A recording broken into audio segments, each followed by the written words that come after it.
Hello, everyone. Hello. There we go. That's working. Good grief. Okay. Hello, everyone, and welcome back to AneurynPlays. My name is Aneurin, and today we're going to be playing Donkey Kong Bananza.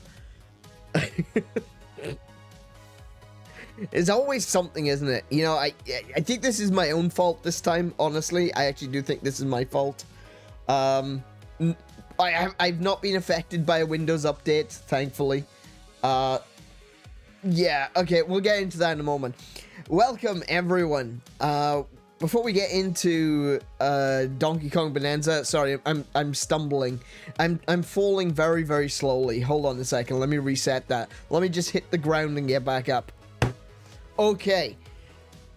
Now then. Yes. Do not speak its name. No, I don't want to speak its name.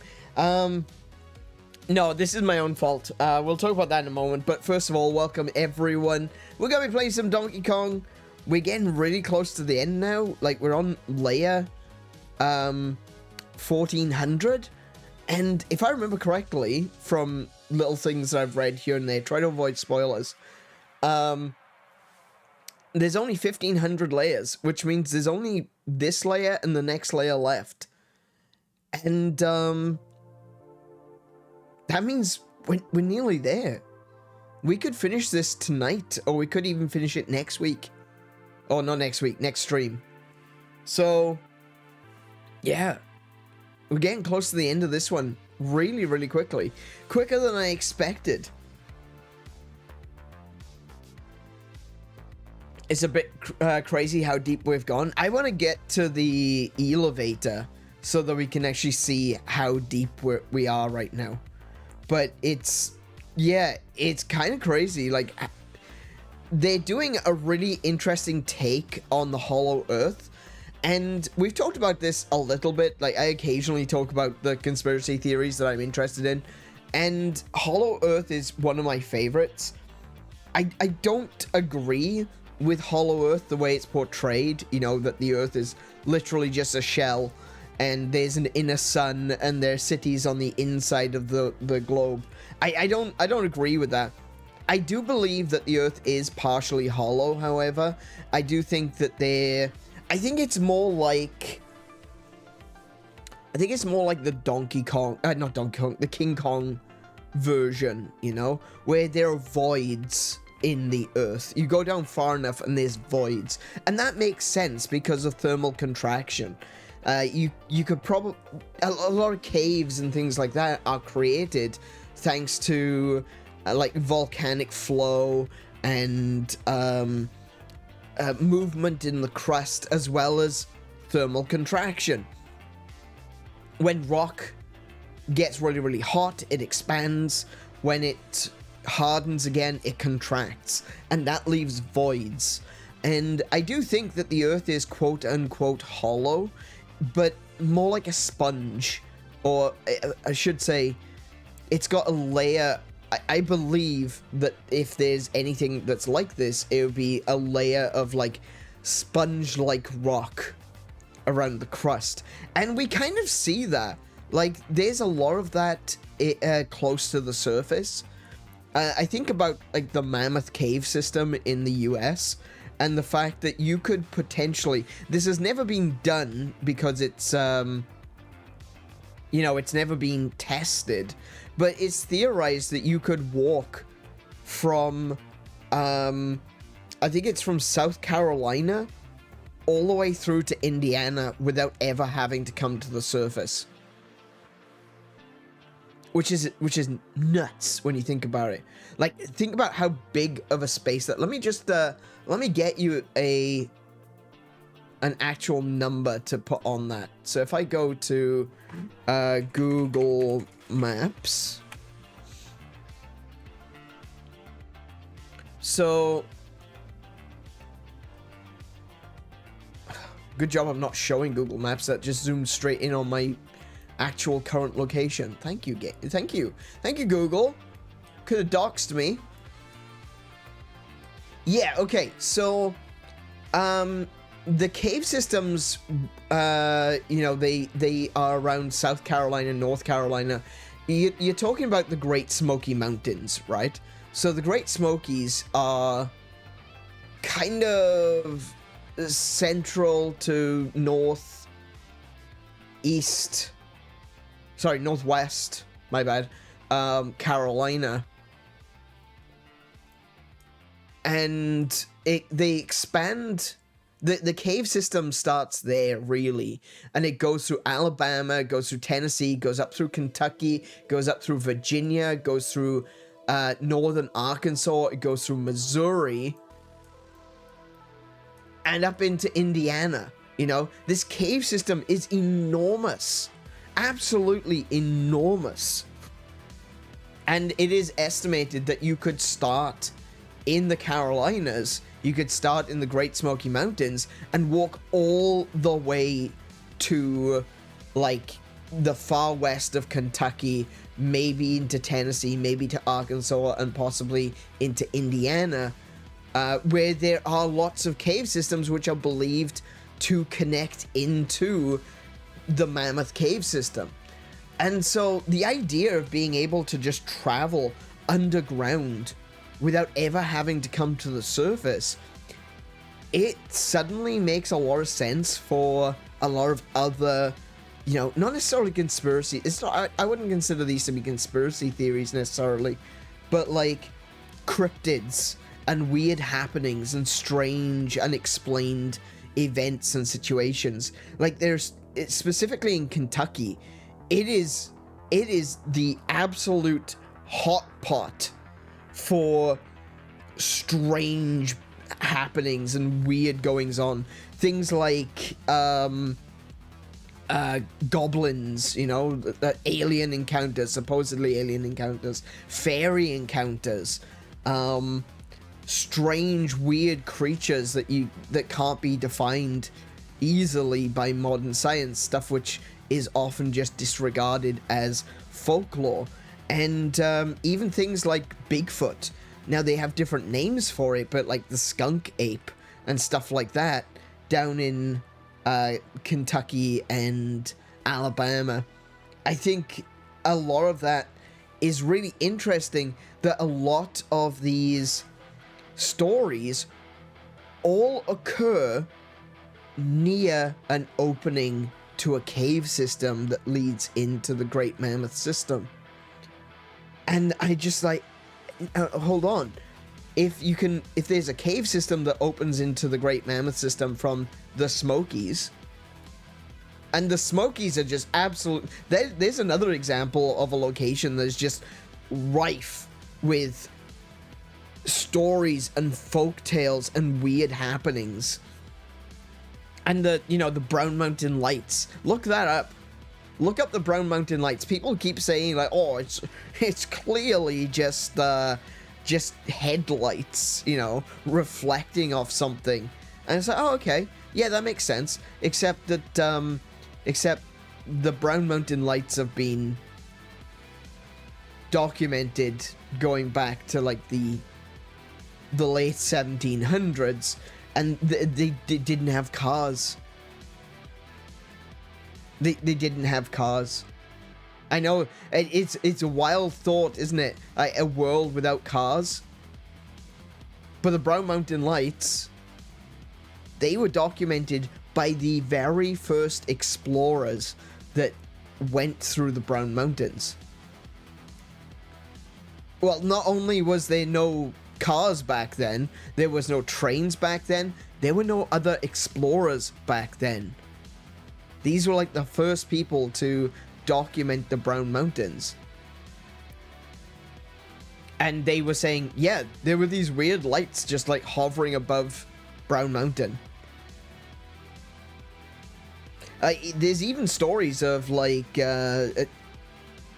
from the local natives saying that there were a group of people that they referred to as the Moon-Eyed people.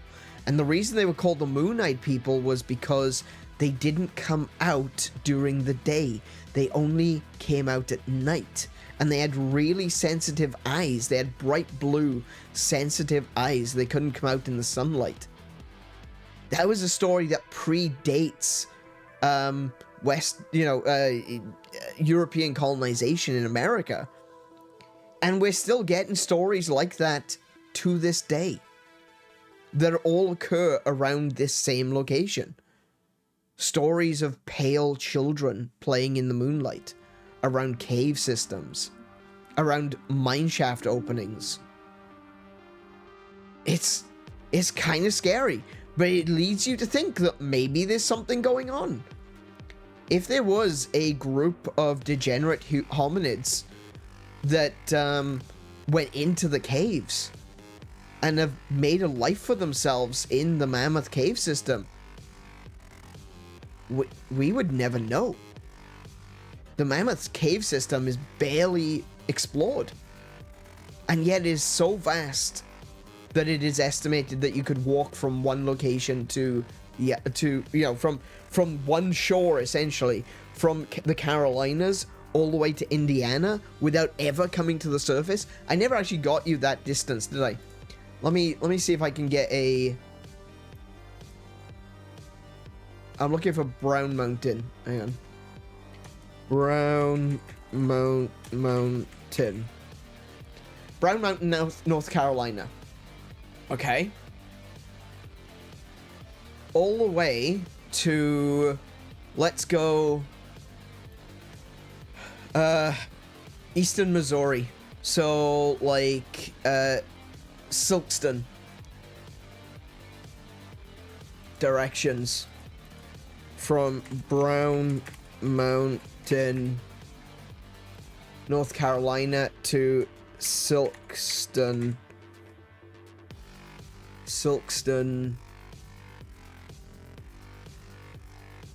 No, this is showing me.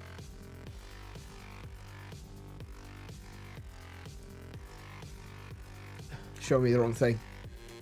Meh.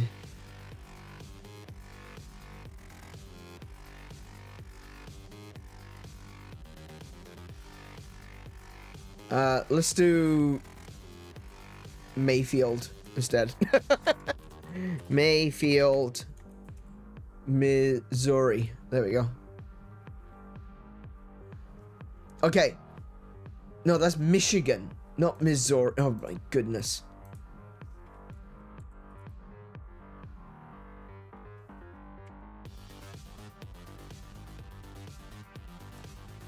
Okay, Mayfield, Missouri. Let's see if I got the right one this time. Yes, I do. Okay, so that is a distance from Brown Mountain to Mayfield, Missouri of 577 miles. That's going by the roads.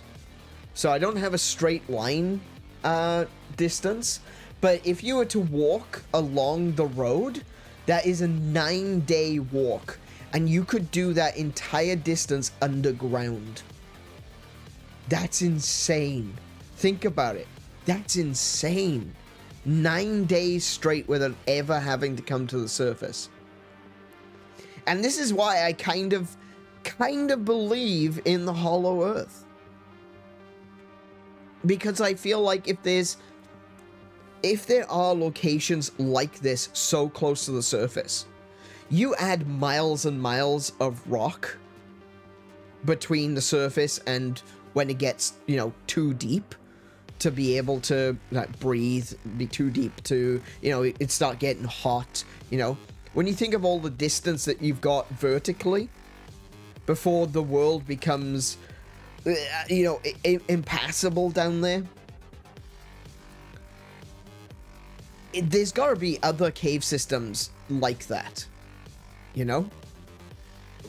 And it just leads me to think that there's more going on this world than we truly understand, We like to think, we humans, we're so proud, we're so arrogant. We like to think that we know everything that's going on.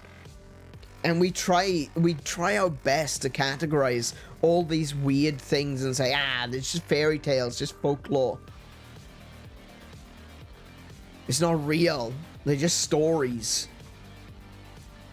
But why do we do that? Do we do that because we genuinely believe that there's nothing there? Or do we do it to comfort ourselves because we don't want to believe that there's something else that we don't understand? Personally, I think it's the latter. because there's so many strange stories around Kentucky. Just Kentucky. Without going into Virginia, without going into the Carolinas and the Smokies, without leaving just this one rather small state of America, Kentucky, right? There are so many weird things happening regularly, you know? You think about things like I mentioned the goblins earlier, and Kiko noted. My favorite story of any of these like cryptids and weird tales is the story of the Kelly Hopkinsville goblins. I love that so much so that on 𝗬Place, I don't know if you know about 𝗬Place. 𝗬Place, there was a thing on Reddit called 𝗬RPlace where you could draw little sprites, you know, draw little characters, do some artwork on a rather large canvas that they used to do. Well, there's this website now called 𝗬Place, and 𝗬Place is essentially the world map, right? And you can draw on it whatever you want, and people have been doing some really cool artwork. There's been some not cool stuff that's been happening on there. I find a lot of people tend to just try to take up as much space as possible without actually contributing anything with like large blocks of color, but whatever. That's up to them. I'm sure people will draw over it eventually. And when you go to Kentucky, specifically, if you look for the location of Kelly, with Kelly Hopkinsville, right? Kelly is north of Hopkinsville. You follow the road up to where Kelly is, you'll find a little goblin with his hands up in the air. I drew that. That was mine. I drew that. Oh, apparently I don't have a mute button either. Okay. Alright, that's understandable. Hang on a minute. Let me pull that up.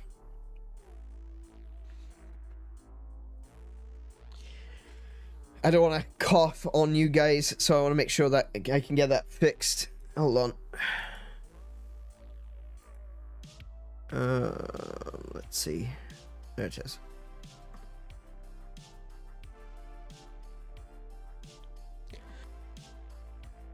Okay, it seems to be working. Excellent.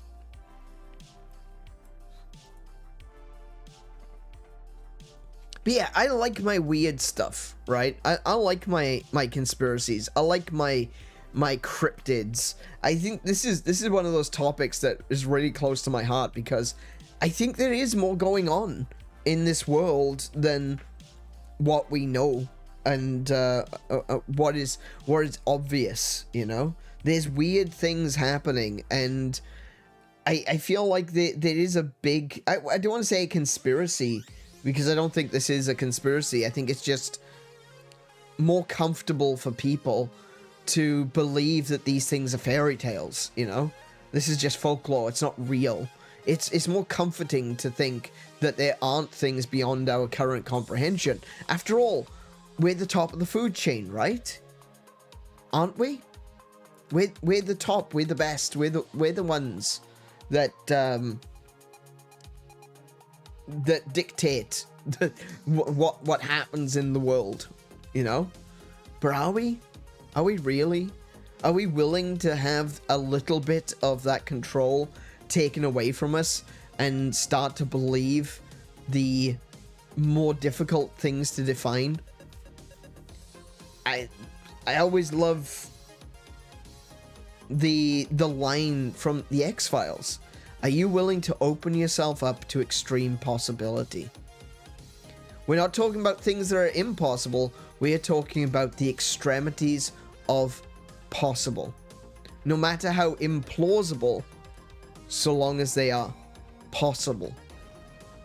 And I like that. I like that little fine line, that tiny,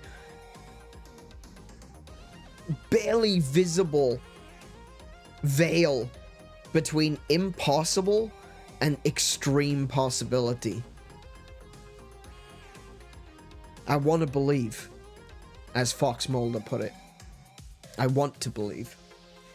But this is, I was not expecting, firstly, I was not expecting the Godzilla or the legendary universe Godzilla and King Kong to go down the route of the Hollow Earth.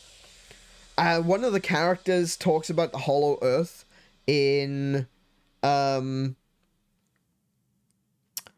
original, in the Kong movie, Kong of Skull Island. John Goodman's character talks about the Hollow Earth theory, and I was thinking at the time, you know, they're not going to go into this. This is just a story. They're just talking about it because the story is going to revolve around these so-called skull crawlers, which exist underground. But they're not really going to go into the Hollow Earth. They're just talking about these creatures that live in caves, you know? Same as the Stranded Pilot. Yeah, it was the Stranded Pilot as well. He talked about it too. But I figured that they weren't going to do anything with that, you know?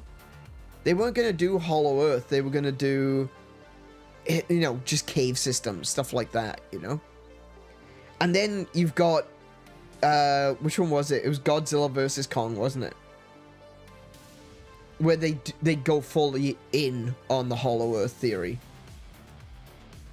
And I'm like, whoa, okay, interesting. What are you guys, what are you cooking up?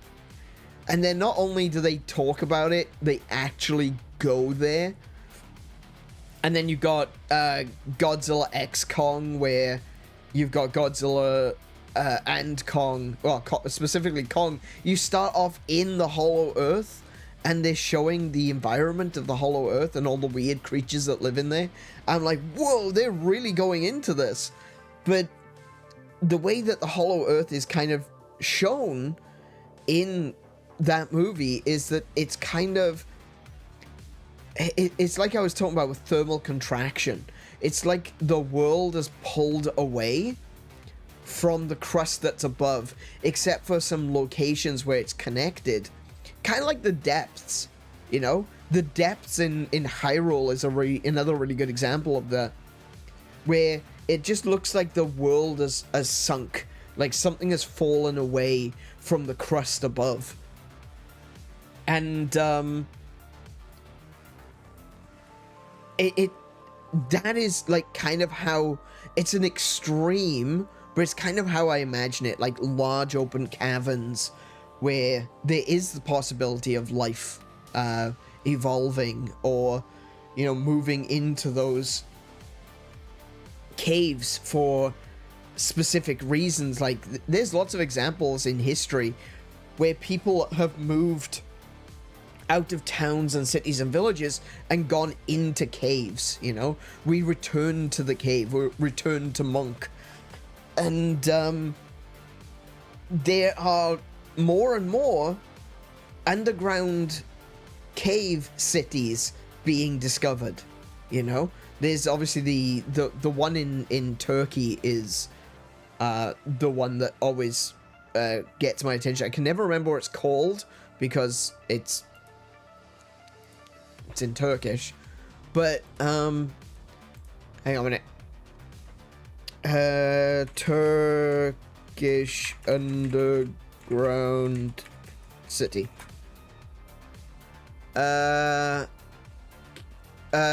Derinkuyu. That's it. Derinkuyu. So Derinkuyu was originally believed to be a myth, a story. It was just folklore. It was just a fairy tale. Derinkuyu couldn't possibly exist. It's not real. The idea of an underground city, it's like Agartha or you know, all these other places, you know, Atlantis, you know, it's just a story. Actually, don't get me started on Atlantis. But you know, it's like Agartha. It's not real. There's no underground city called Agartha. There's no underground city called Derinkuyu. Well, there wasn't until some guy in Turkey decided, I want to make my basement bigger. And he started digging out his basement. and he broke through the wall of his basement into 𝗬𝗏𝗄𝗏. They actually found it completely by accident because a guy wanted a bigger basement.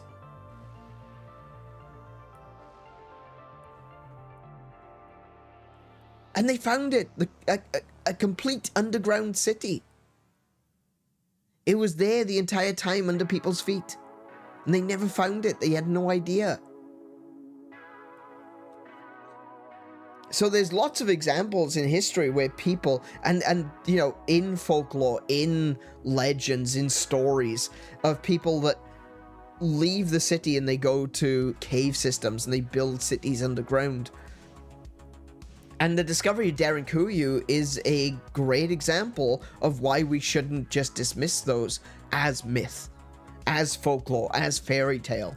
And it's the reason that the Hollow Earth theory, or at very least my milder version of the Hollow Earth theory, why it really appeals to me, and why this game has really got me thinking about this a lot recently. Playing Donkey Kong, obviously, yeah, I'm not stupid. I'm not stupid. I can see what Nintendo are doing. You know, King Kong going into the Hollow Earth. Now we got Donkey Kong going into the Hollow Earth. Yeah, I can see what you're doing, Nintendo. Stop it. You got sued for this before, right? Universal sued Nintendo over Donkey Kong in the past because they said it was a ripoff of King Kong. But it turns out Universal didn't have the rights to King Kong anyway. So the lawsuit failed. But now it seems that Nintendo is once again doing the same thing. And they're looking at King Kong and going, Hollow Earth, you say? We can do that. I like it though. I genuinely do. And so this has been like sparking my imagination. It's got me thinking about stuff like that. It's got me looking this stuff up again. I've been watching a lot of videos about 𝗂𝗏𝗁𝗃 and 𝗁𝗏𝗃 and Atlantis. I like Atlantis. Atlantis is great. I'd love to do like a full proper chatting stream just talking about conspiracy theories and lost cities and you know, cryptids and stuff like that. I just love that stuff so much. If I wasn't doing a gaming channel, I would probably do a channel talking about cryptids, talking about strange... I don't want to say conspiracy is the wrong word. I don't think it's conspiracy. I would do a channel that talked about high strangeness. That's the word that we like to use in the paranormal investigation community. High strangeness. I don't like the word paranormal, and I don't like the word supernatural. In fact, I hate both of those words equally. Paranormal, if you look up the description... Sorry, I should say, if you look up the definition of paranormal, it says things that cannot be defined by science.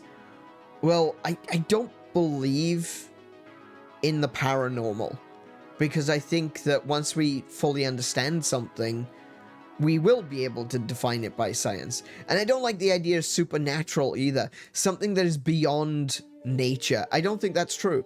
I think if things like ghosts, aliens, goblins, etc. like that, you know, if those things are real, then they are natural beings. They're not magical beings. You know, maybe you could argue that a demon or an angel is supernatural, you know, above the natural, beyond the natural. But I think anything that exists on this planet is natural, whether it be real or not, you know? Whether it be something we understand or not. Like the Kentucky Goblins, for example, I don't think they're aliens. A lot of people think they're aliens. I don't think they're aliens. I think they're literally just some degenerate hominid that lives in the caves in that area in Kentucky that basically have taken to living in the mines and the caves. That's my personal opinion. And I think that if there was a real investigation done into the area, we might find that there was we might find that there might be examples of proof that the caves were being lived in. I think that would be interesting, you know? Maybe they're supernatural because they're just so much more natural than us. Hey, actually, do you know what? We'll go with that theory. We'll definitely go with that theory. Humans, you know, us, the humans. I'm definitely human. Don't question that, please. The humans, we tend to like to try to change nature to suit ourselves, you know? So maybe these things are supernatural in the sense that we try to change nature to suit ourselves, but they've changed themselves to suit nature. You know, they've gone into the caves, into the mines, and because that's how they live with nature better, you know? Rather than trying to sculpt the world to their liking, they've sculpted themselves to the world's liking. Interesting thought. I propose we start saying mega natural. Absolutely. Personally, I think we should just change it to high strangeness, extreme possibilities, unknown creatures, or creatures unknown to science, rather than saying things like, oh yeah, you know, fairy tale. No. Don't say that. Don't say folklore creature. Don't say urban legend. Don't say cryptid. Cryptid shouldn't be a bad thing. Cryptid, like when you actually look at things like cryptids, you got things on there that really shouldn't be cryptids, you know? Or I should say, that shouldn't be considered supernatural in the slightest. You got things like Tasmanian tiger or the thylacine. These things, we know they existed. We know they existed. They may be extinct now, but we don't know. And there seems to be more and more evidence coming forward that thylacines do still exist in very, very small populations. Extremely small populations. And that makes it a cryptid. A being that, an animal that we don't know if it exists or not. So to put the thylacine, a supposedly extinct animal, next to, you know, let's go with the skunk ape, or we'll put it next to the lizard man, or we'll put it next to the Jersey Devil. It seems kind of silly, you know? We got something like Jersey Devil. That Jersey Devil just seems like something that shouldn't be real, you know? That one does sound like a folklore. It's not a cryptid. It's just a mythical creature. Like, you wouldn't say that a hydra is a cryptid. You'd call it a mythical creature, you know? But I think things like, you know, cryptids should be limited to things that have some possibility of existing. And I say like Bigfoot. I say like the Kentucky goblins. Yes, I do say they are a cryptid. I do think they do exist. And I think that there's a good connection to a lot of other things in Kentucky and the surrounding states, which would imply that something that we are not aware of exists in the cave systems. Hey GH, welcome to the stream. How are you doing today? And we've got some stuff here in Australia as well. Stuff that people claim to have encountered. Like, Australia's got its own Bigfoot called the Yowie. Yes, the Aboriginal Bigfoot is basically named after the noise you make when you see it. Yowie! Oh, shit. Okay.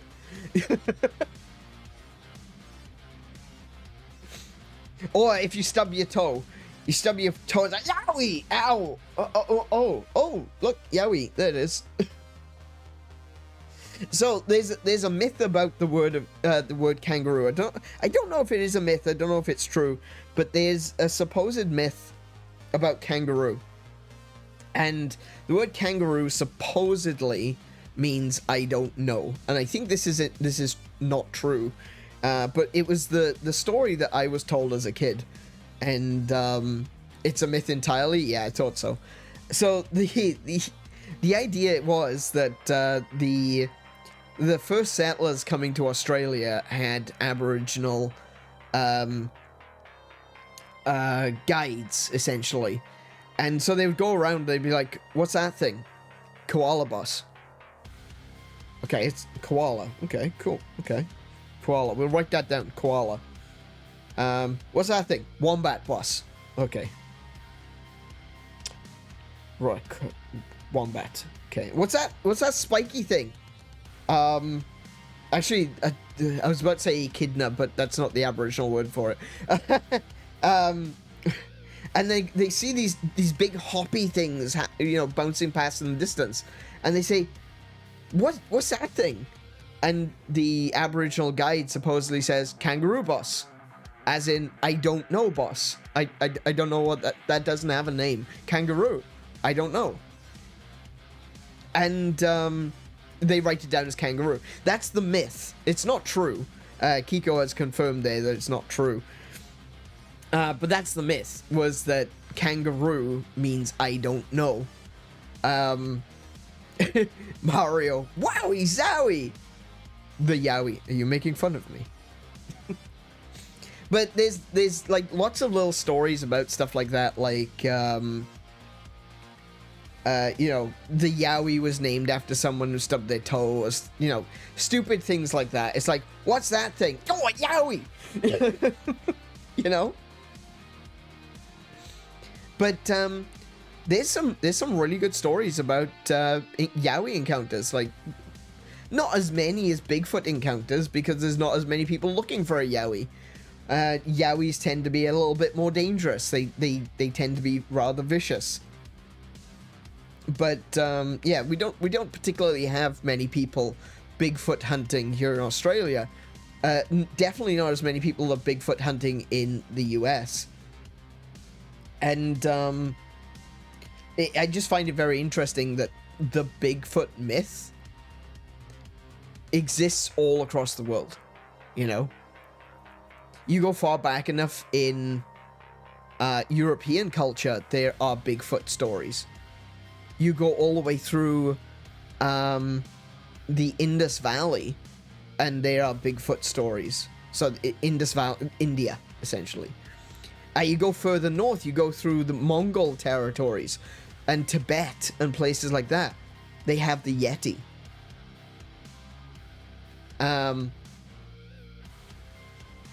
You go across, the Alaskan land bridge doesn't exist anymore.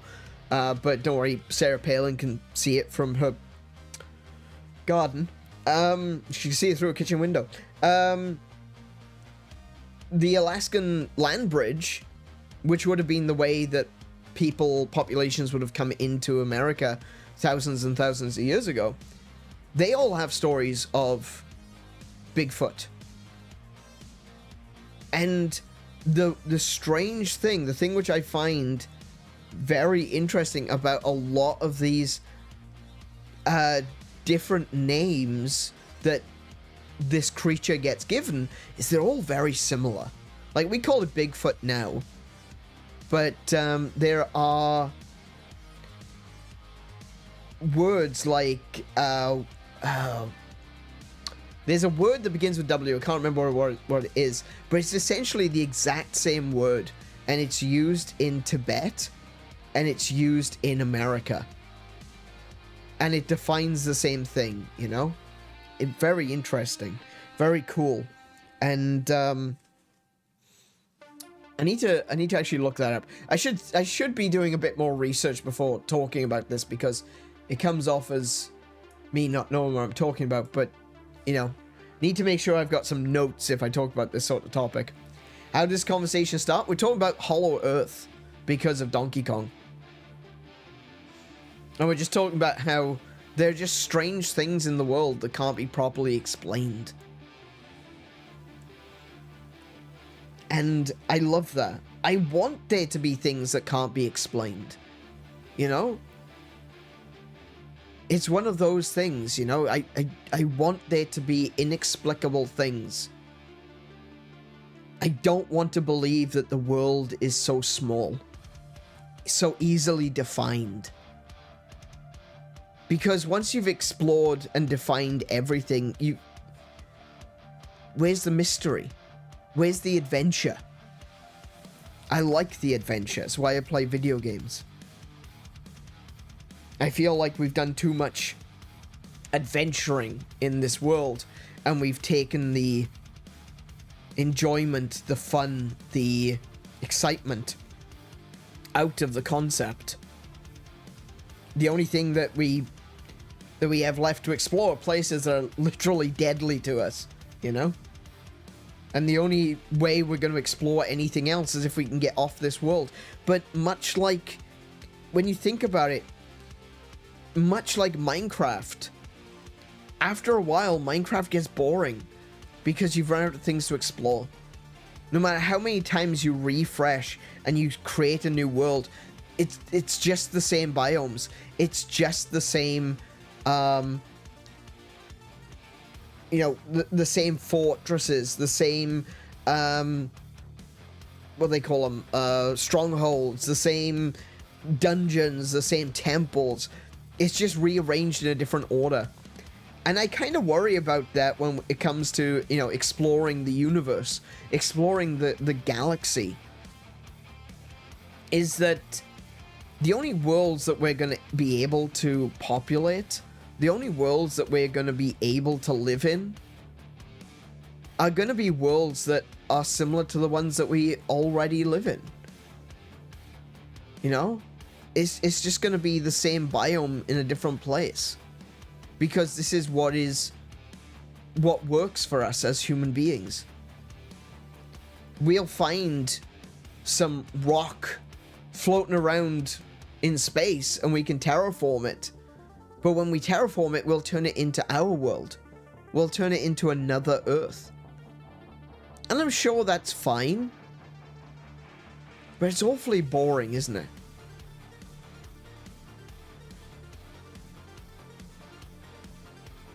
I like the idea of adventure.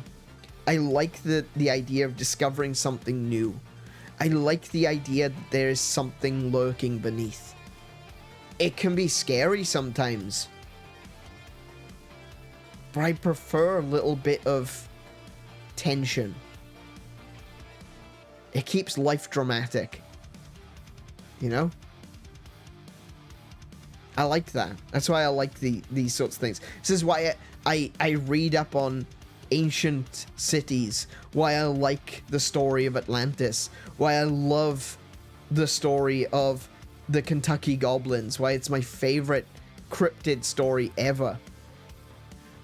Because I think it's got a grain of truth to it. It sits on that line between impossible and extreme possibility. It occupies the space between impossible and implausible. It's a very, very fine line.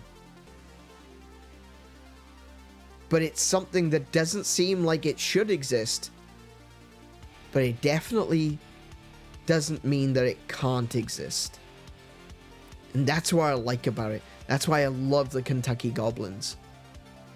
And why I would love to go to Kentucky and do some proper exploration, set up some deer cams, going into the mines, going into the caves, setting up infrared cameras and stuff like that, to be able to just record for an entire year's worth of recordings, you know?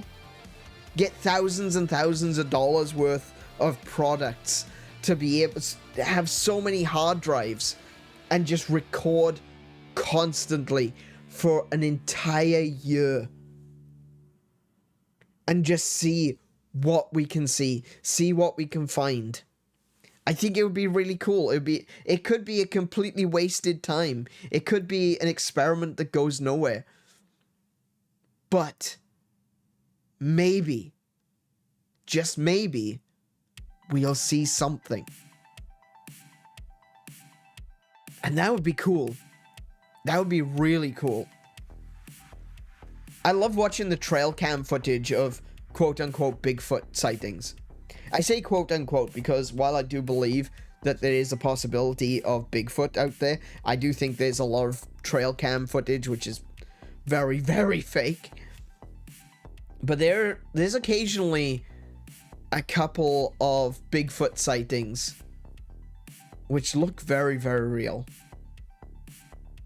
I would recommend following a channel called Rob Gimlin, and I don't think he's related to the Rob Gimlin, as in, you know, the Patty footage. I don't think he's related. At the very least, I don't believe he is. He just so happens to have the same name. Rob Gimlin on YouTube is really, really cool. I love his videos. He's very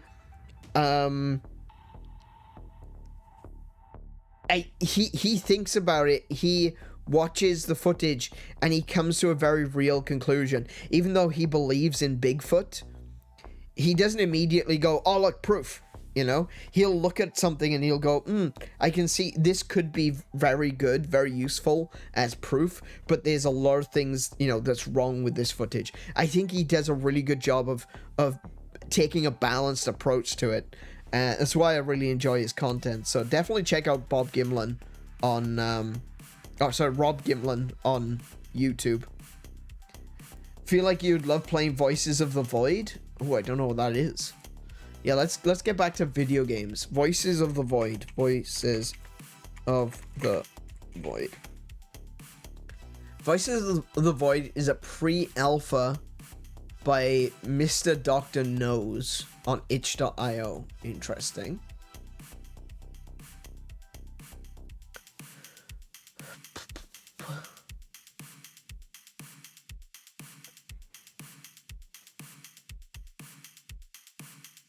Ooh.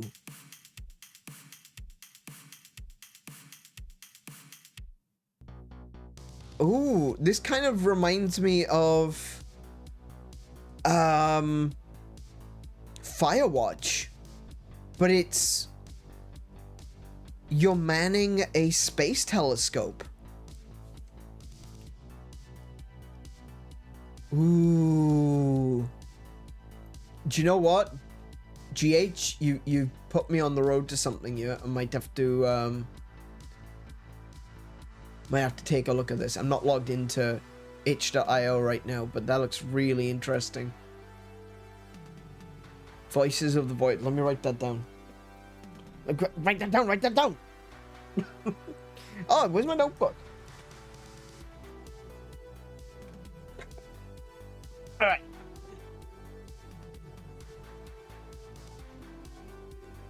Voices of the Void. Okay, I'll keep that one. I'll keep that one in mind. That looks really cool. If you play, do not put a deer skull in the microwave. Oh, okay. I never would have thought to put a deer skull in the microwave, but okay. Now I want to do it. Now I just want to do it because you told me not to. Screw you, you can't tell me what to do. If I want to microwave a deer skull, I will. Thank you very much. I feel like I'm gonna get attacked by Wendigo. Like the, you know, the modern interpretation of Wendigo. Spoilers, man. I'm gonna put, look, if I want to put a deer skull in the microwave, I will put a deer skull in the microwave. That's just the way I am, okay? I never would have thought to do it, but now I'm going to. I'm going to do it specifically because you told me not to.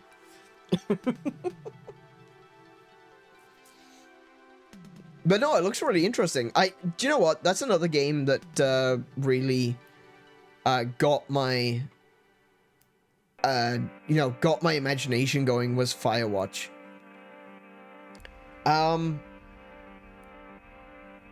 I don't know if I will play Firewatch on stream. I've been wanting to. I was considering playing it, but I feel like Firewatch is one of those games that you can only really play once. it's all about the journey, you know? It's all about how you get to the end and the story that you uncover along the way. And unfortunately, because it is so narrative focused, Firewatch is one of those games I feel like you can only really truly experience it once. Any other time you're just going to be repeating the same tasks, or maybe you'll take a different route, but in the end it will be... You already know the ending, you know? I'm not going to talk about the ending, I'm not going to mention it. I want everyone to go out and play it. Play Firewatch. Don't watch someone playing it, go play it for yourself. It's one of those games that can only be truly appreciated. I say this about most video games in general, but when it comes to Firewatch, do not watch someone else playing it, play it for yourself. It's the same with the Outer Wilds, you know? Don't watch someone playing Outer Wilds. You want to play it for yourself. And that's one of the reasons why I find myself not wanting to play them on stream.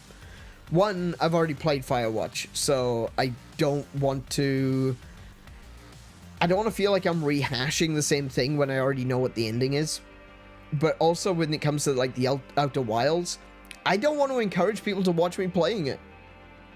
I want people to go out and play it for themselves. Hey, Munta, welcome to the stream. How are you doing today? Hard agree. Play Firewatch. Only watch a playthrough if you've enjoyed it yourself. Exactly. Yeah, 100%. If you've already played Firewatch, by all means, go and watch someone else playing it. See, watch their journey. It's more interesting, actually, to watch them playing it rather than watching the gameplay. You know? You're not watching someone else playing Firewatch for the gameplay. You're watching it because you want to see how they reached the conclusions, how they went through the story, what different decisions did that person make. And I think that's fine, but you have to play it for yourself. You have to experience it first, because as soon as you've played it, as soon as you watched it, as soon as you've spoiled yourself on Firewatch, you cannot go back to it. You just can't. Which sucks. You can't go back to it. You can't unspoil it for yourself. I wish you could, but once it's done, it's done. Being better, car is messing up big time, but slowly getting it sorted. I've been kind of umming and erring buying a new car. I do want a new car, but I also want to keep my money. You know? It's one of those things that I'm looking at the money I've got in the bank and I'm going, we're supposed to be saving, but we're doing a terrible job of it. And, I want to buy a new car because our car is a bit messed up. We can't really use the boot.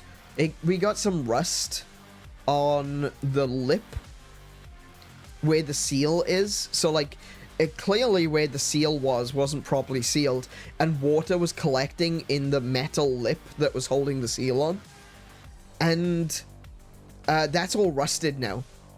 And because that's rusted, just lets water straight into the boot, which sucks. And there's nothing we can do about it, you know?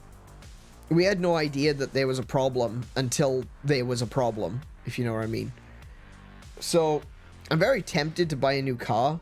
I would like to buy a new car, but, yeah, just finding the right one is gonna be a pain in the ass. At the right price, too. Because we don't have a lot of money. You know, if we were to spend all of our money, we could get a nice, shiny new car. But, yeah. I don't think that's gonna work out. I don't want to do that. I don't want to spend all of our money. I'd like to keep some savings, because we were trying to save up to buy a house. I don't know how that's gonna go from now on, but yeah. That's just the way it is. But yeah, good luck with the car. Hopefully you can get it fixed and sorted out. But yeah. Lainey watched me play Firewatch because he wanted to see how I made my choices. Yeah, exactly. Yeah, exactly. That's right. And I think that there are a lot of games out there which, sadly, a lot of people spoil themselves on. As much as I, you know, obviously, I'm a streamer. I want people to watch me play video games. That's the whole point, right? At the same time, I try to say this as often as I can squeeze it in. And that is, I would much rather you go and play the game for yourself than watch me playing it. Especially if it's something that is heavily story focused. I think for the majority of games like Breath of the Wild, it's more about the gameplay, you know, the decisions. Where are you going to go from here? What are you going to do next? How are you going to approach this puzzle? You know, there's ways of experiencing it without necessarily being quote-unquote spoiled. And the same goes for, like, Mario Bros. You know, every stage in Super Mario Bros. Is something that you have to learn to become good at. So you could watch me play Super Mario Bros., but that doesn't mean that you're going to be good at it. You know, that's more about the gameplay than the actual story. And I would say the same goes for Donkey Kong. Like, there is obviously some story involved. It's really interesting so far. They've been drip feeding it to us, and I think there's going to be a massive lore dump, either on this layer or the next layer. But I would say, like, you should be playing Donkey Kong Bananza. Don't just watch me playing it. Play it for yourself. It's super fun. And I've even seen someone making the comment that they didn't want to play Donkey Kong Bananza because they thought that it would be better than Mario Odyssey, and Mario Odyssey is their favorite game. What? I'm sorry, what?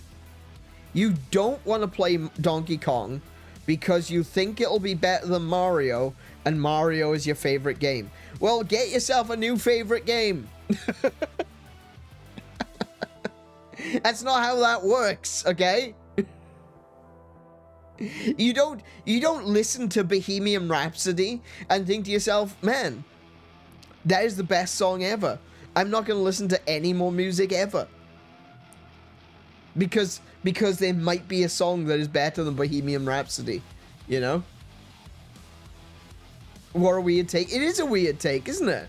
It's so strange. I don't want to play this new game because it might be better than the game I like. Don't you want games to be better? I don't get it. I don't get it. I want to spend money on important things like video games. Same, dude, same. Actually, do you know what?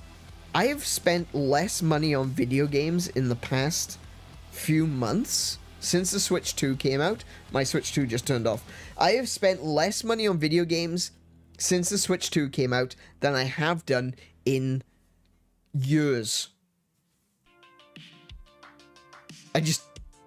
I haven't been buying games. I bought Donkey Kong, I bought Breath of the Wild, and I bought Guardians of Āzuma. What else did I buy? I don't think I bought anything else. Oh, Cyberpunk. I bought Cyberpunk 2077 on Switch 2 because I want to support that, you know? I haven't really bought much of anything else. I bought the Mega Man Legacy Collection when it was on sale last month. And now I'm not playing it, so I kind of feel like that was a bit of a waste. The most money I've spent has been on...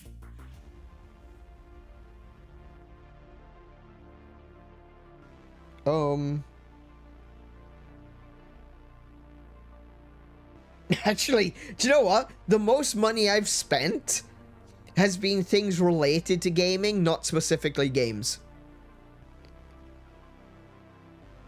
I bought new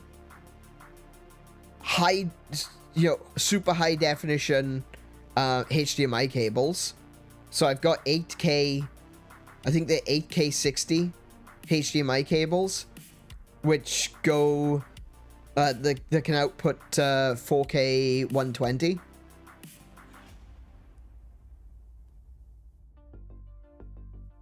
So I got those. Those are expensive. Those are like $30 each. Actually, I think they were more than that. I think they were like $50 each. And I bought a new controller. That's what I spent my money on. And it was a lot of money. Like, don't get me wrong. The Xbox Elite Series 2 is like nearly $300. It's $280 for the Elite Series 2. And I did just buy one of those because my Elite Series 1 is dying. So, yeah. Can you recommend me a good budget keyboard and mouse for Xbox? I was looking at getting something, but I don't know what's good and what's not. I would suggest you look into SteelSeries. I wouldn't necessarily say that they are going to be particularly budget friendly. If you want something that's like cheap, I mean, if you're gonna get something that's cheap, you're also gonna get something that's not gonna last, unfortunately. It's very easy to get something like a dragon, what they call it, Dragon Team, I think they called. They're a really budget keyboard. I think it's called Dragon Team. Dragon Team. Dragon. Okay, let me just try keyboards. Dragon keyboards. Red Dragon. That's the one. Red Dragon.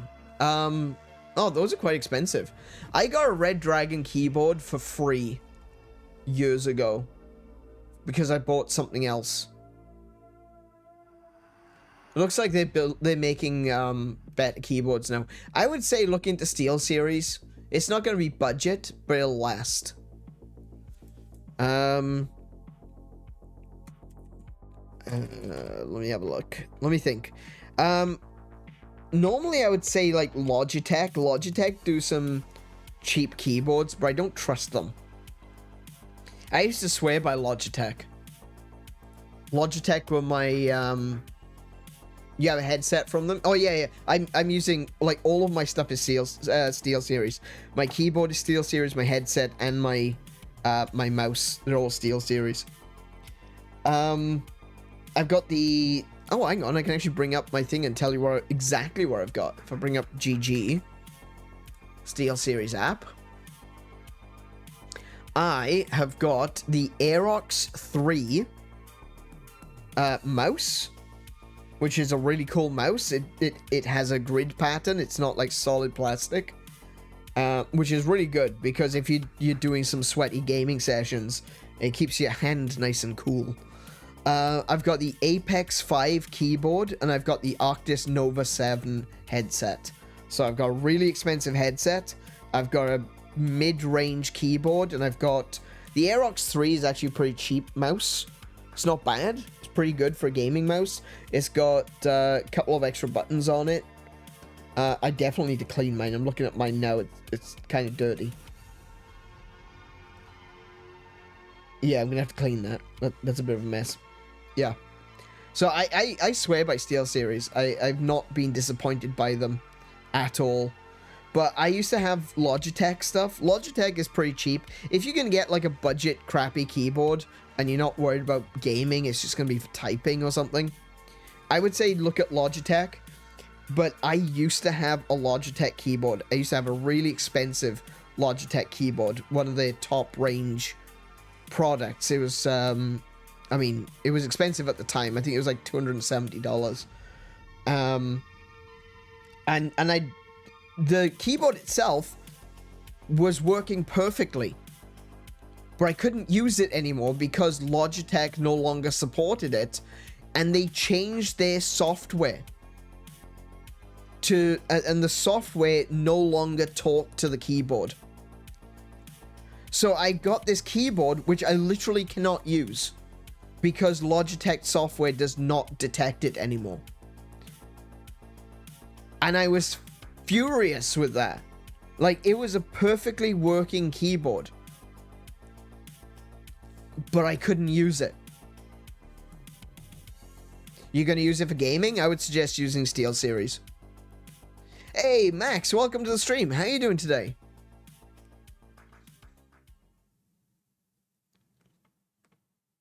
My mouse and headphones are SteelSeries, but I really miss my Guild Wars 2 collaboration headphones. Oh yeah, those are SteelSeries as well. See, the Guild Wars 2 collaboration headphones were actually more budget headset. That was a budget headset. It was a bit expensive for a budget headset, but you know, crossovers tend to do that. Yeah, no worries. Happy to help you. I would recommend SteelSeries until the cows come home. Look for... what's the one I just said I've got? I've got the... Arctis. And I'll close my thing now. There it is. Oh, Apex. Sorry, Arctis is my headset. I've got the Apex 5. I think if you get an Apex 3, you should be fine. Let me have a look. Apex 3. Yeah, Apex 3 can be... you can get it on Amazon for $80.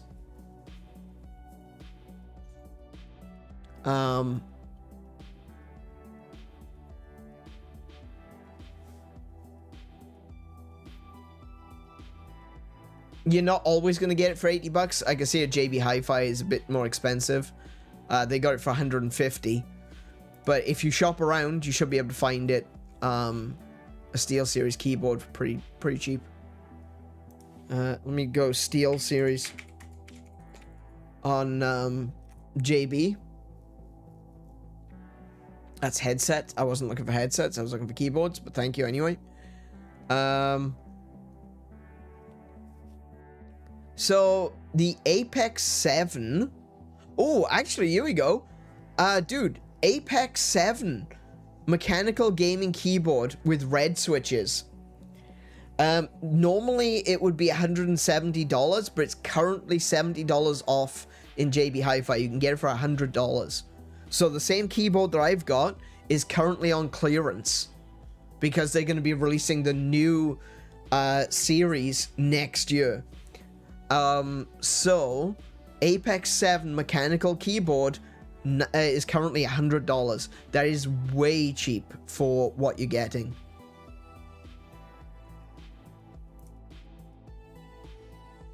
Yeah, that is really cheap for what you're getting.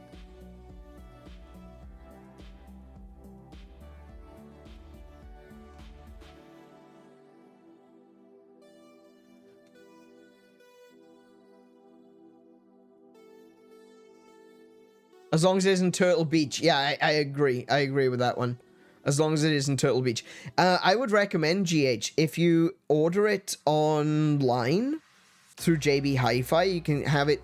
What they'll do is you can have it shipped to your local store, and then you can pick it up, and so you don't have to pay shipping on it. I think that's probably the best way to do it. That'll make it a little bit cheaper again. If you go into your local JB Hi-Fi as well and say to them, hey, I'm looking for an Apex 7, which is actually, like I said, I've got the Apex 5. So the Apex 7 is the one above. If you go and you ask them in the shop, hey, I'm looking for an Apex 7, they might be able to either tell you where to find one locally, or they can have it sent to that store. So it's the SteelSeries Apex 7.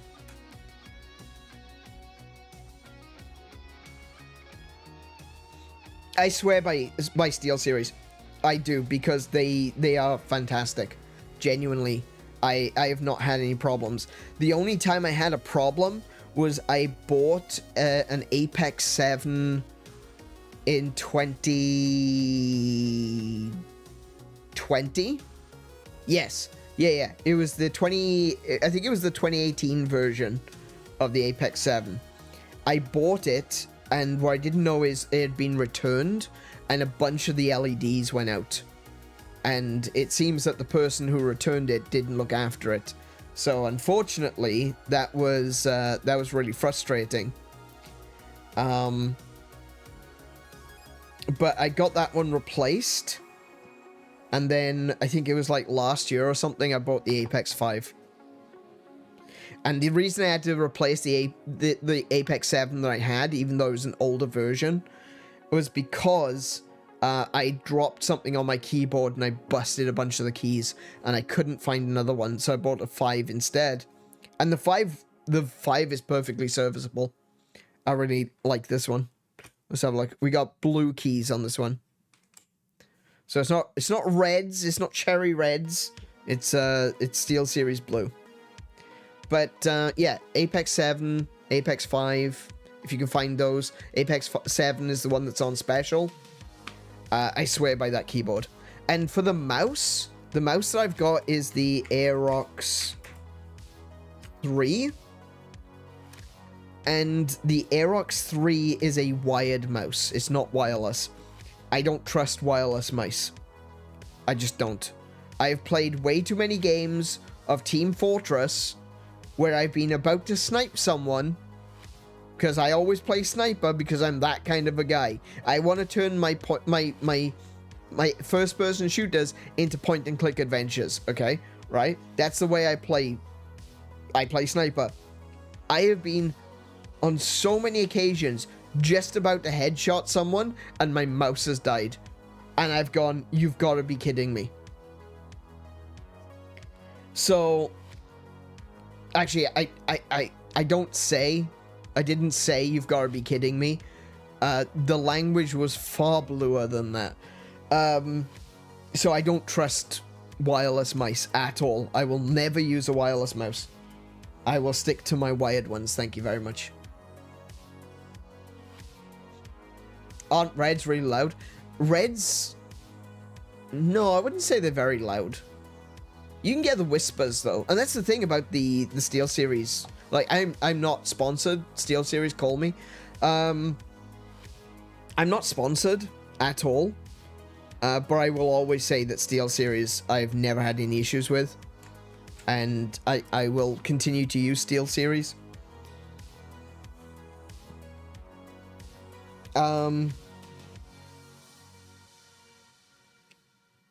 I was going to say something else. Oh yeah, Whisper Quiet. Yeah, so you can get Whisper Caps as well. And the Whisper Caps are near silent when you're typing. So if you want a mechanical keyboard that still feels like a... you want something that feels like a mechanical keyboard, but you don't want the noise of a mechanical keyboard, they do have the Whispers. And you can replace all of the key activators as well. Activated? I don't know. My brain's switches. The keyboard switches. You can replace the switches in them. So yeah, I might you know, $100 for an Apex 7. I might upgrade. I may have to may have to upgrade.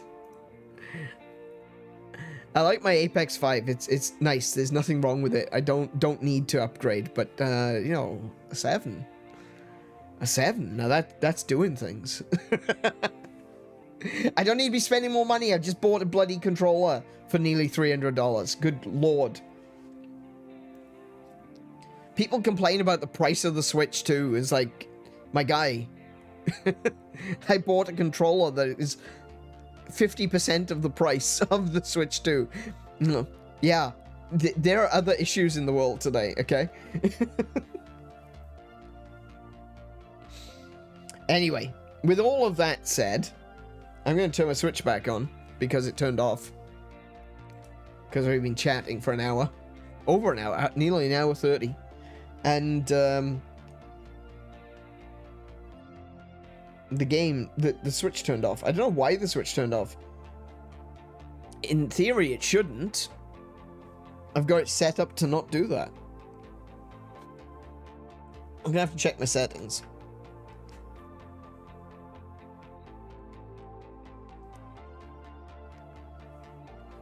Switch? You listening to me? Controller? What's wrong, you drunk? Let me have a look. Let me check my settings. Before we jump on in, let me just quickly check my settings.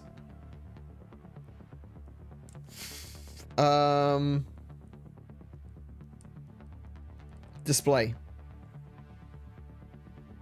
What is happening?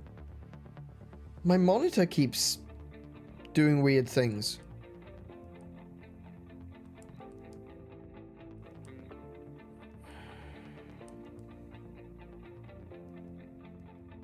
No.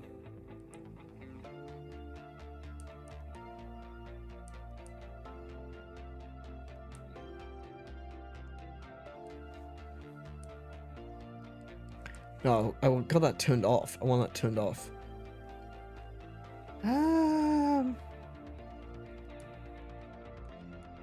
Sleep mode. Auto sleep. Whoa, hold on. Auto sleep has been set to 10 minutes.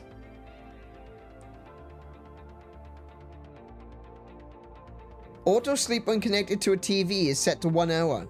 Why is it set to an hour? Why is it not set to never? I don't want it to ever turn off while I'm in the middle of playing.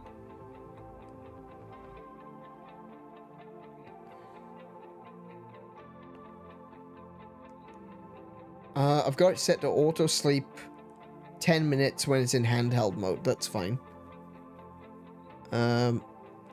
Yeah, never turn off when I'm connected to the TV. I want it to auto sleep when it's on battery, but I definitely don't want it to be auto sleeping when I've got it connected and I'm about to stream. That's I don't know why that's changed. Don't know why the settings changed. Maybe there was an update or something. Who knows? The Aerox 3 is also Steel Series? It is. That is correct. Aerox 3. Steel Series. By the way, and I have a drink here for you. Oh, oh! I didn't make myself a drink before the stream started. Whoops. I had a can of Dr. Pepper because, I went down the shop today.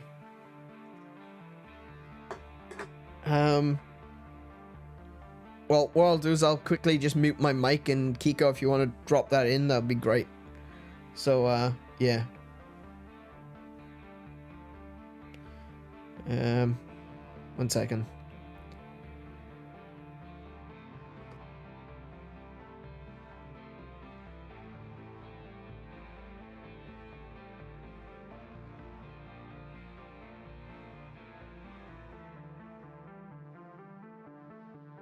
Alrighty. Okay, I have a drink. I have delicious. This one, I've got, Gamer Subs. It's, again, not sponsored. Would love to be sponsored by Gamer Subs. Because I spend so much money on Gamer Subs that,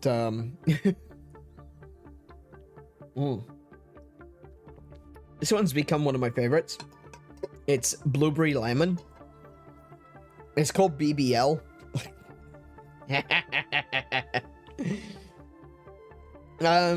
Yeah, blueberry lemon BBL, and man, it just tastes like sherbet. You know, it's so good. When I say sherbet, I don't mean like ice cream. I don't know how that happened. I don't know when sherbet came to mean ice cream, but I mean like sherbet, like the original sherbet, which is like powdered sugary flavoring stuff. It's I can't even tell you what it's supposed to be, but I can tell you it's delicious. But this just tastes like sherbet. It's so good. It's so nostalgic. Such a nostalgic flavor. It's wonderful. I love it.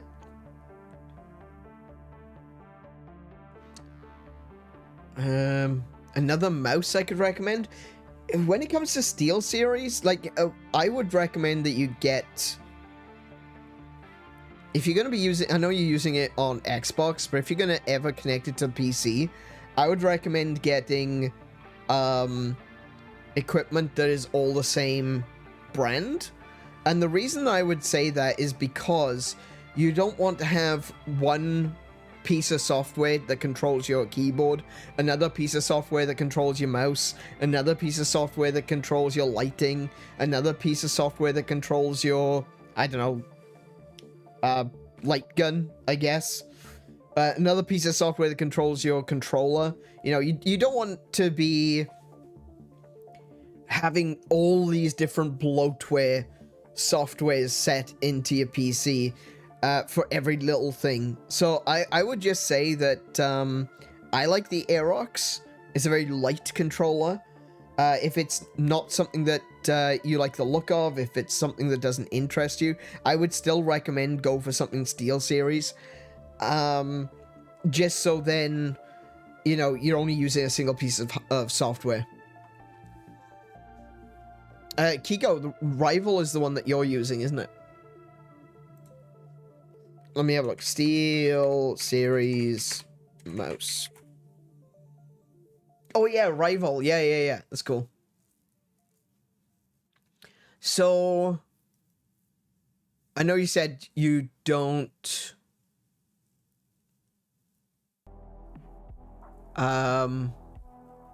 don't use Amazon, but you can actually get the Aerox 3 for about $70 on Amazon. I'm not sure how much it is in JB. Let me just go back to JB Hi-Fi. SteelSeries mouse. So there's 29 mice from SteelSeries. The Rival 3 is currently on special. It's $69. Nice. Rival 5, which is the next one up from the Rival 3, is currently $89. The Aerox is $150. That is a bit more expensive. That's more expensive than I thought.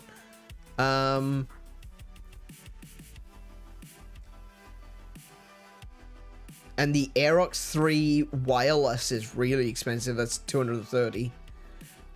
Yeah, I would say go with the Rival series. So like SteelSeries Rival 3 or Rival 5. Rival 5 should have extra buttons. Yeah, it's got 3 extra buttons.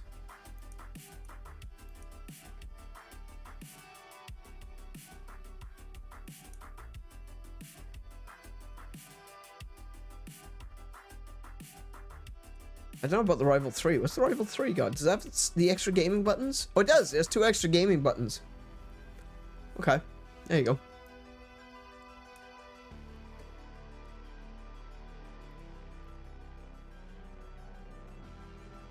The Rival is looking better in price. Yeah. Yeah, the Rivals are currently on special. They're on clearance, I think.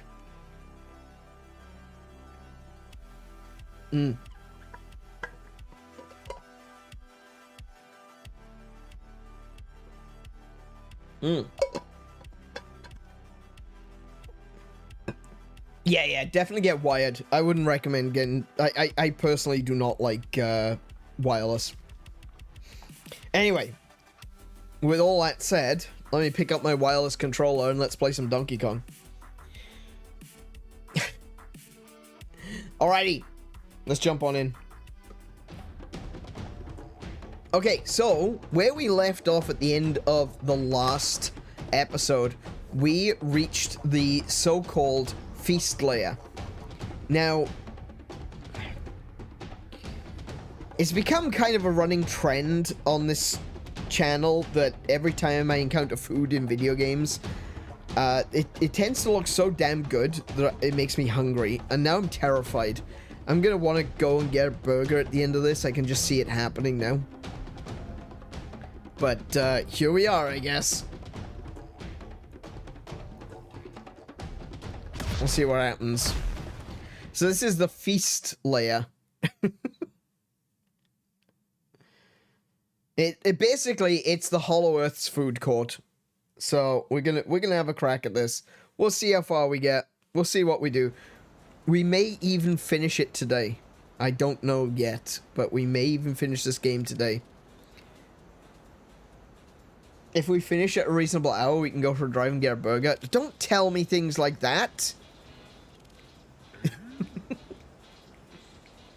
See, look at that. Oh, that burger. That's just a drawing of a burger, and it's already looking really good. Hang on a minute. Let me turn my my game volume up a little bit. There we go. Alright. I might turn it down for you guys though, because that looked like it was pretty loud. There we go. Alright, we can't get burgers ever. Oh no, I changed my mind. We'll get burgers tonight. Yeah, sure. Actually, that's probably a bit too quiet now. Let me put that back up. There we go. Welcome to the feast layer. Here you can join a factory tour and learn all about the wonders of food processing. Oh. That sounds less appetizing. Basically, they want to show me how the sausage is made. I'm told that's a bad idea. And please, you must try our famed banana burger. Okay, that does sound great. You hear that, DK? A banana burger and a factory tour. Sign me up. She just likes seeing things get put through grinders. Yep. It doesn't sound far. We should go. Okay. I suppose. We could check it out. Yeah. Unless they try to turn you into a burger, then obviously I'm gonna have to kill everyone. Do you have a question about our field pride factory? Do you have questions about our fried pride? Oh, why can't I say that? Why can't I say that? Fried Pride Factory. There we go. Okay. If so, we have answers. This white stuff. What's the white stuff? It's salt. We here on the feast layer, we harvest fine salt right from the ground. Any more questions? The green stuff. The green stuff that's bubbling and looks really dangerous. Oh no. The muck has oozed its way out here. Not good. Not good at all. Whatever you do, don't touch that muck. It's very yuck. You really had to force that one, didn't you? You really had to force that that rhyme.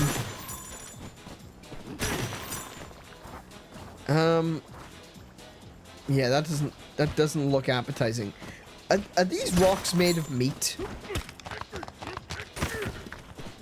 It just says stone. And that says muck.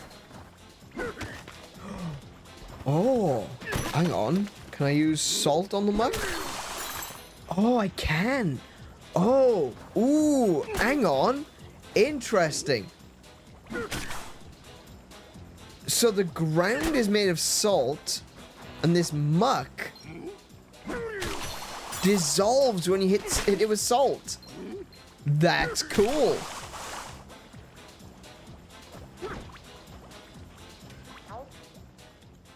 What are we gonna do? That muck is getting into everything. Wait, are you a lion? It's horrible. It's roarable. But hitting the muck with salt does seem to get rid of it. Hey, while you're touring the factory, could you throw salt at that stuff when you get the chance? We'd be so grateful. You are a lion. Why are you a lion? Did Donkey Kong have a lion sidekick at some point?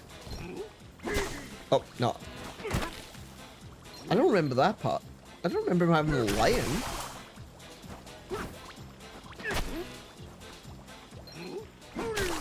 Nice.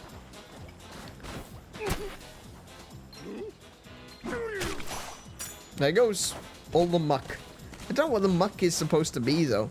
Maybe it's like snail slime? I don't know. It's pickle juice. Oh, no. I spent 10 minutes today thinking about the construction of a banana fritter burger. I think we could do that. I think we got that. I was going to suggest elephant bonanza, but that works. You can just ask people why they are you can ask people why they are lions. That's legit. That's perfectly legit. Saga of the Explorer Tome, verse 26. Just now an appetizing aroma has stopped us in our tracks. A gallant-looking creature with a blushy tuft of hair, almost mane-like, called out to us. His sharp claws and fangs were off-putting at first, but he offered us a hearty, if not hairy, welcome. We must know what this hamburger he speaks of is about. Okay.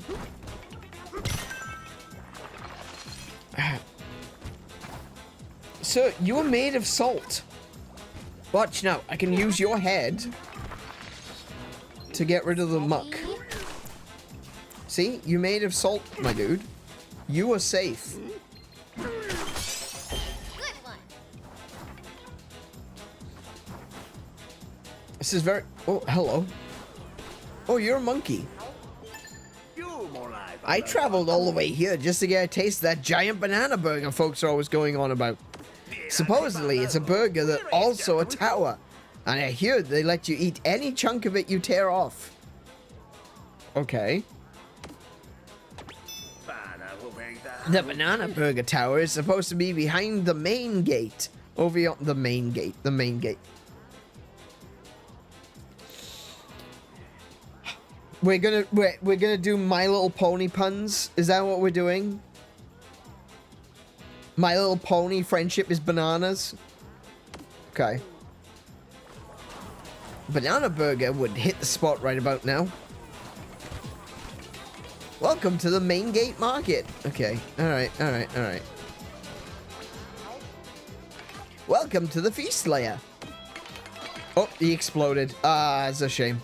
We're having a bit of trouble with some of the muck right now, but we encourage you to take the tour anyway. In fact, another guest toured the factory with a rowdy bunch of tagalongs a bit earlier, so go and join the feast. Oh, okay.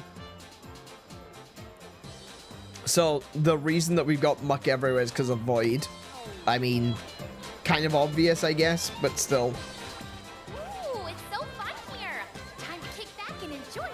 I don't think we're gonna have much chance. Oh my goodness, look at that. Look at that chair. Look at this chair. This chair is a burger. I love it. Welcome to the stuff shop. We'll sell stuff like maps, helpful items to use on your adventure. Let's see what we got. I can get another apple juice. Get another energy container. Cool. Thank you. Alright. I've only got 94 chips. Hold on. What's that? That's a banana. I can see a banana. There's a banana behind you. Oh, it's stuck in the gunk. In the muck.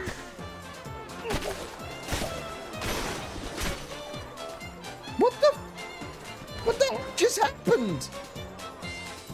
I just picked up salt and everything exploded around me. What's going on?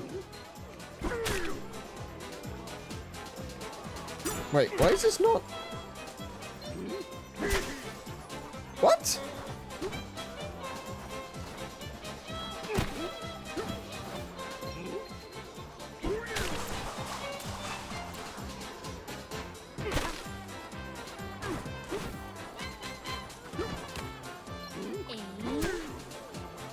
Why is it? I'm so confused. Why is this not working?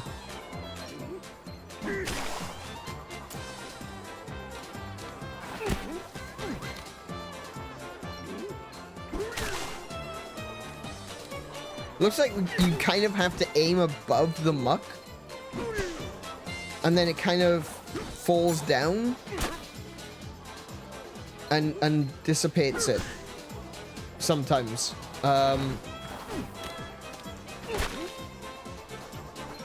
Steady. There we go.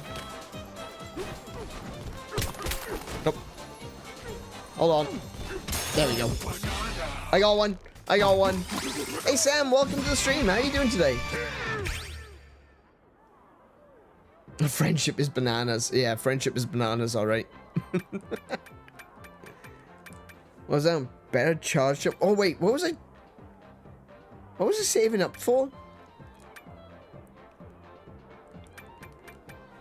Better turf surfing? Yeah, I guess that one's pretty good.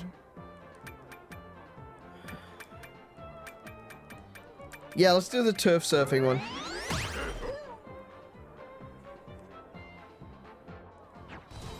Okay. If anyone has played Banjo-Tooie, then you would understand what the theme park layer reminds me of. No, I've not played Banjo and Tooie.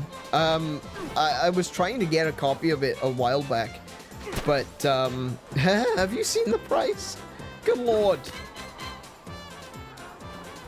Good lord, that price. Ooh, thank you.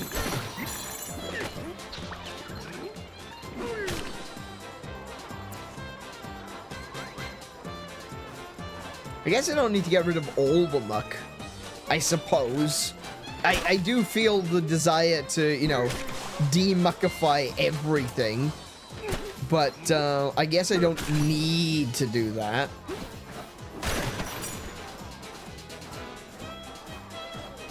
I'd be playing Mario,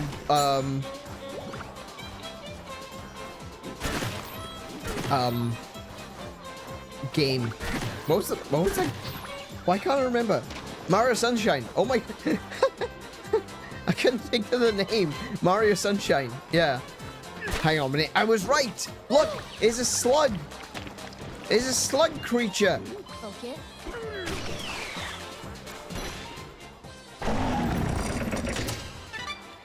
It was a slug creature.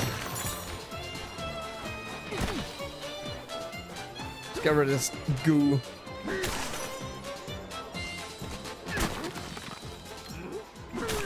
There we go. All gone.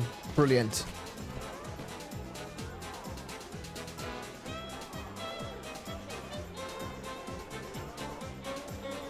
I think it's on Game Pass. Yeah. I think Banjo-Tooie is on Game Pass on Xbox, but it's not on the Switch yet. The first one is, but it's not the second one isn't. Oh, why did you? Oh no, I broke his stand. Oh my goodness. Donkey Kong is just breaking everything up around you. All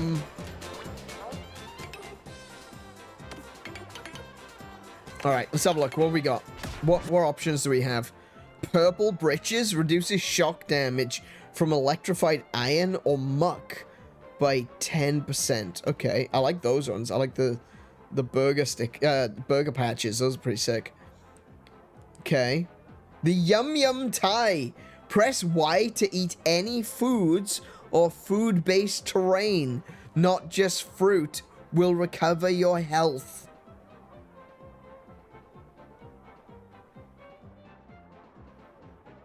Interesting. Very interesting. Prime Feast apparel. Oh my goodness, look at... Oh my goodness, that's gorgeous. I love that. Neon Feast apparel. During your bonanza, your health will gradually recover. Ooh, that's good. Midnight Gradient, black and blue. That's pretty sick. And then you've got Guava Split. So it's like green on one side, pink on the other. Interesting. I love this jacket. That jacket is sick. I want that in real life. Kiko. I have an idea for a new costume for my character.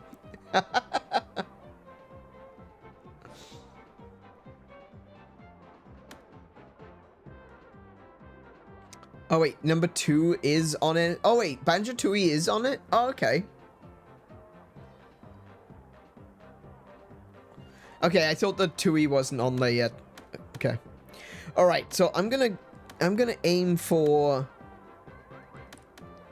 I want to get this. Why is it... Wait a second. What kind of fossils are those? A cog fossil and a TV fossil? What are you trying to say? You're trying to say that a CRT TV is a fossil? You're trying to say that it's that old? I am offended, sir. How dare?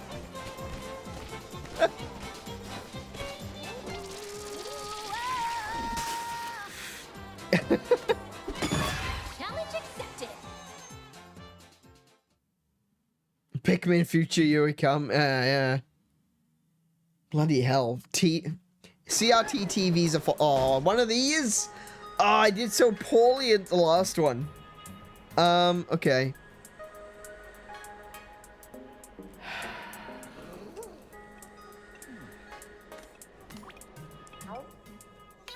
That building has to come down, and we're gonna let you do the honors.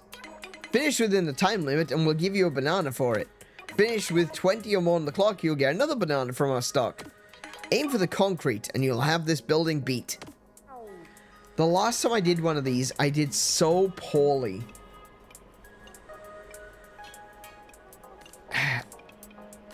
Okay. Well, I guess I'm already full on stamina. I think I'll go back to the elephant, because the elephant bonanza is really good for just knocking down walls and things.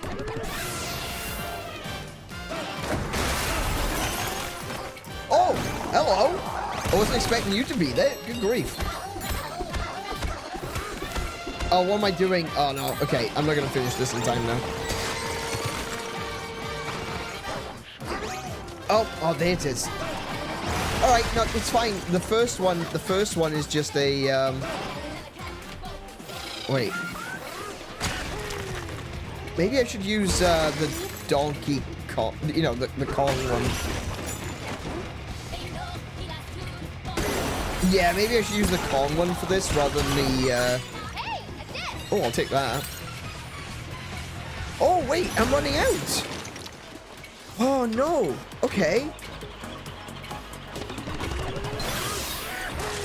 Wait, oh, no, I just used it. Oh, my goodness. I'm not doing this properly, am I? Okay. Okay. All right.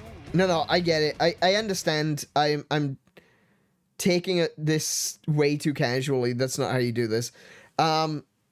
Interesting. So in previous versions of this mission, you actually get the bonanza for the entire way through. But obviously, I didn't come into this with a bonanza, and it's given me a melon, which means obviously my bonanza can run out. So I think I'm gonna stick with the Kong Bananza for this one, and we'll see what we can do. Okay, we can't do anything if we get stuck like that.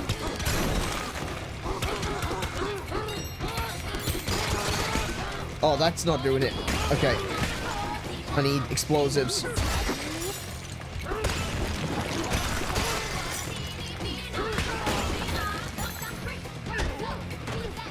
Oh, I didn't want that. I want this.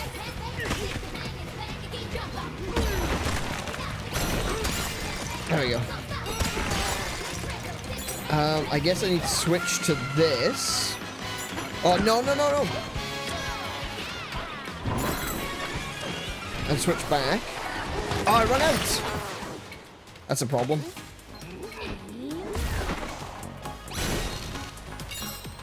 No, I'm not going to do this, am I?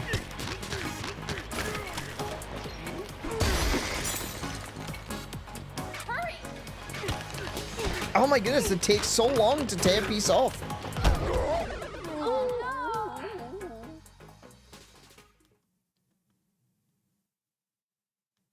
It's the elephant with a Kirby inhale ability. Yeah, I know. For myself, I used to try to break things before even entering the activation barrier. It's like cheating the system. How can you break things without entering the barrier? Oh, are you using amiibos? Oh, I see. Yeah, nah. Okay.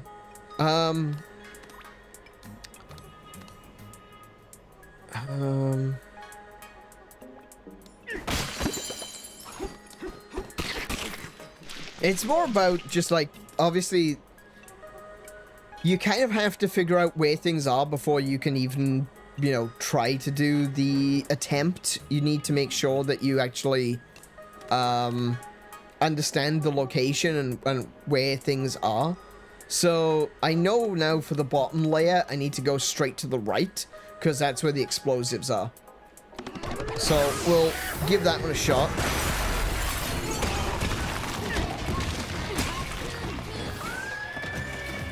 Oh, I didn't mean to do that.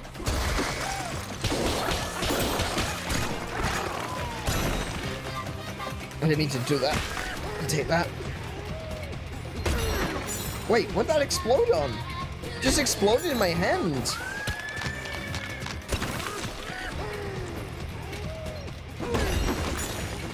Okay, I should just be punching things at this point.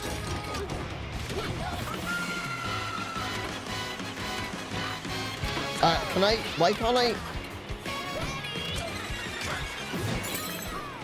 Oh, wow, okay, that shot me all the way up. Never mind. Okay, well, this seems pretty pointless at this point. Steady. Hurry.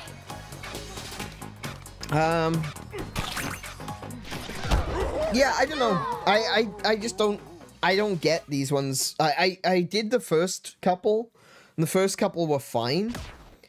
But, I don't know, it feels like there's not enough time to actually do the challenge. Especially in that last one we did with the elephant bonanza, where you had to use the elephant bonanza. I was going around, and I was destroying as much as I possibly could, but there just wasn't enough time. This one seems like there's, like, more to do and less time to do it in.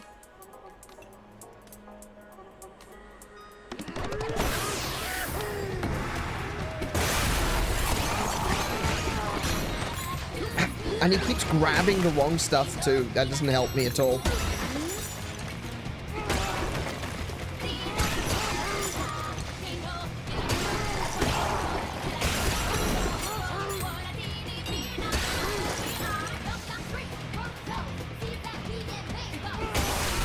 I know they say to focus on the concrete, but you have to destroy everything. Which seems like almost an impossibility. Oh my goodness, okay. Focus.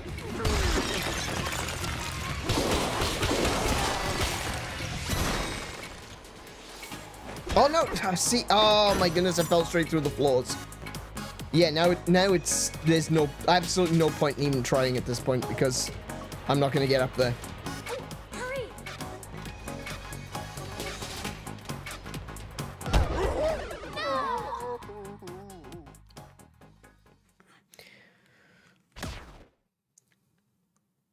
Do you have to wait for the timer or can you pause and reset? I don't know if you can pause and reset. I've never tried. I don't know. I don't really like these ones, I gotta be honest. I don't like these puzzles. See, whereas with a lot of the destruction... That's pretty cool. Whereas with a lot of the destruction, it feels very natural. There's a really good flow to it. The fact that this kind of holds you in, I think is the way, I don't know, it feels more restrictive.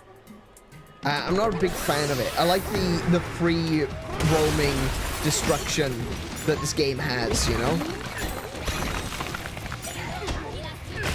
Just grab the bloody thing.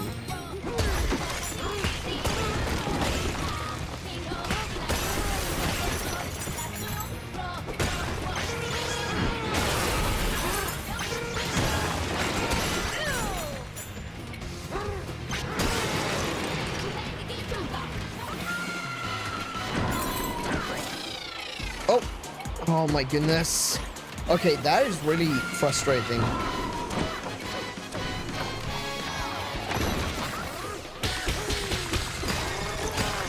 Oops.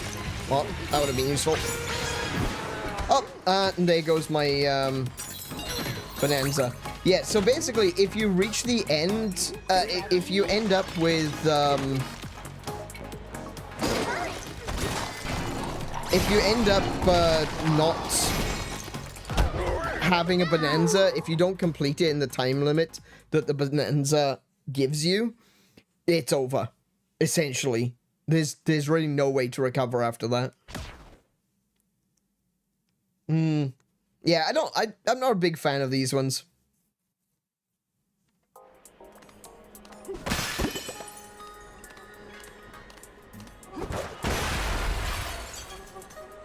Try something.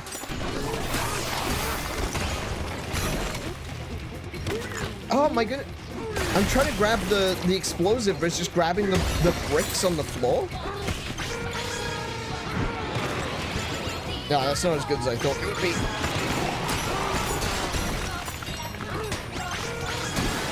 Okay.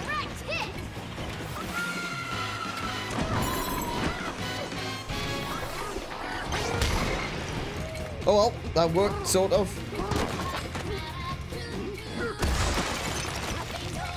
Right, now I need to make sure that I don't... That's fine.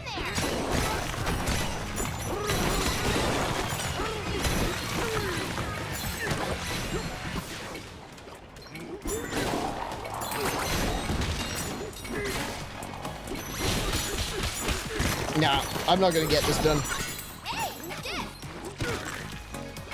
Oh well, never mind. And I don't even feel like I got any closer that time because there was still another floor that I missed, so I'm just not gonna bother.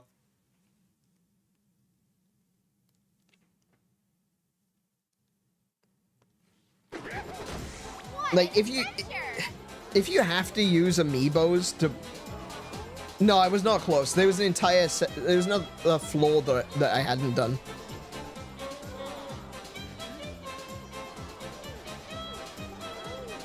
No, I'm not gonna come back. I can't be... I really can't be bothered. It's not necessary. I don't know. I just don't like them. I really don't like those puzzles. I didn't mind them at first. But I really feel like they're asking way too much of you for the limited time that you're doing it. And if you, like, you were saying yourself that you're using amiibos to generate pieces of terrain to be able to throw at them. If that's what they intend, then that's a really stupid idea. Because there's going to be people that don't have amiibos. And if the only way to actually beat them is to cheat, then I'm not interested. Like, I'm sure there's a correct way, quote unquote correct way to do it. It's just, you know, at the end of the day, do I really need those bananas? Is it just wasting my time? I mean, I'll look at the things that I've still got to unlock. There's more HP, there's more apple juice, there's more mango juice. There's a couple of abilities here which I don't really, you know, I don't really care about. Like this one, quick storage, I really don't care. Better charge jump, that one's pretty cool. I thought I'd already done that one, but maybe I got them. Yeah, I got the meteor punch instead. Egg bombs, not really interested. Spin slam, I've never used this. I didn't even know this was an ability until, like, I think it was last stream. Or maybe it was the stream before that where I realized, oh yeah, that's a thing. So, I don't know. Maybe Surf would be a cool addition to be able to go over water. And that requires 4 points. I definitely want to get the better charge jump. That's pretty cool. Drumbeat, I don't really care too much about that one. Banana G, that one I definitely want to get an upgrade. I want to max that out. What is happening to my...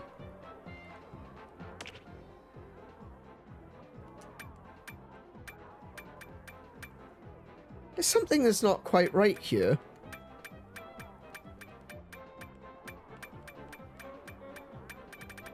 I'm pressing left and right and occasionally it's going up and down? Like that.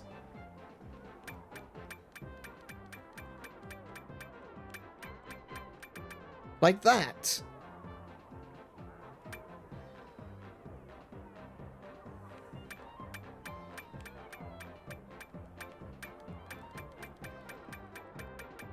Interesting.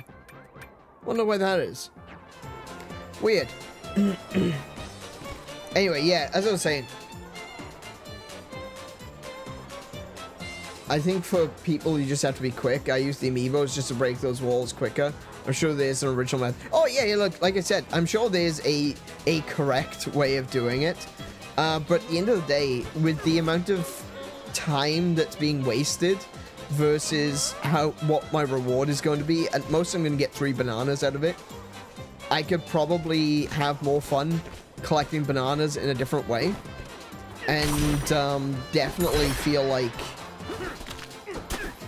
you know, I'm not wasting time focused on one particular thing when there are probably like hundreds of bananas still to find elsewhere, you know?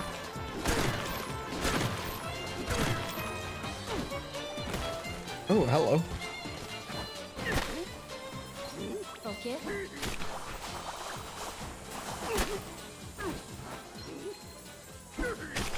Also, the one thing which I haven't really criticized this game for much of anything. The one thing I will give it a little bit of criticism about is the fact that I do seem to have some issues when it comes to grabbing things. Like, I could be looking at something that I want to pick up, and then he picks up something else. It's strange the way that the game prioritizes what items DK picks up.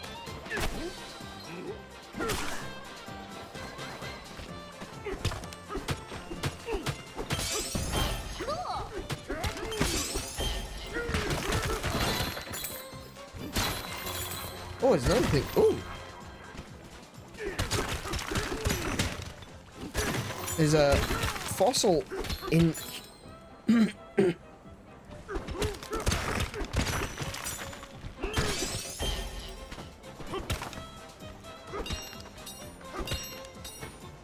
Where am I? This looks like some kind of monorail.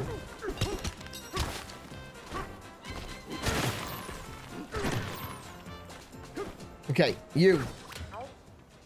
Hello from Construct Tone Development. We make or break whatever it takes. Wouldn't you like to blast back up top? We just need you to cover the material costs. That'll be 300 gold. Okay, sure. Rock on! Cool. So that one shoots straight up. That'll take us back up to... I'll basically take us back up to the beginning. Let's see. There's another fossil up on top of that spike there. And I feel like there's going to be more back here.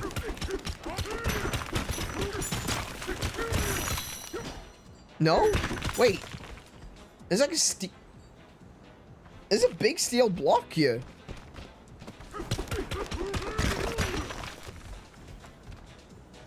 DK? Oh my goodness, DK. I don't often feel like I don't, like I'm not in control, but sometimes I just... Sometimes I feel like, you know, like I got too close to the barrel there and I got sucked into it. Sometimes the control feels a little bit off. And I feel like it's a little bit too loose. It's really fun for the most part, but sometimes, just sometimes, it can feel a little bit too loose. I haven't had any real criticisms about this game otherwise, though. And, I think that's really a good sign, is that there's not a lot to criticize. This game is actually really well made. It's impressive, you know? Focus. There's not a lot you can say, man, I really dislike that, but there are a couple of things which, you know, let's be fair, it's not going to be perfect, is it? The controls are pulled by the camera. I think you might be right, yeah. I think you might be right. There's definitely an element that feels like look at this. This is actually kind of bad. Why is the salt not reacting? You know? This is a good example right here of where there are just some interactions that don't seem to work. And,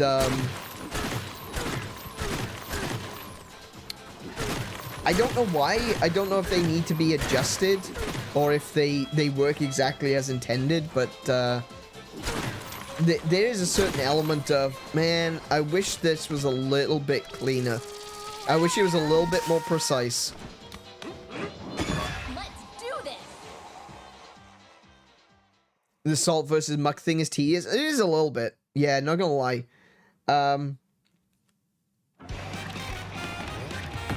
Oh, wow. Okay.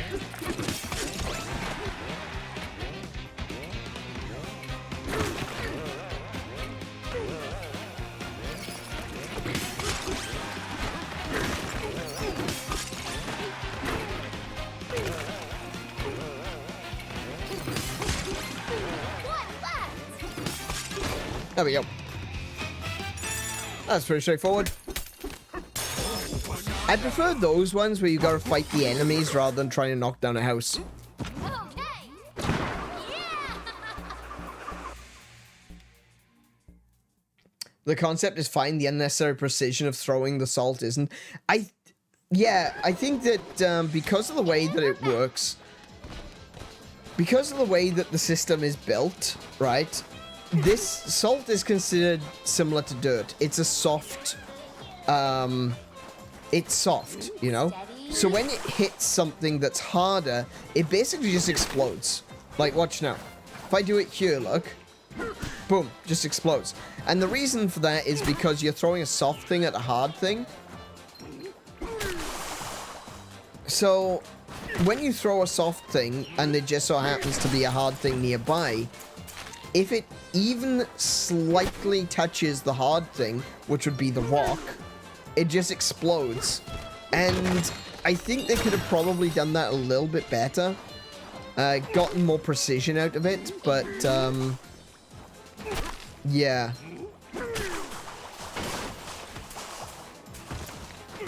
I want that banana. Ooh, a banana.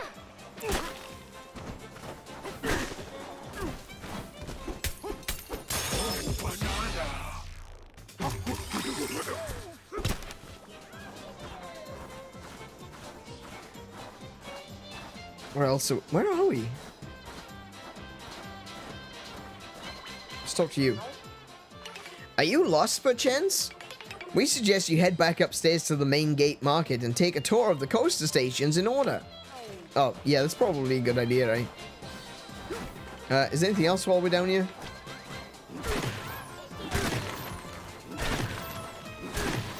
Oh, there is something over there. Hold on. Looks like a fossil. Fossil behind this wall.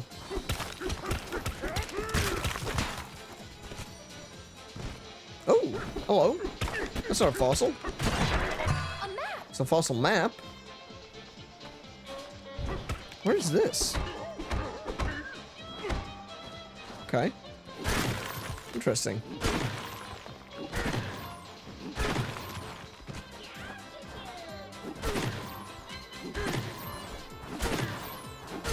Oh, hang on. There's something over there, too.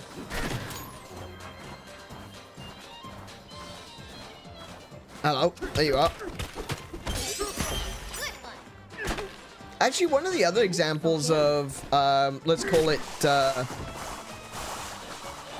things not really working the way that they should. Hey, a banana. It's things like, well, like that, for example, where I just fell through the... just blew up the floor for no reason.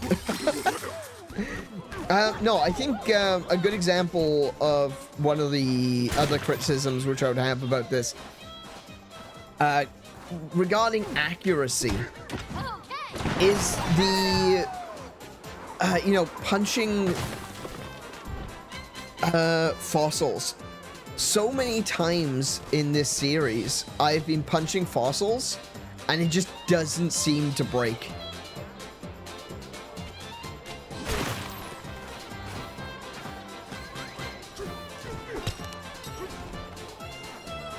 And I'm not sure why that is.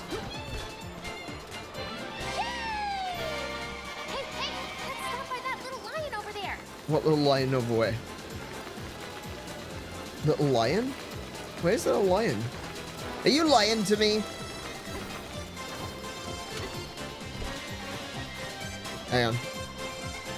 Let me give this guy all of my gold. Here, have all my gold ever.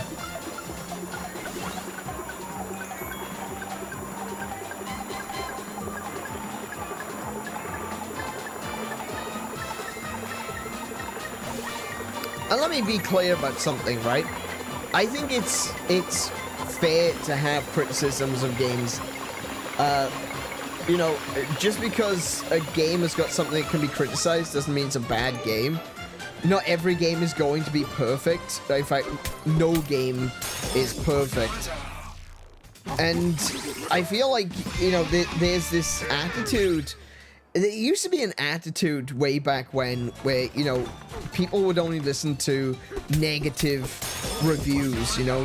They watch their stuff like Angry Video Game Nerd. And don't get me wrong, Angry Video Game Nerd is still a channel that I still watch. But, you know, everyone would be like, oh, what's the worst games? Or what's the worst movies? And, you know, there's a heavy emphasis on the absolute worst that money could buy, you know? And I think that it's kind of gone the other way in certain circles, to the extent that it almost feels like if you criticize a game, people are going to get shitty at you because how dare you criticize this game. Every game has criticisms, right? No game is perfect. And the reality is that if you're not willing to criticize the game, if you're not willing to admit, you know, oh, there's something wrong with it, then you're being disingenuous, you know?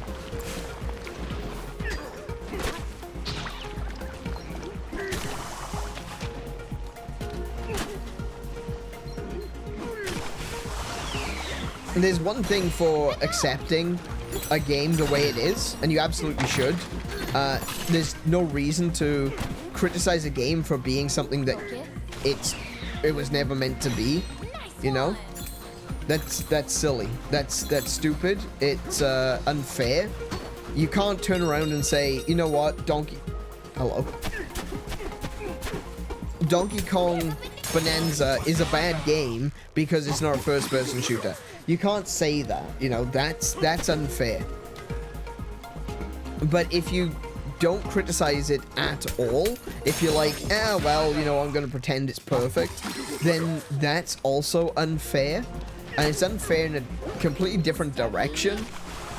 And it makes you seem disingenuous when you pretend everything's perfect when it isn't. And one thing that I want to make sure is, you know, when I'm talking about video games on this channel, is that I'm honest about it, you know? I'm not trying to be, you know, start fights over it. I'm not trying to be argumentative, but it's important to understand that games are not perfect. And I don't think even the developers would want you to be like, oh yeah, this game is completely perfect, you can't criticize a damn thing. Because you don't get good games from not criticizing, you know? You don't get good games from pretending that every game is just fine the way it is. You get good games from being critical.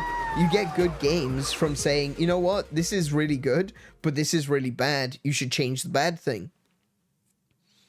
And everyone's got their own tolerances, and everyone's got the things that they enjoy about a game. And some things that someone would enjoy about a game is something that someone else would consider to be bad about a game. That's why you have to separate out what is subjective versus what is objective. And that's what I mean by when I say, you know, if you were to turn around and say Donkey Kong is bad because it's not a first-person shooter, that's subjective, you know? It's something that comes down to personal preference. If you don't like action-adventure RPGs or something like that, oh, this was not an RPG. Why did I say RPG? I don't know. If you don't like action-adventure platformers, then you're gonna find, Let's do this. Why was he jumping when I was pressing A? What is happening?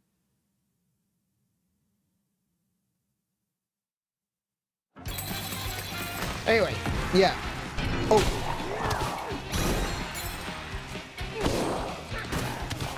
Oh, I've got to destroy these guys. Okay, that's not going to be a problem.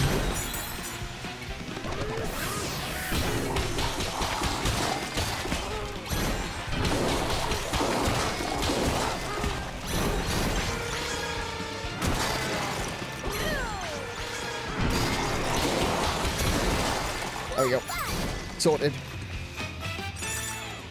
You know, if you're not into this kind of gameplay, if this isn't something that appeals to you, then that's fine. That's subjective, you know?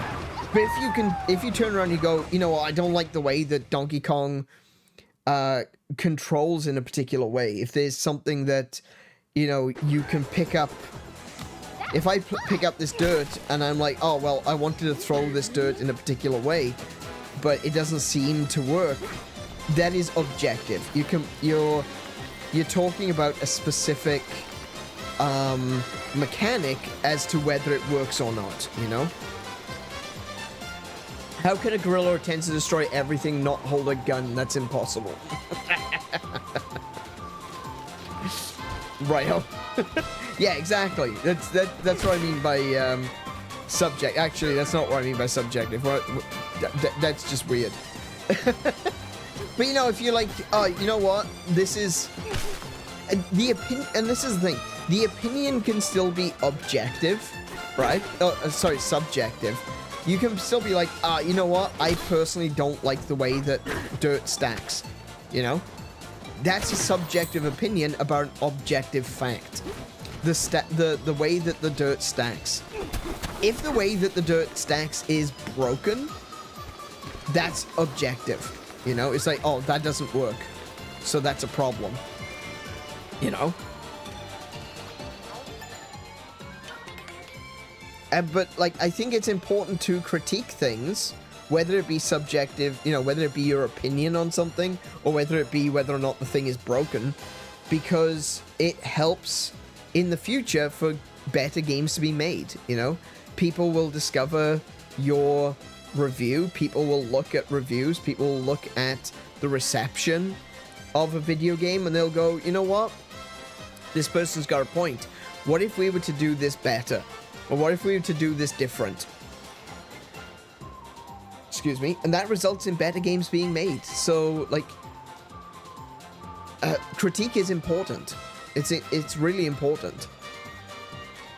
And welcome to the stream, Shiny. How are you doing today? Come on, come all. Enjoy a perfect view of Banana Burger production line from the observation deck. It looks like it's covered in void. That's a problem. Actually, scratch that. Already forgot. We halted Banana Burger production because of all that muck, but we hate to leave our guests hungry. If you're willing, you could take a tour of the factory and help us resume production at the same time. Explore the grounds, ride some rides, and hit any burger switches you find along the way to start things back up. Oh, that's a burger switch. There are 5 burger switches in all. That's the first one. It's covered in gloom. Yeah, it's covered in green gloom. It's Ganon snot. Now, before we do continue on with the tour, I do want to find more stuff. You know?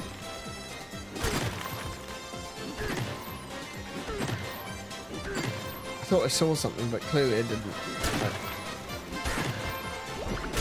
Oh, hello. Okay. Nice one. I've got 80 chips already. Oh, wow. Oh, okay.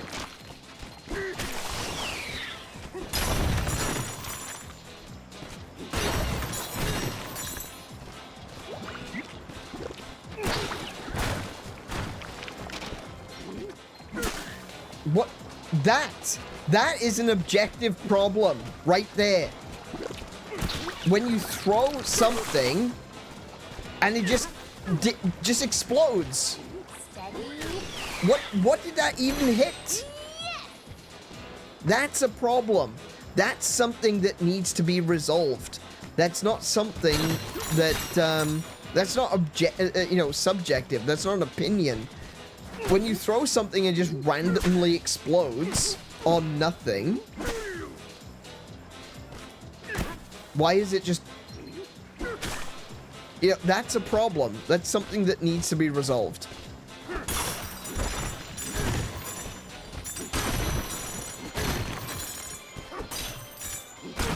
Wait, is this all made of gold?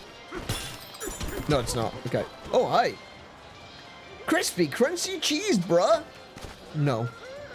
My main problem with Bananza is it's too big of an emphasis on destruction for a platformer. Of course, my problem is completely subjective. It's just something I don't entirely vibe with. No, that's fine. Yeah, exactly. And that's the thing, is like understanding the difference and recognizing when you're when it's an opinion rather than, man, this is you know, this is broken, you know. It's not broken because it's got an emphasis on destruction. It just doesn't appeal to you. It,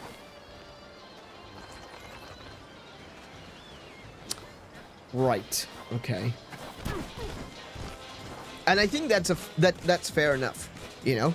And I think that's something that you sometimes get with, dare I mention them, games journalists, is that they can't seem to separate. There are some, I should say, that can't seem to separate opinion from objective fact. And they're very quick to say, I don't like this, therefore game bad. You know? Like the infamous too much water review of Pokemon. You know? Exactly, Shiny got it. Yeah, 7 out of 10, too much water. Yeah, absolutely. That's terrible. That is such bad review. Was it 6 out of 10? Either way. You know? That's not how you review something. If you can say you personally didn't like the emphasis on water, that's fine. I'm okay with that. If you didn't like it, cool, more power to you. But you can't give something a bad review because you personally didn't like the amount of water. That's so bad.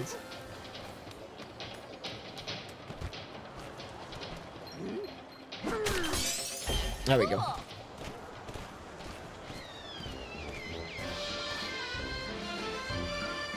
-10 out of 10, minus 10 out of 10, DK has pants.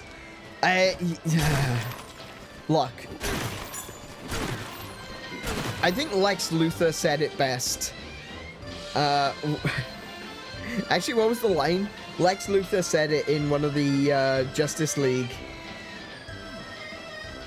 episodes. I think he was talking to, it was either Gorilla Grodd or the I think it was Gorilla Grodd. He said that once you become intelligent, you start wearing pants.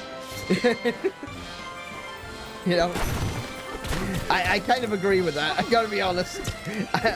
I'm all for intelligent species recognizing that they need to wear pants.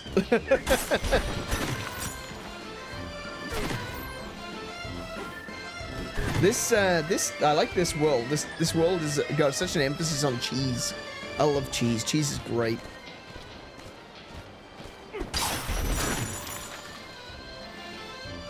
No, you're just bad at keyboard. Oh, okay. Got it. Bad night's sleep is catching up with me. Yeah, I've been sleeping really poorly recently. I'm not really sure why. I've just been... You know, I was doing really well for a while. Oh, hello. I was doing really well for a while, and then... Oh, you things. Oh, these things. Look at them.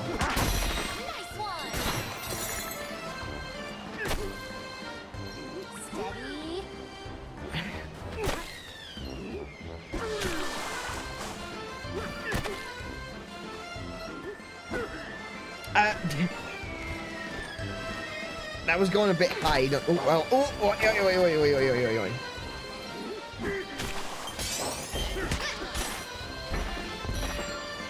yeah, as I was saying, I was doing all right for a while, but then I don't know what happened, but I haven't been sleeping very well. I've been sleeping long, but I just haven't been getting a lot of rest.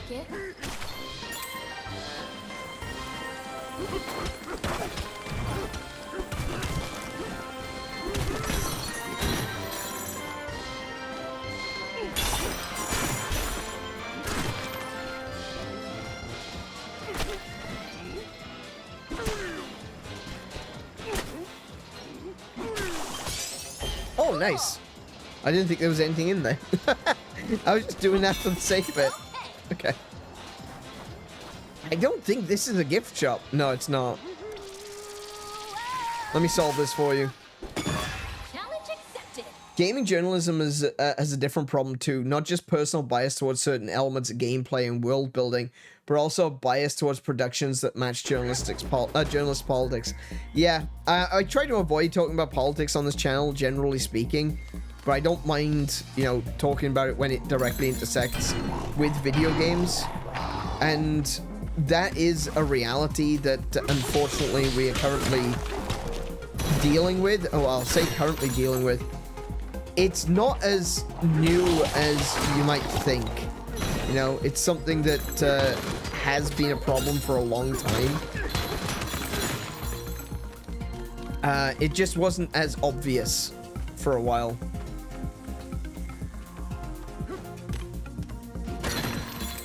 I don't know what that is.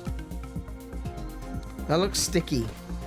Yeah, it's sticky. Yeah, it's sticky. Yeah, it's sticky. Okay.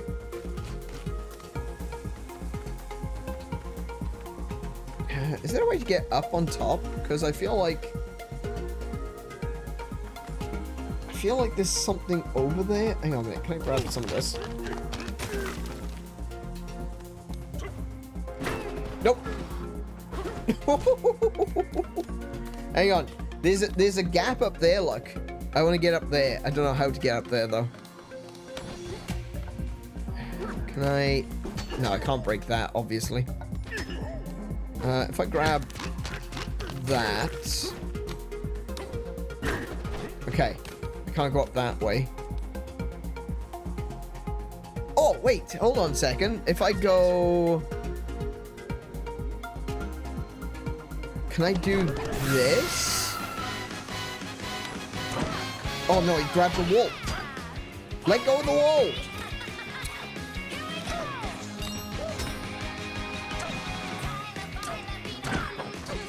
There we go.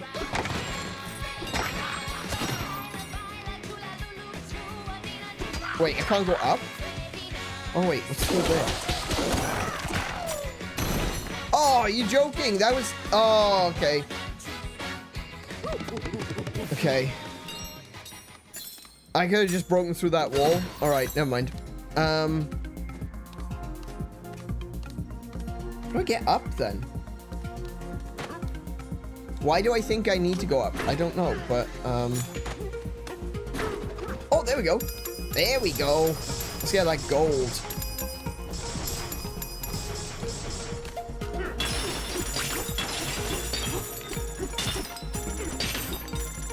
Nice.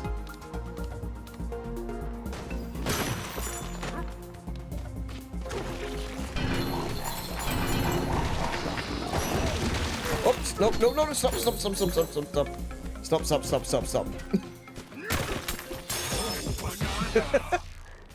Yeah, no, that's fine, dude. That's fine, Shiny. Don't worry about it. You can throw quick jabs at games urinalists whenever you like.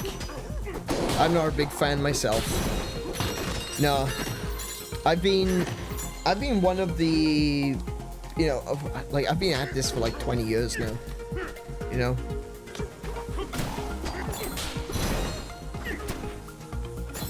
Was I stuck in the... Well, not really stuck in the wall, but I was inside that wall.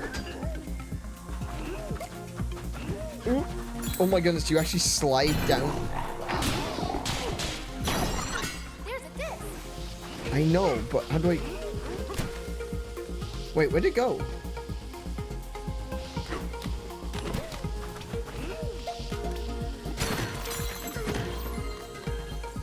I don't know where the disc went. Oh, yikes. Yeah, you slide on this sand.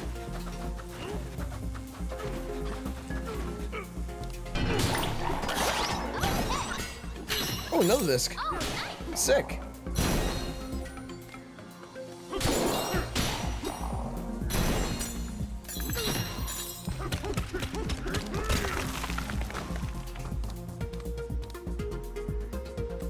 Oh, hello.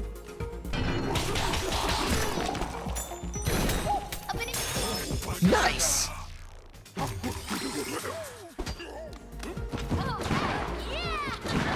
Oh my goodness, I thought that cannon had killed me. Oh, my heart sank for a second. I thought the cannon just shot me out into the void. Oh my goodness.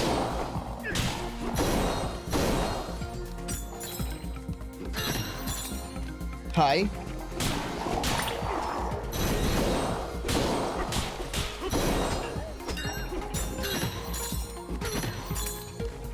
Zero to 10, cannon shot me into the void.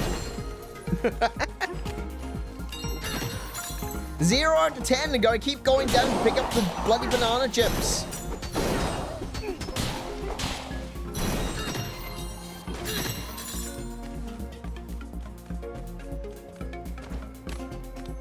Right, so I think I got all 3 of those.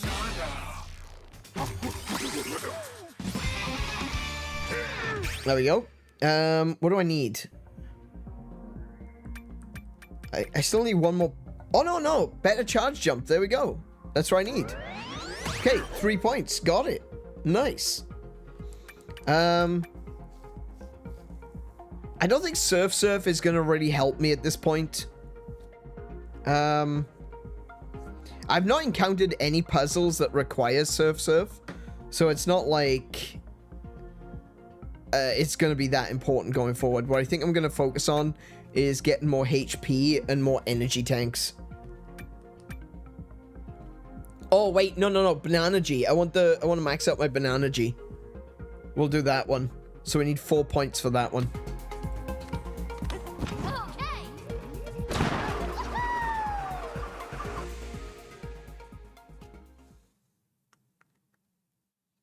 My brother and I used to refer to such barrels in Donkey Kong Country 2 as asshole barrels.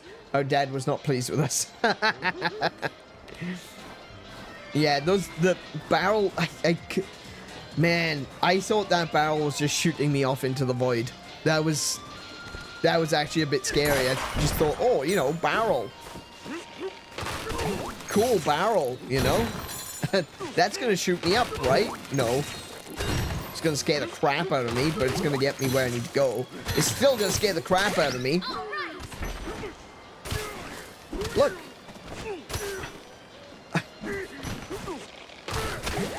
There's another good example, I think, of, you know, priority. I think that's something that, something that definitely should be more...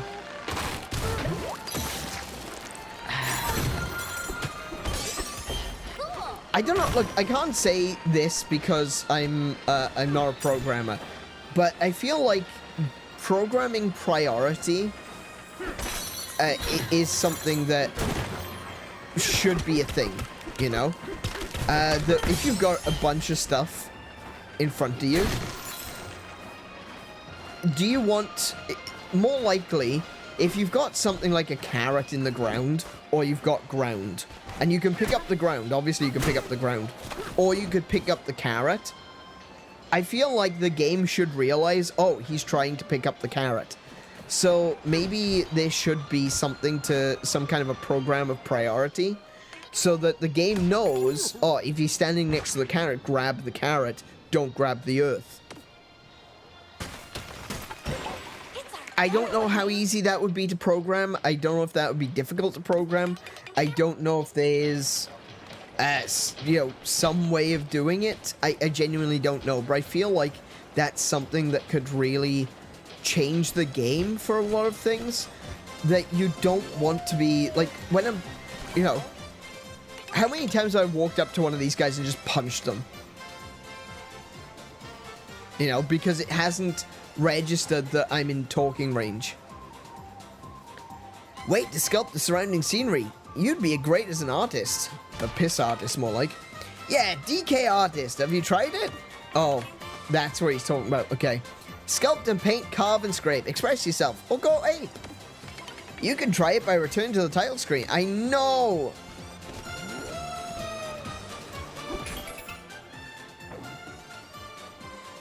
Oh, okay.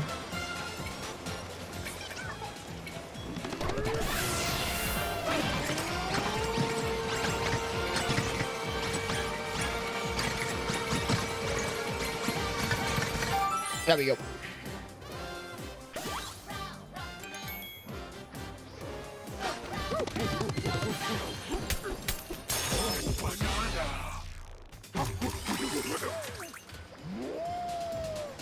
So yeah, it's nice to have this guy just standing there doing the whole sucking thing. It's like, oh, do I have to do the sucking thing? Is that what I've got to do? Is that how it... Yeah, thank you. Thank you for telling me how to solve the puzzle. Appreciate it. What have you got? Oh, it's the same as the other style shop. Okay, well, I don't want the hairstyles here. I definitely want to get these pants, though.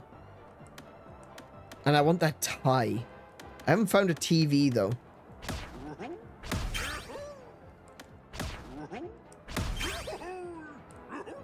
Okay. What Bonanza theme is your favorite? For it, for B, it's Snake, but Kong is... For me, it's Snake, but for it's Kong close second. I like Kong.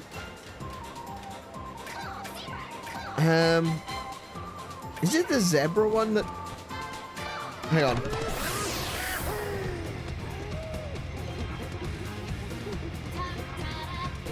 Yeah, I like Kong because it sounds a lot like Splatoon.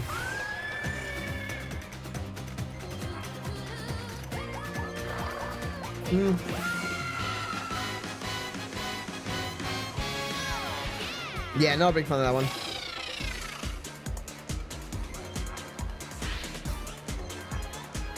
Snake's pretty cool.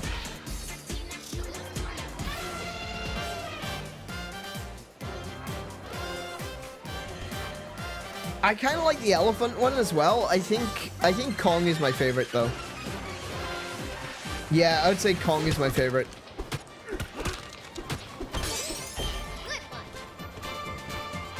That's the smashing things. Welcome, welcome, one and all. It's time for quiz questions with Quiz Tone. Okay. Ready to begin? Here we go. What attention-grabbing object sits in the center of the Fractal's disco hall? It was a giant speaker. Ding, ding, ding! You got it. What a sound system. What a venue. We'll have to host one of our quizzes there someday, eh? Haha. Rolling right along, here comes your next question. What do the snakes create in their home layer? Lighting equipment. Yes. Ding, ding, ding! You got it! Hard to say how they decided on that specialty. It's light work, but it still tipped the scales. Haha. Oh my goodness, I am going to steal your face when we finish this. And just one question left. Keep your wits sharp, because here it comes. Which of these cannot be found within the feast layer?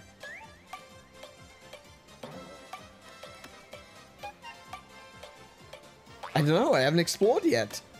Mountain of Fries sounds about right. Pond of Soda, maybe Forest of Nuggets? Got it, got it.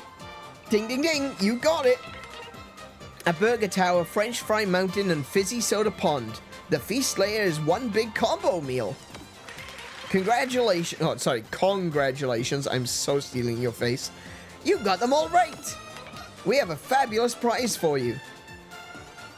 It's a banana. I loved this pun. I'm stealing your face. You get what you deserve. A snake theme has a great rapping part. Eminem could never. A TV! Oh my goodness, I have one of these. I'm so offended by this. Can I just point this out? I am so offended that the TV, the CRT TV is a fossil. What is this? What? I'm so offended that the CRT TV is a fossil. I have one. I can listen. I have one. I can. It's not a fossil. It's not that old. Good lord. Caution. No running in the hall.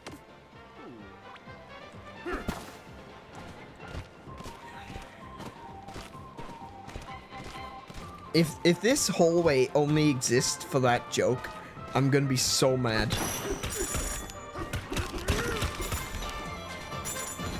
I am so mad. I am so mad. Are they serious? Did they really do that? They made this whole... Oh, there's a cave under there. They made this hallway purely so they can make the joke of no running in the hall. Are you serious? Hang on, I want to go this way. Oh, nope, that's a drop.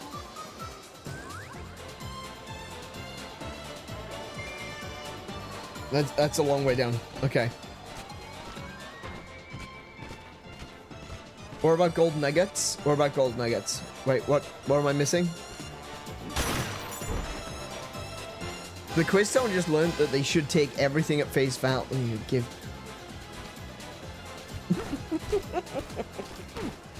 At face value, get it? Face value? Yeah. Also, I have a question. I have a serious question. Why is gold explosive? I don't get it. I don't understand. I'm so confused.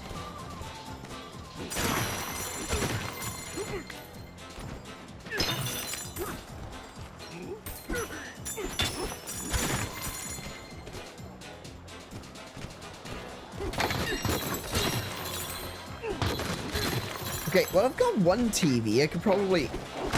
No. No. Oh, ow! Get wrecked! Ooh, I want that. Oh, nice. Oh, wait, is there... Oh, that's one way. I gotta go from the other side. Okay.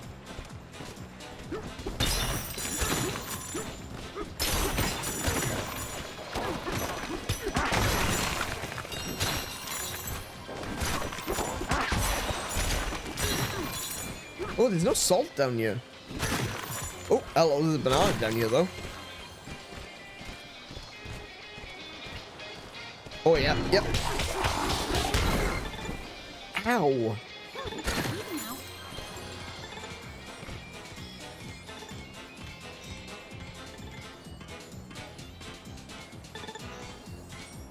Oh, hello.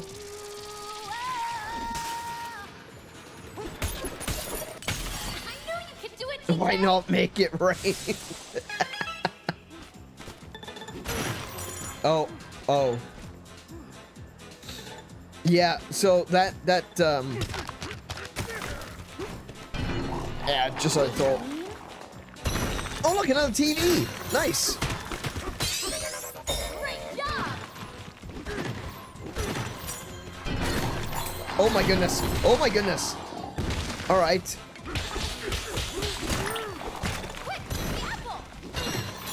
Where was the apple? Oh, apple. Okay.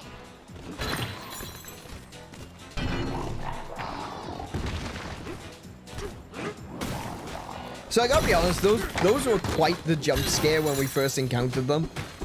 And I think they're still pretty cool enemies. They're really good obstacles. Because they can still kind of not really jump scare you in the sense of like, oh dear, I'm scared, you know, but more jump scare you in the sense of, oh shit, I wasn't expecting that to be there. You gonna wake up or something? Steady. Oh, he had a fossil on the back of his head. All right, cool. I mean, I knew that. I knew he had a fossil on the back of his head. That's why I attacked him. I knew. Yes, yes, I did. A banana. I knew. I wasn't just attacking him for fun. I swear.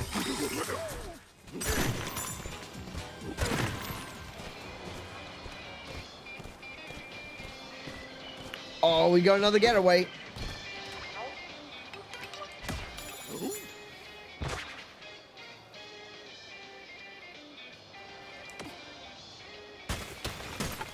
Nice.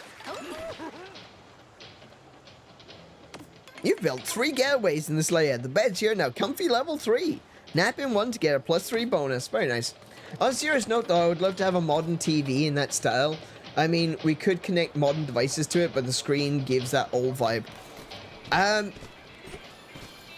There have been attempts. Oh, heck. Okay. Hang on a minute. Hang on a minute. Hang on a minute. Easy. There have been attempts to make a CRT-like television with modern inputs. The only problem is that there's such a small... what's the word I'm looking for? There's such a small audience for it. And that really is what gets in the way of it being successful, unfortunately. There was actually a monitor that I wanted to back on Kickstarter, which was kind of the other way around. It was a modern television. It was a modern monitor, with all of the classic inputs. And unfortunately, they just took so long to actually get it done. I ended up canceling. Oh, I can't reach that. Ended up canceling that that Kickstarter pre-order. I wish I didn't have to, honestly, but it was just getting to a point. Oh, I see. Hang on, I see. If I jump from higher up, I can get more of a.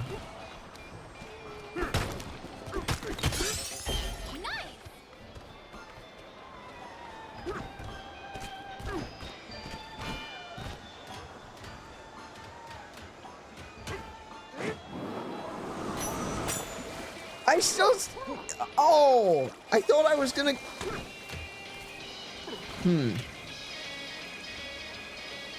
I was swindled. I believed. And I shouldn't have. It is fizzy, though. Look at it. It's fizzy. How do I deal with that? Can I suck it up? Hang on.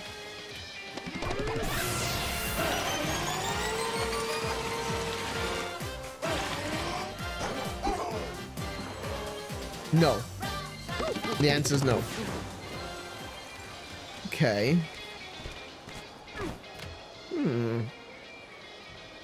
Try chucking a rock at it.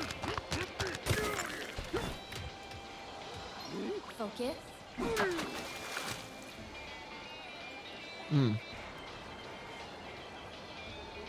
Interesting.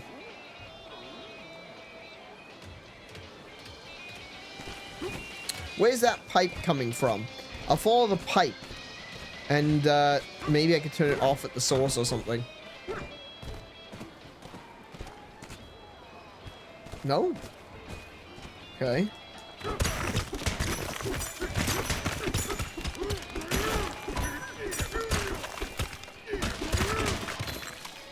Oh, it just sinks back into the ground. Alright, never mind then. Alright, we'll come back to that one. These destruction puzzles taught me an important lesson. When in a bind, start sucking. Yeah, that's definitely, that's definitely what I do. I do that in every stream. I suck.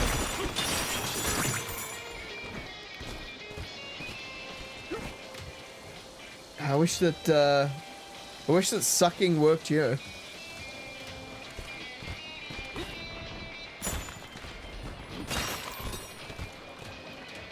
Oh, what do you have to say? This is the Royal Oil Cruise. It powers the factory, but we're feeling powerless in the face of all the muck that's blocking the ride. We can't reach the burger switch. Oh, that's right. I was supposed to be hitting the burger switches.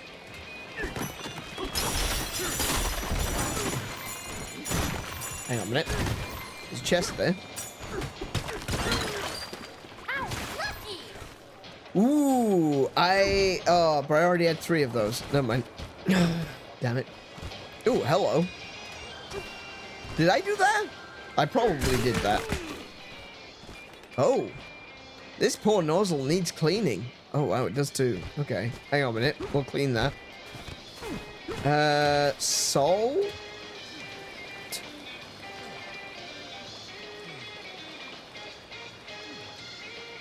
There's no salt around here, is there?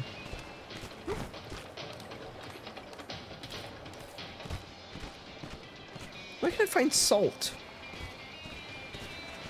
Right up here. Oh, hello. No, this is just gold. Man, why do I need gold? I don't want gold. I don't need gold. I need salt. Is this salt? No, that's also dirt. Maybe there's some salt up on top of this cliff. I did literally go up and then jump straight back off, so I have no idea if there was anything up here worth grabbing. Doesn't look like it. Oh my goodness, get off.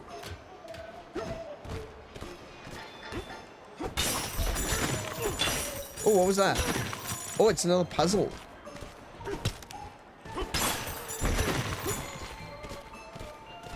There we go. Wait, I'm in a graveyard? Oh, this is the French fries area. Oh, you really want to get inside this door, eh? You just need to cover the material costs. That'll be 600 gold. Alright, I do need gold. Change my mind. One lesson of all time, there's a character made of salt nearby. Oh, is there?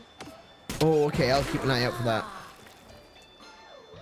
Near the trail of boiling oil. Alright, I'll keep an eye out.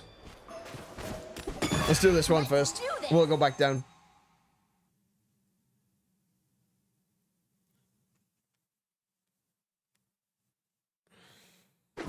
Branching track roller coaster. Okay, we haven't actually done any of the roller coaster stuff yet, so this may be a...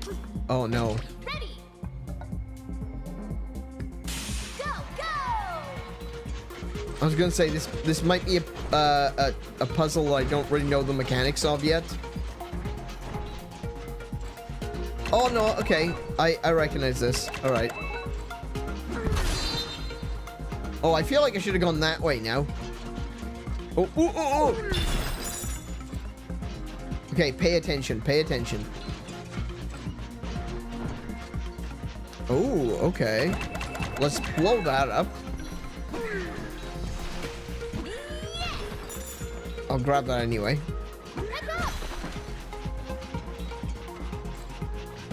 Was there a banana in there? Oh, I'm missing. I'm trying to get the gold that I've already missed. Oh, banana. Trying to get the gold that I already missed instead of looking ahead and not dying. Okay. I may have to come back in here if that was not the right one. Oh, we got water. All right.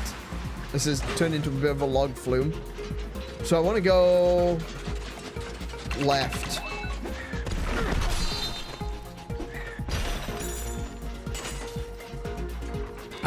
Oh, hello. Blow you up.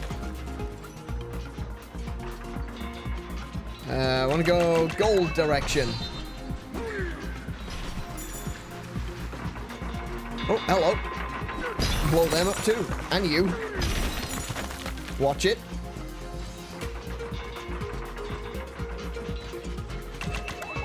Oh, hello. How do I go that way? Oh. Ooh. Secret. Secrets? Banana. Ooh, a banana. Hey, Pico, welcome to the stream. How are you doing today? Ready. Let's go. Go, go.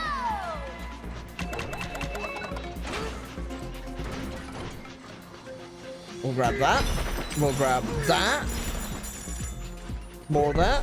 No, no, we won't grab more than that. Okay.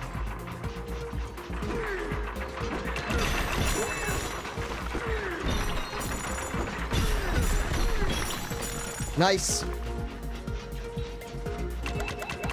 Yeah, lots of gold in this one. I like this.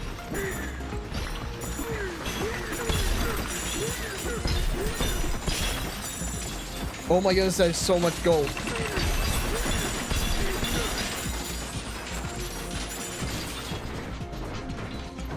And we get the final banana. Brilliant. So we got all three from that one.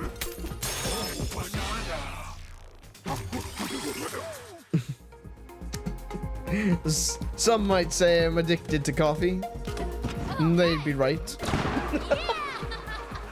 I used to be like that, honestly. I used to work as a coffee roaster's assistant. I used to work in the cafe, and that was a really, really horrible personal experience. But I actually worked at Starbucks, and it's where I discovered that Starbucks, at the very least the UK version of Starbucks, they actually do a lot right, you know? A lot of people will critique Starbucks as like, oh yeah, you know, there's a lot of things that Starbucks should be critiqued for, but to say that it's not real coffee is just false.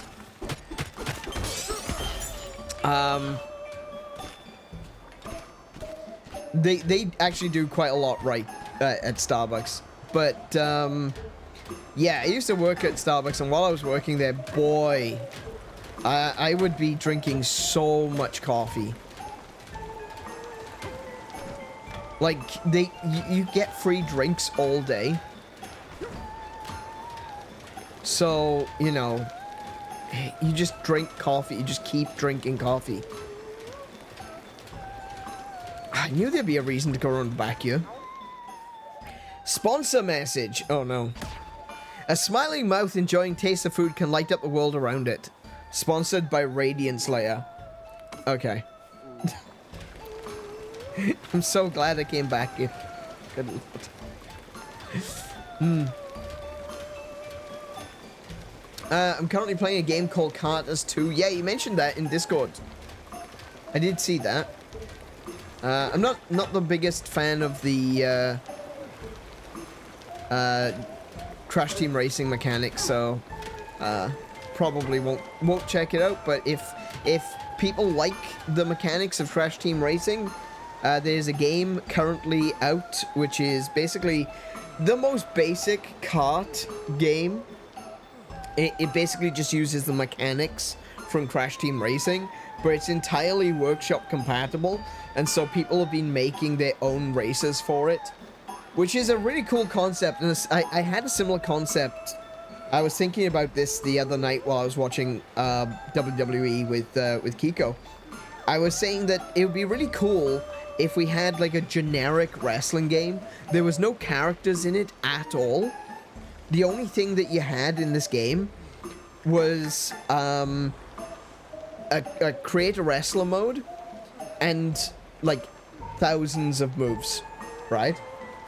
So you could literally create any character that you wanted in the game, and there would be no like copyright dispute. There'd be nothing like that, and it would all be about you create your own characters, and you can create real wrestlers or you can create fake wrestlers. You create your own characters from other games, stuff like that. But the idea was to put so much of an emphasis on the create a character mode that you could just make anything, like literally anything. And I thought that would be really fun, a really fun concept. But sadly, stuff like that never gets made. And unfortunately, it very rarely is successful. So, yeah, a lot of games like that require some kind of star power, you know? Crash Team Racing is popular because it's Crash Bandicoot. Or at very least, the original was popular because it's Crash Bandicoot. Mario Kart is popular because it's Mario. Now, obviously, over time, people have come to enjoy Mario Kart for being Mario Kart.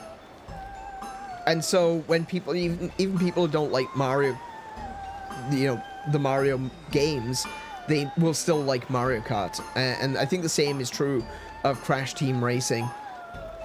But so it's unfortunate that a lot of these games that try their best to be as generic as possible and allow other people to put the characters in doesn't work. I mean, the game works. I have no idea if the Carters works. I'm sure it does. Pika seems to be enjoying it.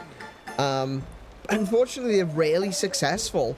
And I think that games like that really should be more successful.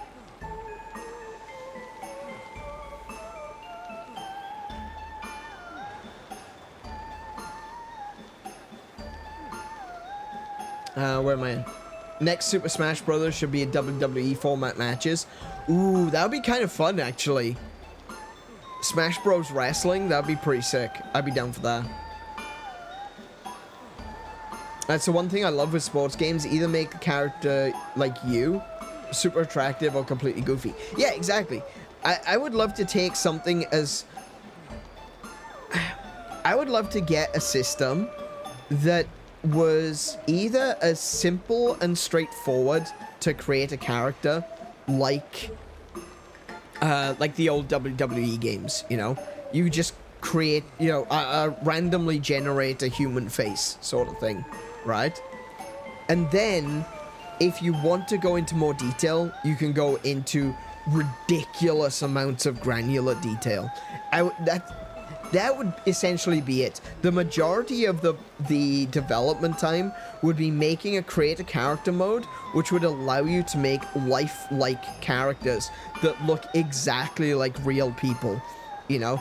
That's the sort of thing that I would want. But also be accessible enough that you could just literally just hit face randomizer. There you go, you got a random face. So if there's something that you wanted that you know you want the character to specifically look like, you could go into extreme detail.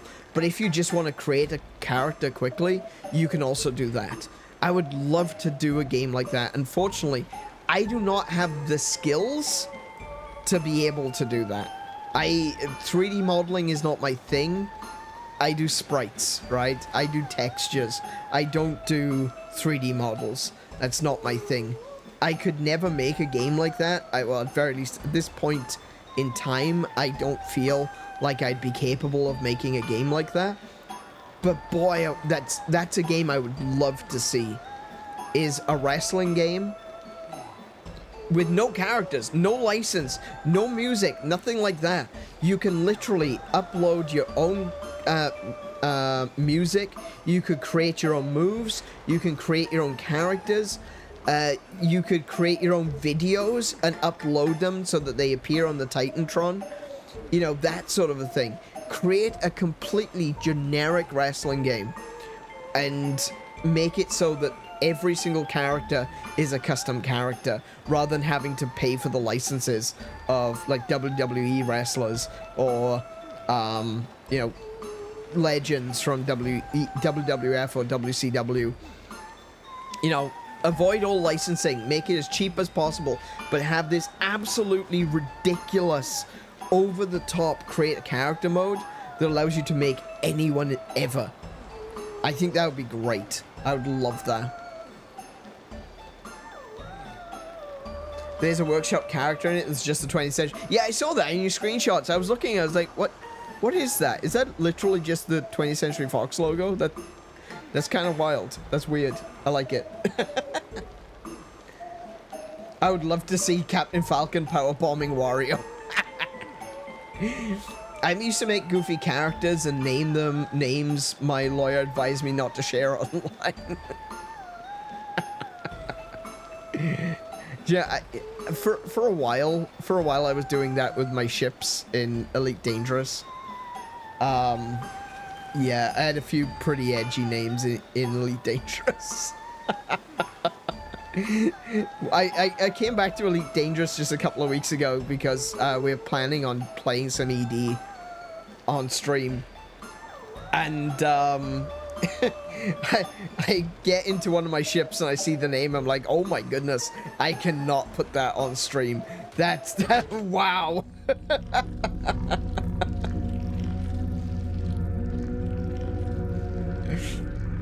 I'd love Ganondorf to RKO or nowhere. Hell yeah.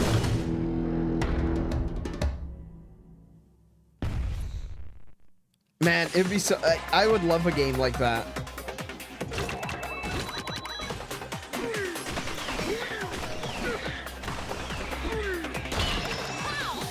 Oops. Oh, I gotta jump over these.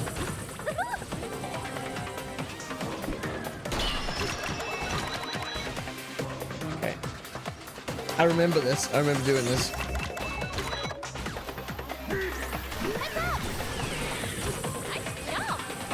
Thank you.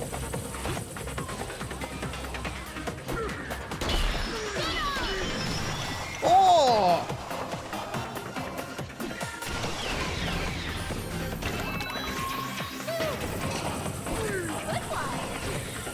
Oops. Nope, that wasn't very good, was it? A bit too early on that jump.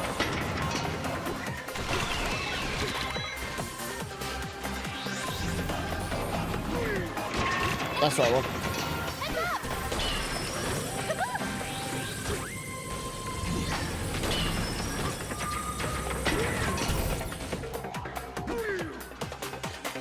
Oh, I completely missed that, didn't I?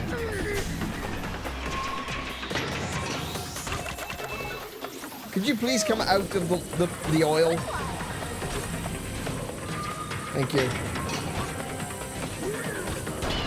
Got it.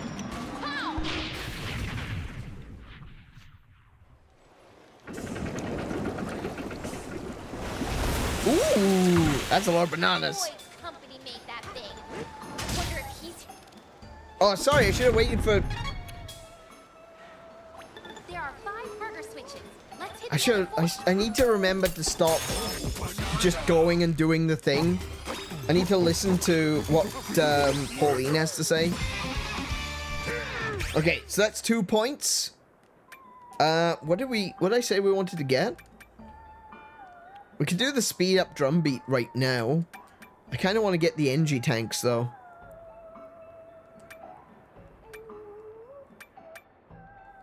Let's do the speed up drum beat. May as well. May as well.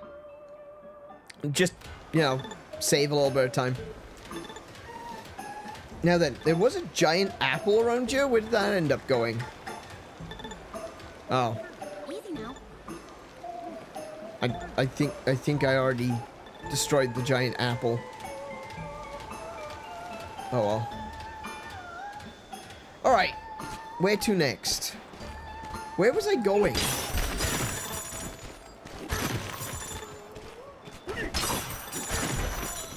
Oh, another one. Brilliant. No, you're exactly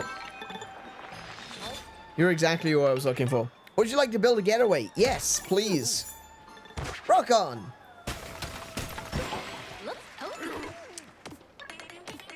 Okay. Yeah, we're gonna take a break. We'll take a break there.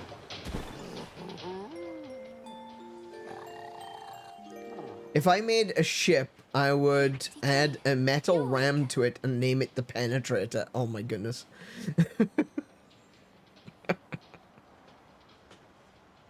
you unfortunately you can't have a metal ram, but there are other things in that game that penetrate.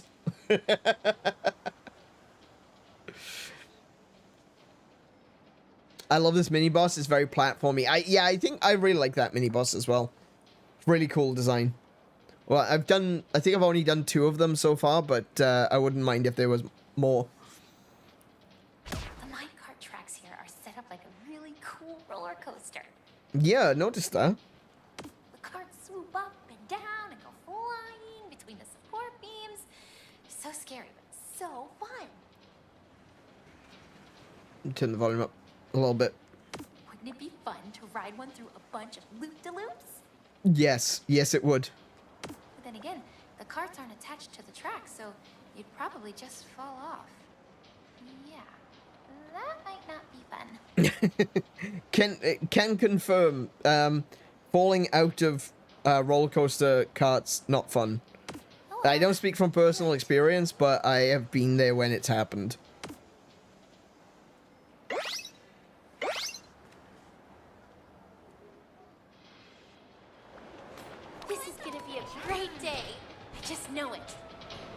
So many calories. Yeah, I know, right? That's what I've been thinking. Yeah, that's exactly what I'm thinking. The calories. Yeah, that's the problem.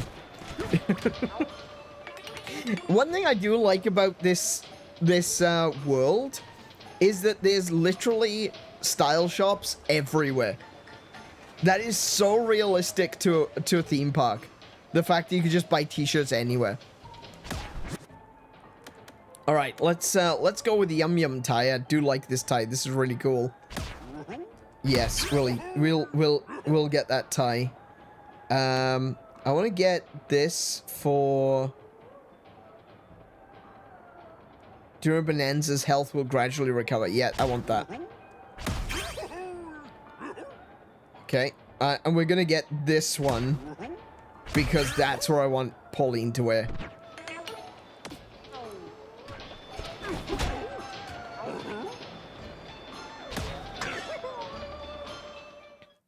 Look at this. I love this. This is so cool.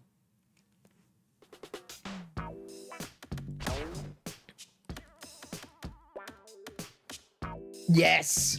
Yes. Perfect. Look at her. She's perfect. I want this jacket in real life. I want this jacket in real life. That is so cool. Do you know what? If Nintendo released this jacket and it was like $250, I'd still buy it. This is such a cool jacket. Kiko, take notes. How's it look? Brilliant. You look amazing. Did I get the shockproofs? I did. Okay.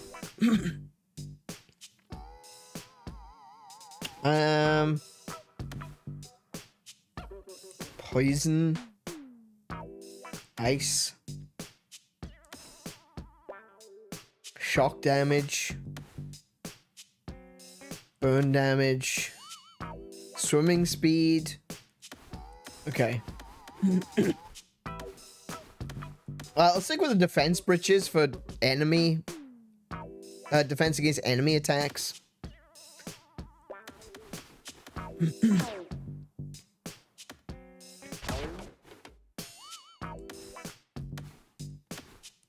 I'll stick with the mallow for... this is the only one which I dislike. It's a bit too pale for my liking. I much prefer that one. We'll stick with this one. Okay, and we'll switch over to 𝗵𝗵𝗃 because apparently we can eat food-based terrain with it. I'm assuming I can just eat salt. We're gonna find out, though. We'll find out now. You love the DK references on the jacket as well? Yeah. The pink girders and the, oh, look at the bananas. And it's even using this a similar font. Oh my goodness, what's she doing? That's adorable. She messes up his hair. What? Wait, I've never watched this before. Oh my goodness, this is adorable. Oh. I've never actually sat and watched this before. Oh my goodness. Okay. Yeah, the logos on the back looks very similar as well to the art style on the arcade cabinet.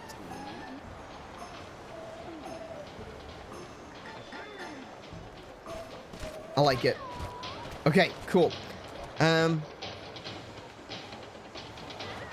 If she has shoes, they'll dig into his back. That's true. That is true. Kiko's saying that we need to get shoes for her, but maybe we don't. Maybe she doesn't need shoes. I'm sure there's some weirdos out there that are fine with it. Ready. Go, go! I feel like I've gone the wrong way. Hang on. Why am I...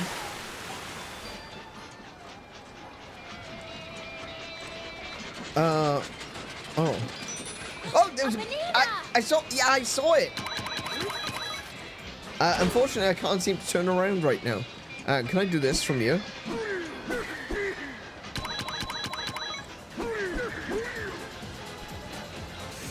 You know, you'd think I could, but I can't, because I suck.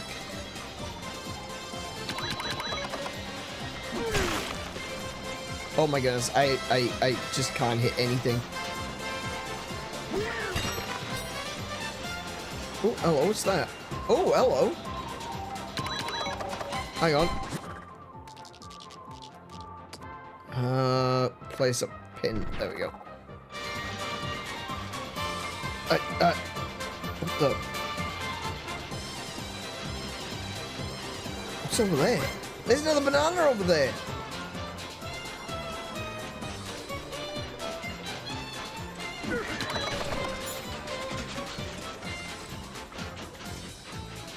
Oh, we've been through here. This is where... Yeah. We've been here before.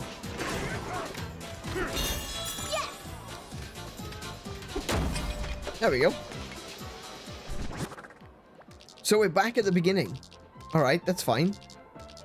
Wait, is that a... Hang on a minute. I didn't even see them. There it is. Barrel. Got it. Okay.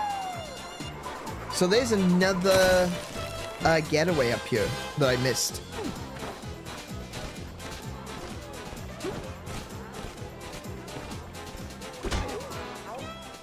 Would you like to build a getaway? It's only 500 gold. Yes. Yes, I would. You can dismount minecarts anytime with ZL. Oh, yeah, you go. Yeah, true. Good point. I completely forgot about that. You've built 5 getaways. The bed's now comfy level 4.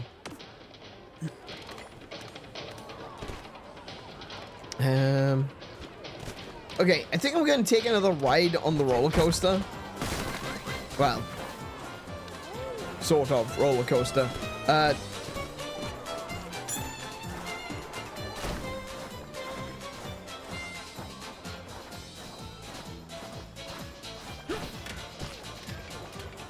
Oh, wait. Can we... I can go back the way I came. Ready. Cool. All right. So I should be able to get some of the stuff which I couldn't get before. Are you serious?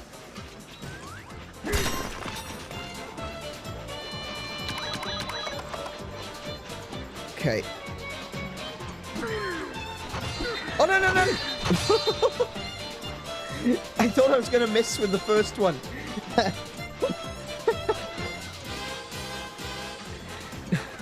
Okay.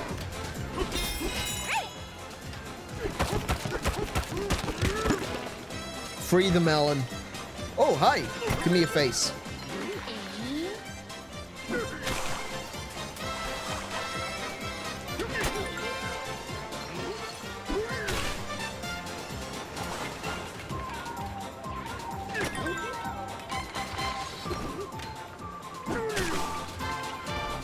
Is there a way of climbing this thing? It's all oiled. Oh, I gotta use the snake ability, of course. Yeah. Okay. So I just gotta clear a big enough hole, essentially.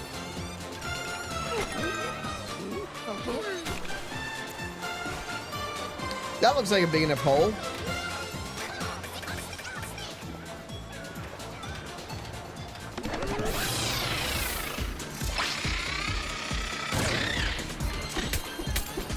Nice. Okay.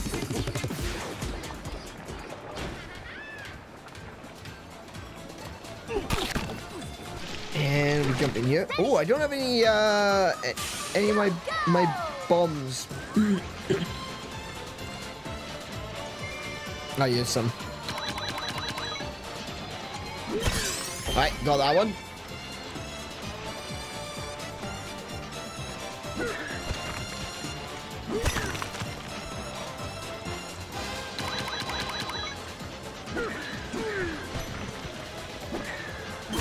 There we go.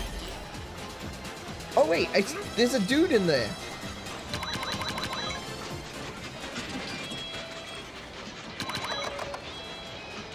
Might have to come along this route again. Right. Oh, no.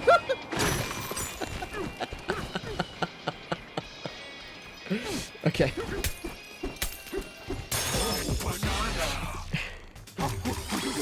All right.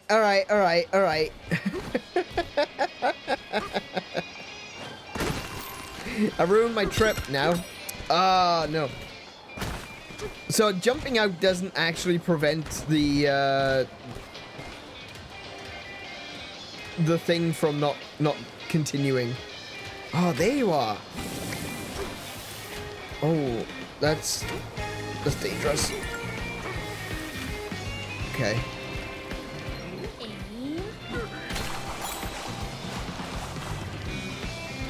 Okay. Grab that.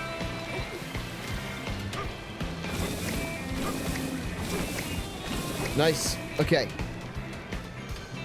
Let's just get rid of the last of that muck. We'll break these. Get all this gold. All this lovely, delicious gold. What does that say? I can't read that. I can't read. I'm a gorilla.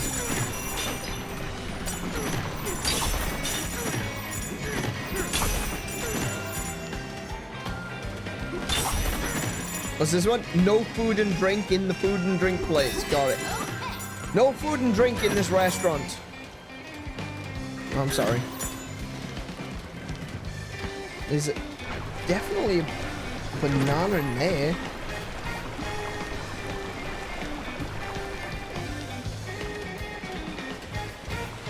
Oh, that's a big old load of salt right there.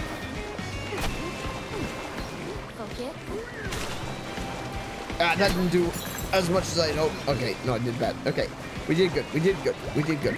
Hi. Nice one. Okay.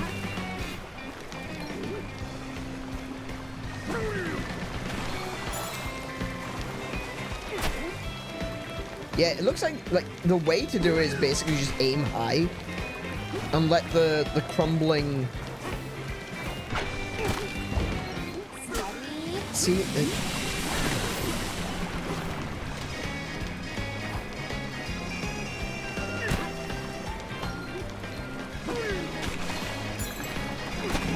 Oh, hello. Wait, what's happening? What?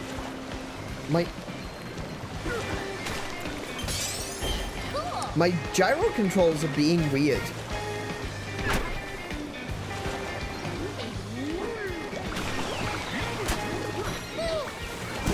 Oh, it spat at me. I didn't even notice that. What the?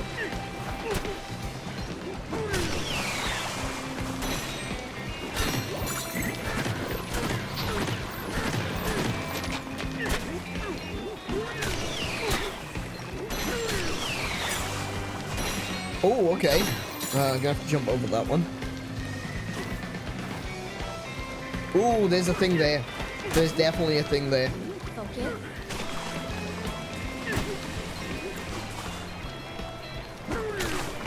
It's a banana! Hey, a banana!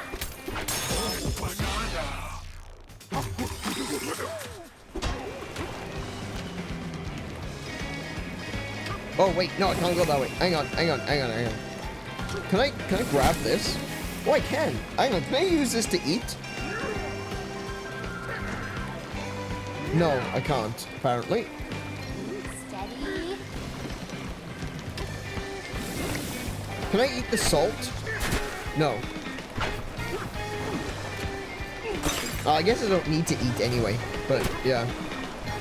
So I'm wearing the tie that's supposed to allow you to eat things.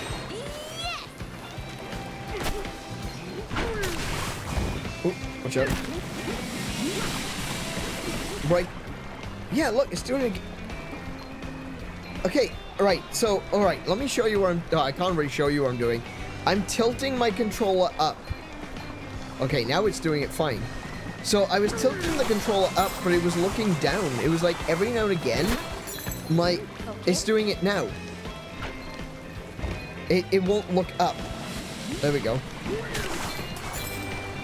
Every now and again, the gyro controls invert for some reason. I don't know why.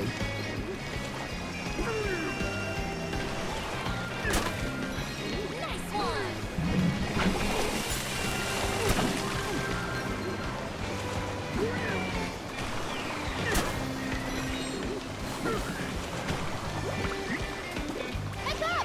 I thought that was going to hit him. Oh, it did. Brilliant. Let's have a look.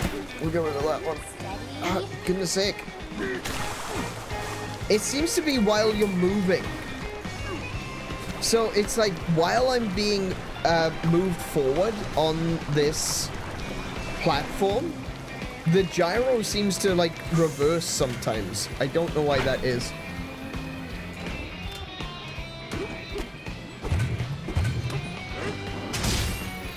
Yeah, I'm not sure why that is.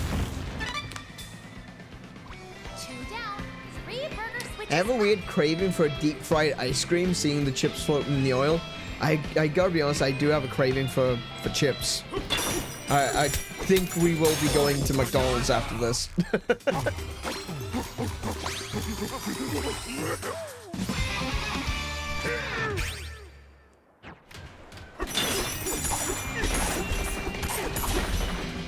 Man, I've spent so much time in today's stream just running around doing stuff. I haven't even, like, done the main mission yet. But I think that's a good thing, you know? Like, some of the levels are so good that you just get easily distracted. I think that's the mark of a good stage, you know? If you get easily distracted in just the fun things that's happening around you, and you've done it right, haven't you? You know, you've made a good game. You've made a game that people can get lost in.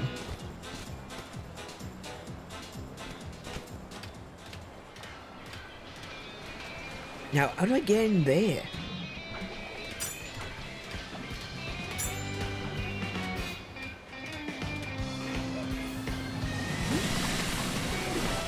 Oh! Oh, it was easier than I thought. Okay, I just gotta wait for the salt to come back up. I've never tried deep frying salt before, but this is, Oh, wait, I didn't see you.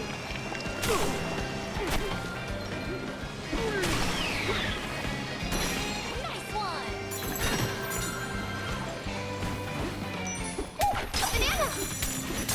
Nice, there it goes. The salt's last stop. Very cool.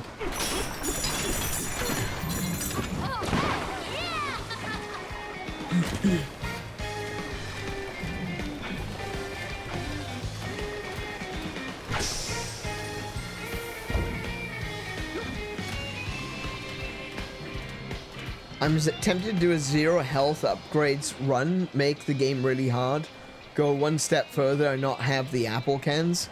Oh, really? Ah. I mean, yeah, I'll be honest, this game isn't particularly difficult, is it? I wonder if there's, like, the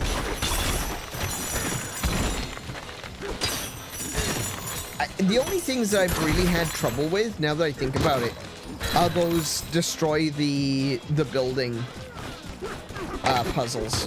Puzzles? Is it really a puzzle? I don't know.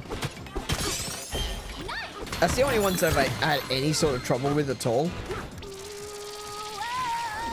Everything else has been pretty fun, just like very casual. I think some of these could probably do with a little bit more challenge. I think you're right. I don't know if I'd necessarily want to go with the lack of HP though.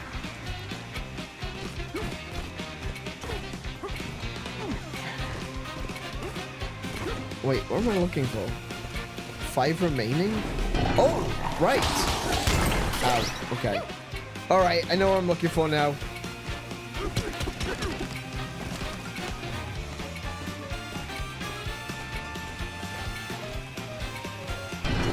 You. Oh, what? How did he hit me? That's all right. We'll do this. We'll give this another go. I wasn't paying attention. I didn't even know what I was actually supposed to do. So I gotta get the wallopoids. I gotta find 5 of them, which is fine. We'll go like this, and we will wallop all of the walls. You know what? If we destroy every wall, then we're bound to win.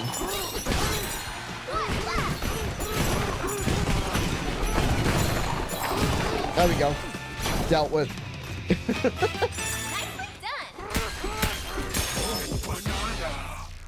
You can't hide if we destroy everything, you know?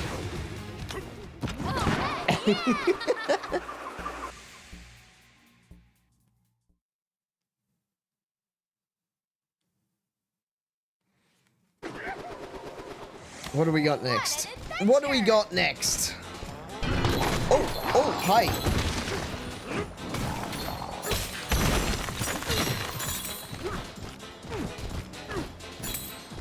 That wallopoid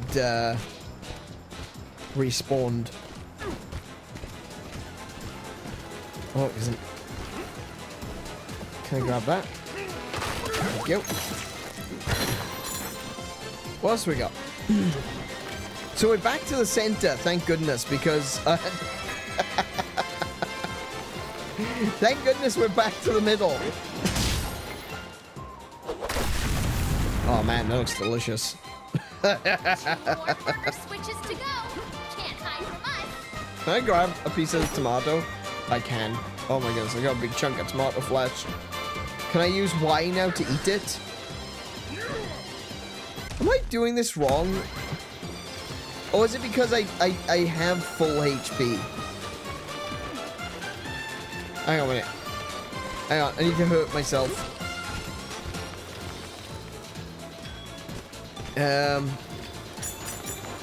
Oh, that'll do it. Come here. There you go. I hurt myself today to see if I still feel. Okay.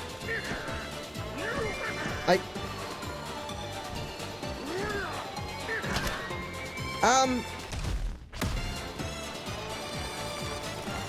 so confused. What? Oh, okay. I thought you had to. That's so cool. Okay. I thought you had to actually pick up the thing to try to eat it. Why is that telling me to go down? Okay.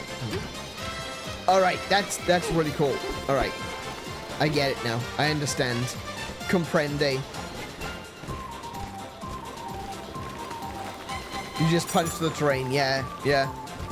Oh, you tell us. You tell me now. You tell me now that I've already figured it out. Yeah. Okay. I see how it is. Yeah, I thought you actually had to pick it up. Does this count as... Oh, he does! He eats the cheese, too! Nice. Good. Cheese is good for you. Well, that's not good for everyone, but you know what I mean. If you're lactose intolerant, just means you're not trying hard enough. Chat is delayed. Yeah, don't worry about it. It's all good. We're just playing. We're just messing about. I just used up my mango. Mango? It wasn't mango, was it? It was, and I fell through.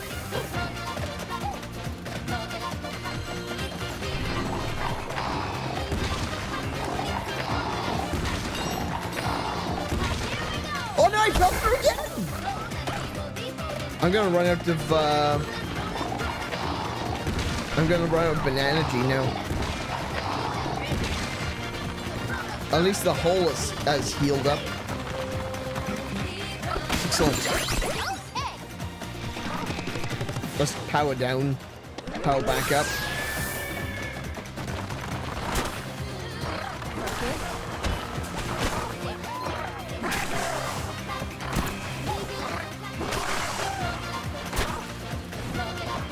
Wait, there's a... Hang on. That's what I want. That's what I want.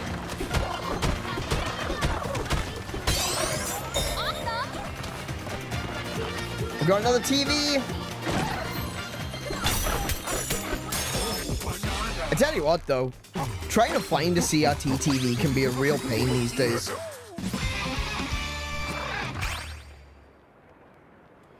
We found a place locally, and it's just a couple of guys, right? Literally just a couple of guys that like retro gaming. And they're basically doing it out of their house. Their house is just full of CRT TVs. That makes 4. Final burger switch, here we come. We found them on like Facebook, and we bought 2 TVs from them. So I've got one that's in my office now, and I got another one downstairs that I would like to get cleaned up. It's a little bit dirty. I want to get it cleaned up, and I want to get it up here because it's a slightly bigger TV than the one I've got. But oh, damn it.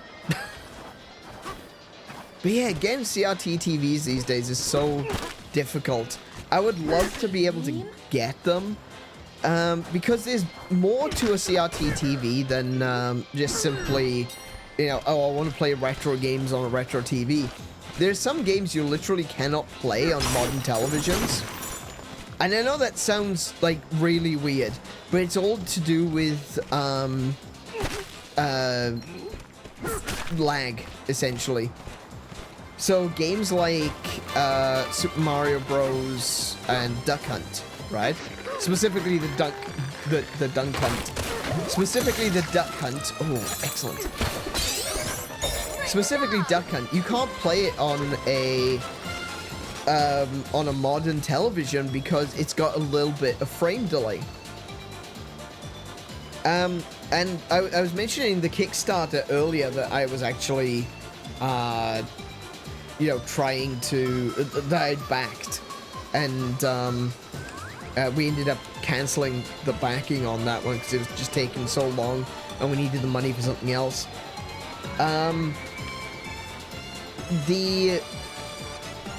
The frame delay on that, the monitor that they were using was almost perfect, and they tested it and they could play games like Duck Hunt on that monitor. And I thought it was really cool, and so they were building this thing, and that's the only reason I wanted to get it, was because it was like a modern monitor, but it still had the refresh rate and the lag time of a CRT TV. But unfortunately, like I said, we just couldn't afford it in the end. We had to withdraw our backing from it, which sucked. But yeah, CRT TVs, they work differently, and because they work differently, video games that were made to work on CRT televisions, some of them just don't work on modern monitors, which is sad, you know? There's a lot of games that you're kind of missing out on because they just don't work like they used to. I think they did a really good job, though, of getting Duck Hunt to work using the Wii. I felt like that game was perfect, you know? But they had to basically remake the whole thing for it to work using a different system.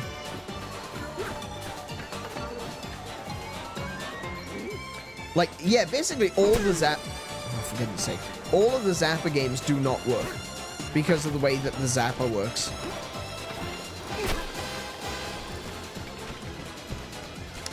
No worries, GH. You have a good rest of the evening. We'll catch you next time. Have a good night. Oh, for goodness sake.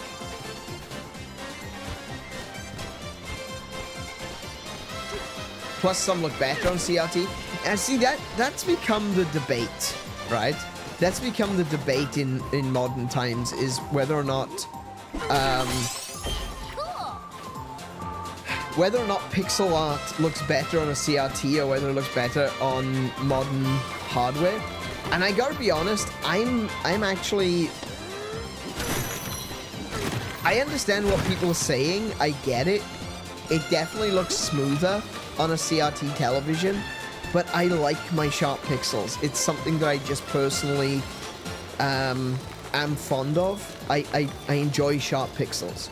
So even long before CRT televisions were out, I was already making sprites and sprite comics and stuff like that. And I just got to enjoying pixel art with very hard, sharp edges. And so I just, you know, I do enjoy them with the hard, sharp edges. And I see people all the time saying, "Oh, this is the correct way to enjoy, you know, pixel art, because it was never meant to be all pixelated and hard edged and all that sort of stuff." I was like, well, there's no correct way to enjoy pixel art. If you like it smoothed out on a CRT television, good for you. Alternatively, if you like hard pixel edges, then, you know, good for you. It all comes down to preference. Like, some people will look at this version of Donkey Kong and be like, man, he's super expressive, he's really cartoony, it's a really fun design, they love it. And other people will look at it and be like, meh, not a fan. I prefer classic Donkey Kong. And again, completely up to the individual. But yeah, some games definitely look a lot better when they're smoothed out. Actually, I've been looking into a lot of games for the PC98, which is a Japanese PC from the late 80s. And the PC98 and the PC88 as well, it's got a lot of really beautiful pixel art on it. A lot of games like JRPGs and some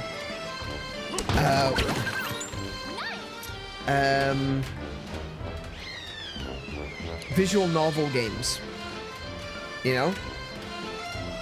And the artwork is absolutely stunning, but it definitely looks better on a CRT. You know, because it doesn't look pixelated. It looks like an anime when you've got it on a CRT. So if you're playing it and you're looking for it to look like an anime, yeah, it's gonna look better on a CRT. If you're looking at it and you just enjoy the pixel art, it's still great. I think the artwork in a lot of these games is just stunning. I'd like to play some PC88 games, PC98 games. Unfortunately, they can be a pain in the ass to emulate. Kingly Swings sponsor message. Flap your wings and launch yourself into the sky of your dreams. Sponsored by the Forest Layer. Brilliant. Thank you.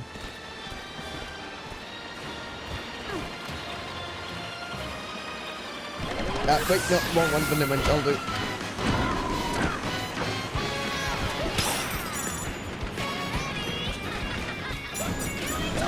Wait, where am I doing? Where am I going?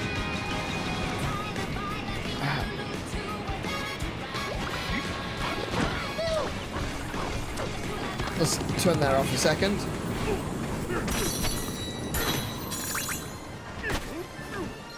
Steady. There we go. Oh, there was a TV under there. Brilliant.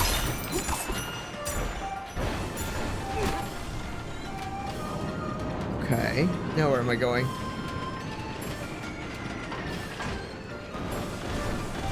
Oh, I think I need to go that way.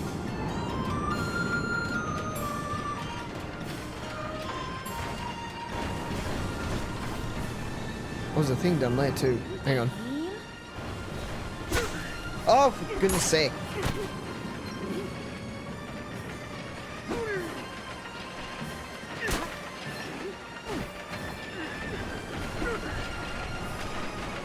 Nice, got it.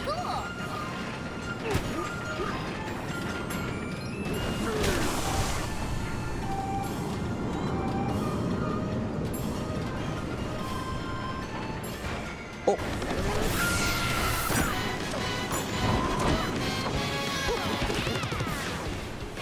Okay. We got a melon here.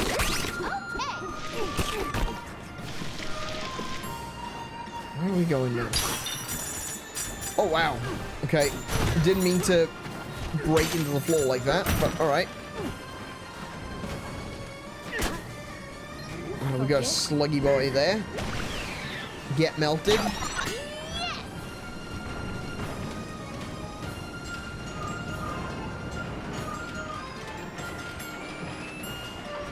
Oh.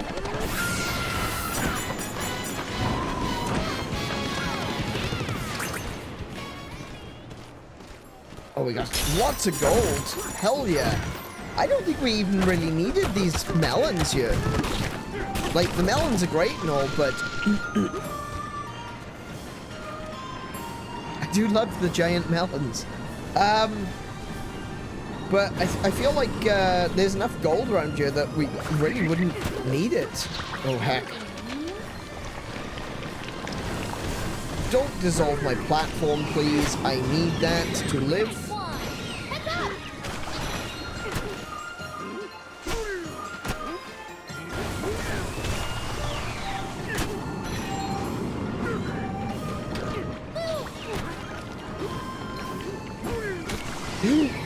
Oh, no, no, no, no, no.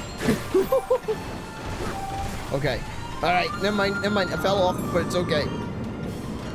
I fell off, but I was never good to begin with. It's okay.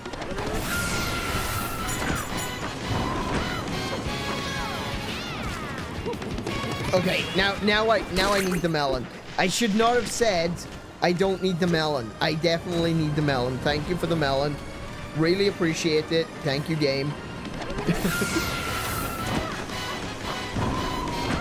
I got a little bit ahead of myself. I got a little bit cocky. It's my bad.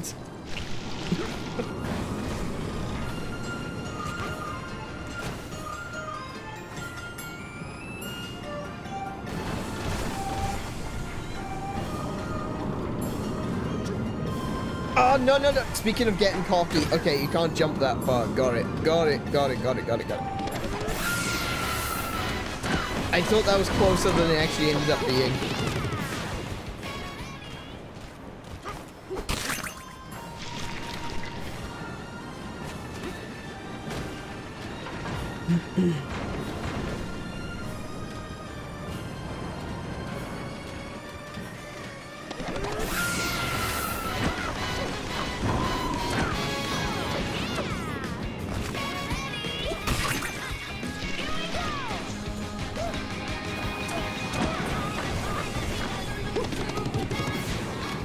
There we go. Sorted. Oh, look how big this burger is. And is that a brioche bun? Good lord.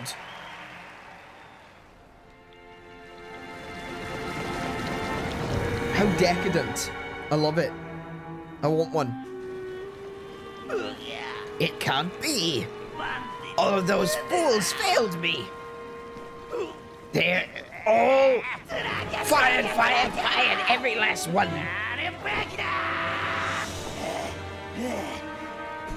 Who cares? The plan hasn't changed. I'll reach the core first, and the Banandium root will be mine.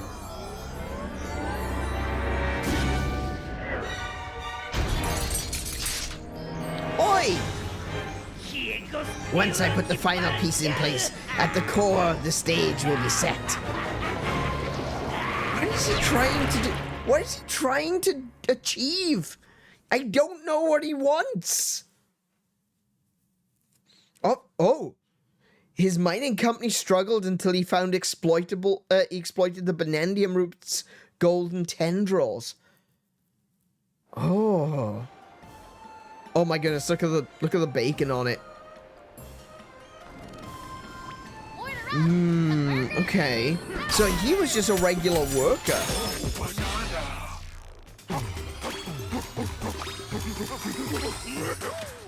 He was just a regular worker once upon a time. Little spider monkey dude.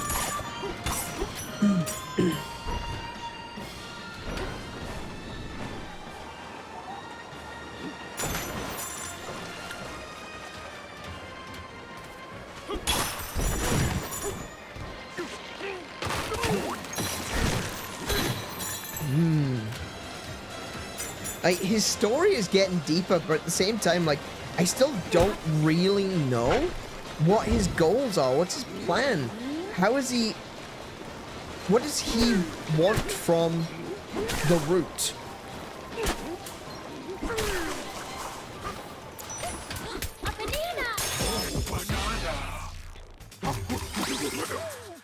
Nice, another skill point. What are we on? 3? We got pretty much everything else that we wanted, so... I guess we just focus on... Oh, we could definitely do with some more melon juice. No, I want to get the banana G. Remind me I want the banana G, please. Because I will just get whatever is... I will just go for it. If I go into there and I see it, someone please tell me, Aneurin, you're going for the banana G. Because otherwise I will just buy the wrong thing.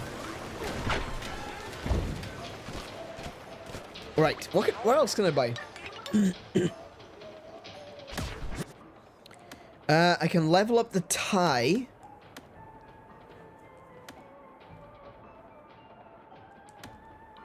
I can level up the health recovery.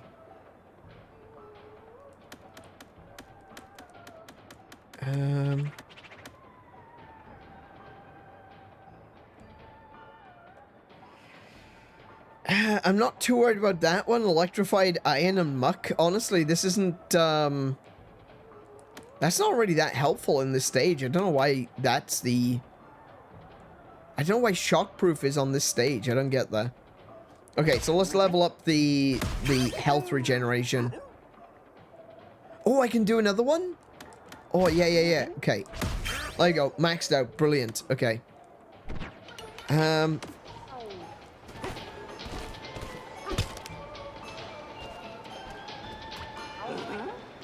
Let's have a look at what we got. I just had a thought, because there's a lot of hot oil around, there's an oil burn proof, lava or oil.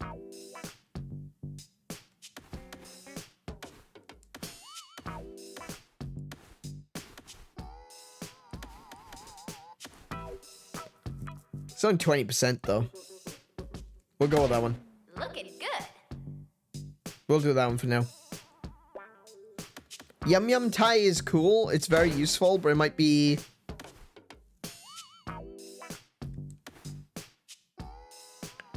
Restores banana G as you defeat enemies. That's a pretty good one. Increases the amount of banana G gained from gold by 100%. So you get 200% banana G. That's pretty good. Actually, I think I'm on the bow tie. Restores banana G as you defeat enemies. No, we'll stick with the gold tie. We'll stick with the gold tie. That looks good.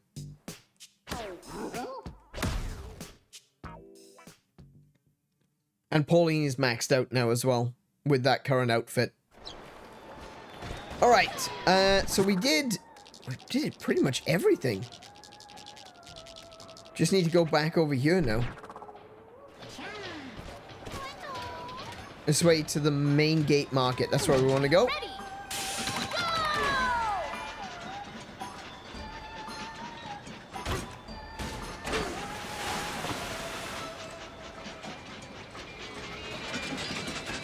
Oh, hello. There you go. I got it. Just spam it. It'll be fine.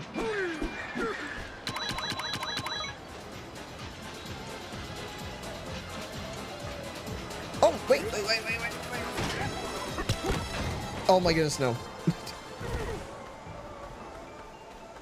Hang on. What's through here? Okay. Hello? Where did we go? Do you know? Oh, I know what this is. Okay, 4 of us are hiding nearby. Seek and find all of us. Give it a try. Okay. I've done one of these before. Found you. There's one. There was another one in one of these mouths. There he is.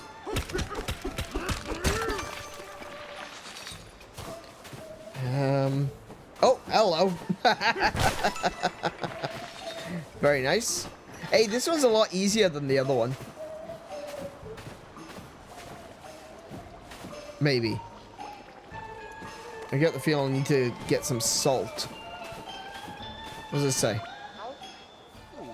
Upcoming factory events. Read more. Product announcement meeting. Promotional event post-mortem. Founders celebration mandatory.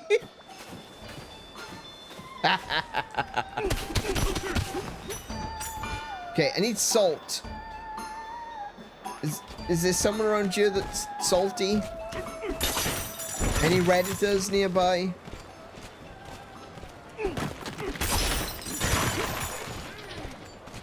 There's some salt. Hang on. Come here. I want to borrow this.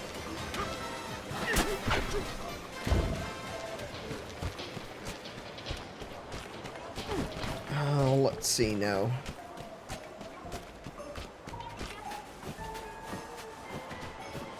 Oh, wait, there it is. I was gonna say, where's the old gone? Focus. Oh.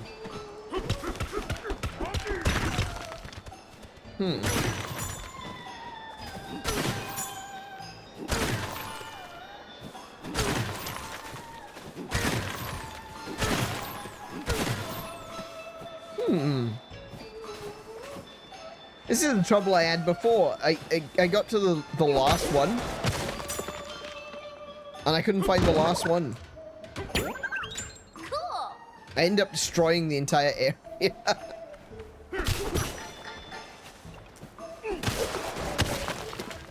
Oh, this one's a bit easier. There you go. Found you.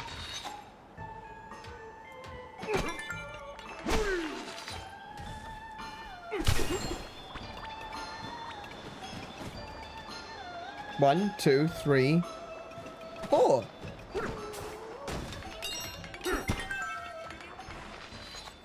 Why no? What? Huh?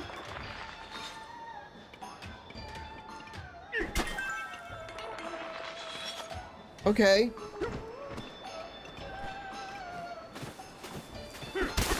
Oh, there you are. Oh. Oh, I don't want to deal with you. Okay, right. That's what I need the salt guy for. Okay, I have to critique. I feel it is necessary to critique in this situation. The fact that they say that there are 4 of them nearby, but there's actually 5, is a little... I don't want to say confusing, because it's pretty obvious as soon as I attacked that one that it wasn't one of the ones that I needed to find. But maybe the puzzle should have been there are 5 nearby. I think that's fair. I think that would be a bit better if it straight up said, yeah, there's 5 nearby, rather than saying there's 4 and have a 5th. It's misleading, it is, because you think you found one and then you don't understand why is this not working? Why is it that I'm hitting this thing and I'm not getting results? So yeah. Yeah, that could have been conveyed better.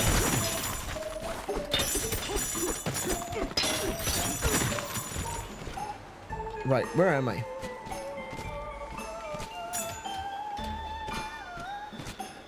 I am still here, aren't I?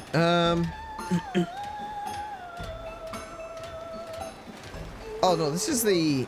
Hang on. No, I'm in the wrong place. This is the boss fight. I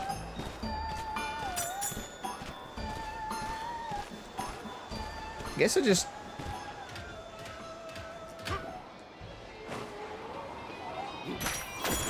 I still don't know how to get that particular banana.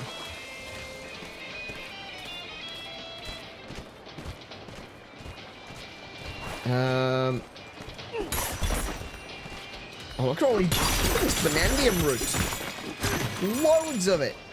Absolutely loads of it. This level's great for getting more high. Damn it. That's a lot of gold.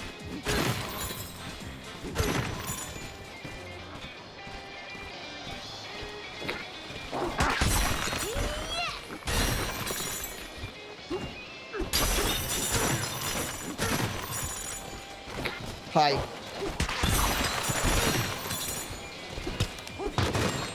Oh my goodness, so much bananium chips too. Oh, hello, apple. Thank you. More root.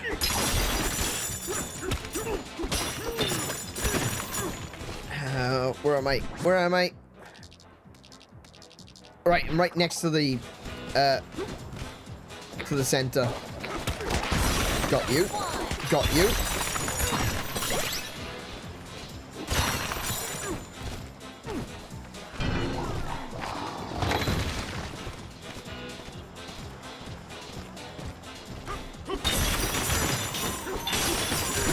Man, this...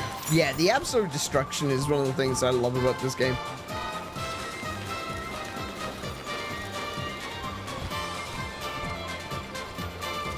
Okay. Let's go. Up we go. Look at that. I'd like to scale that burger. The banana burger is back on the menu and stacked as high as they come. That is not banana. That is prime beef right there. But you know what's got us feeling low as we can go? That rude guest stuck a weird steak thing right in the top. Now there's a hard purple stuff on our burger. And who wants to take a bite of that? There must be some way to get that steak out of there. Yeah, don't worry, I'll sort it out. Oh, look at this bacon! Oh my goodness, this... Oh, off you go.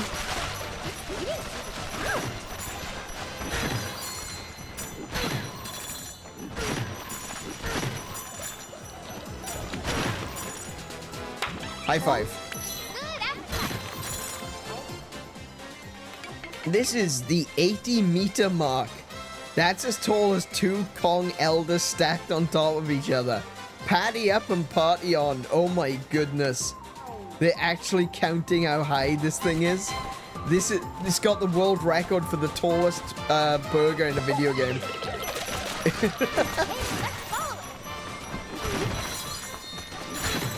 Nice. It's full of gold though. I feel like that would break your teeth.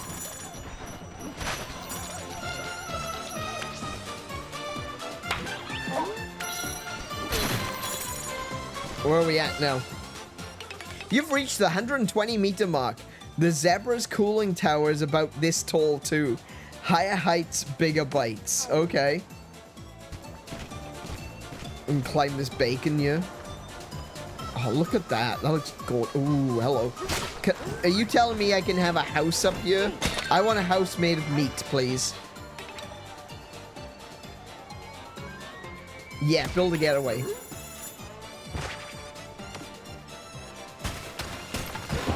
Time for a break. 6 getaways. Comfy level 4. Okay, here we go. I can't really go past this. Maybe I can get past there when I break the thing. I'll get my HP. Just in case. I don't know if I need to fight a boss or something, so I'll get the HP up first. So soft. What soft? Me or the burger? Check it out. I got a bun pillow. Oh, okay. Bun pillow. A pillow made out of a bun. I tore it off of the burger. Ah, that makes perfect sense. It's all fluffy, and it smells a little like bananas. Why does it smell like bananas? Is it banana bread? Hey now, no eating it. It's my pillow, not your midnight snack. Girl, if you're gonna put yourself between 2 bits of bread, you're gonna become my midnight snack. Good night.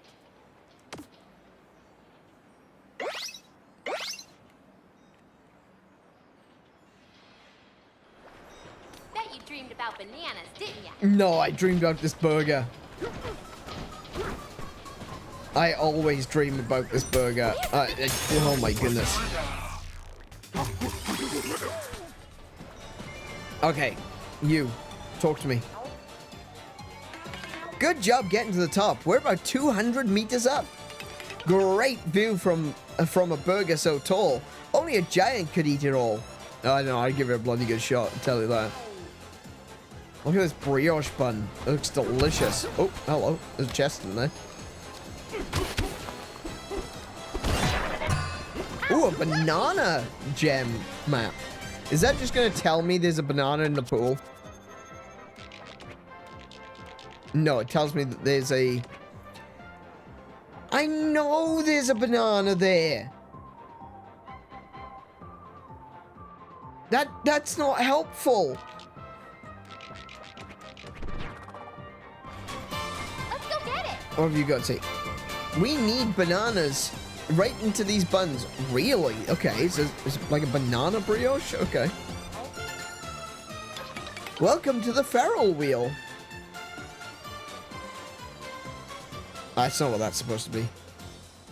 It's Ferris wheel. Ferrell wheel? Okay. This is where we inspect the food and make sure it's ready to ship out. Okay. Apparently, a guest dropped his key when he flew through here. We wish it was easier to retrieve it for them. Nah, I don't. Chase after the Void King. Okay, here we go. Okay. I punched you, sir. That's a fossil.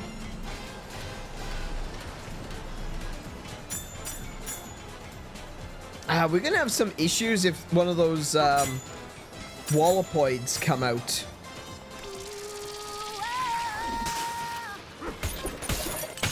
I knew you could do it, DK. Nice, that looks better. Oh, it's moving again. Brilliant. Yay, the feral wheel roared back to life. So this is like the only area so far where we've not actually encountered the people that live here. There's a banana on the other side. Hang on a minute. There's steel on the other side. Never mind. Oh, hello. So, like, in every other layer, we've encountered, like, the zebras. We've encountered the... That's made it gold. I love that. Thank you.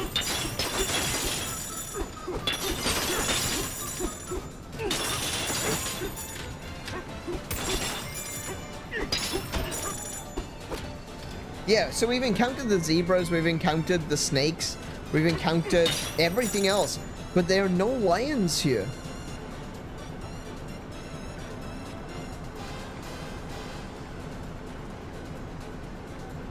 That's kind of weird.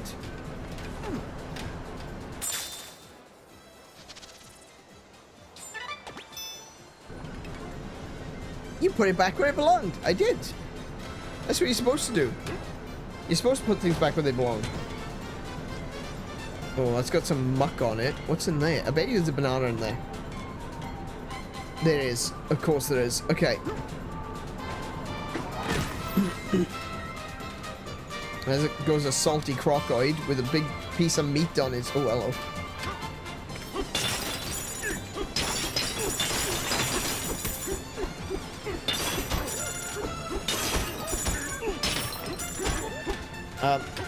I want to destroy this more, but I can't. Ah! Oh, you! Come here. I want to grab you. I want to put you on him. Nice. I'm going to go break that one out. Nice. Everyone only visits. I guess. I don't know. It seems kind of strange, though. Get wrecked. I don't know. It just seems kind of weird that there aren't any, you know, actual denizens of this area. What happened to all the lions?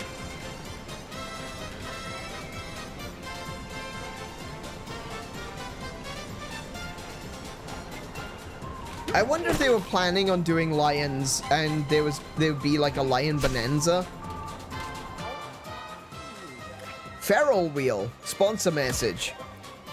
In fair or foul weather, keep the warmth of the sun forever in your heart.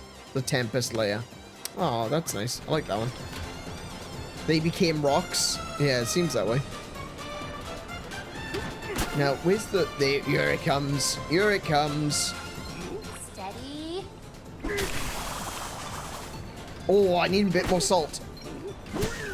No, never mind. Punch it, punch it, punch it. Punch it, deal with it, jump off. There we go. We're good.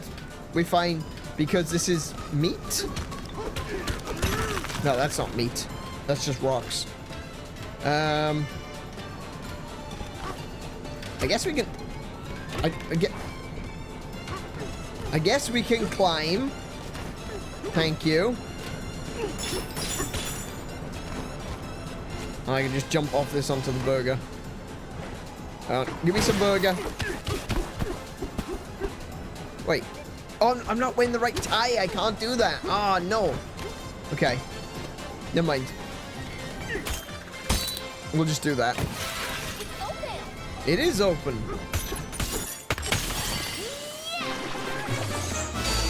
And there we go. That is the food court layer dealt with. Oh my goodness, look at all that. They just cored straight through the burger.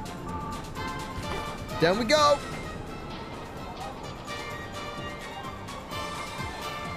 Wait, hold on a second. No, this isn't the end of the food court layer. Of course it isn't. There's still sub-layers to go.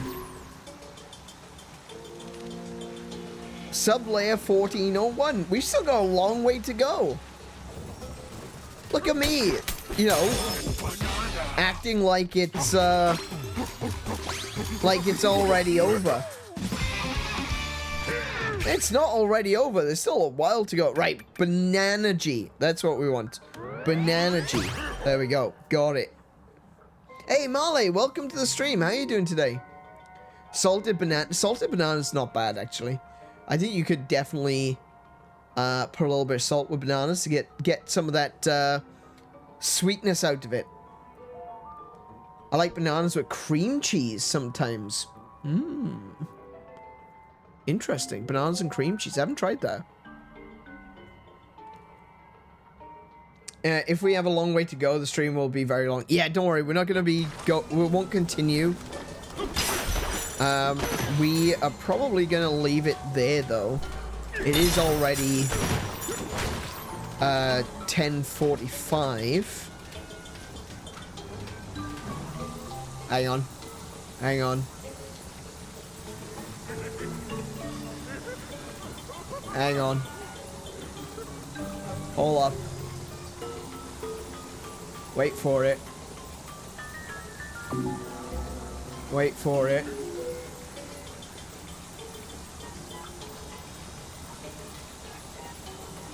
Wait for it.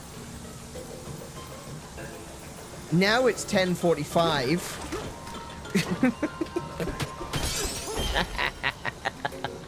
Look at all that greasy cheese. I know. Doesn't it look so good? This is so wrong.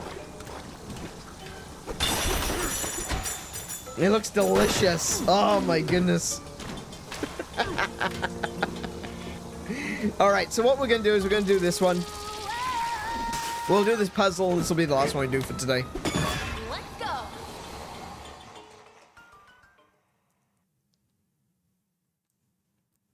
Muckoids. Okay, what are the muckoids? Oh, those things. Oh my goodness, I don't have any salt.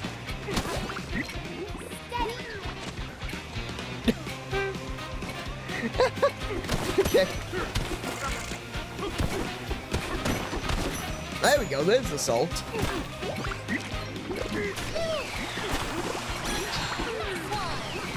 Easy.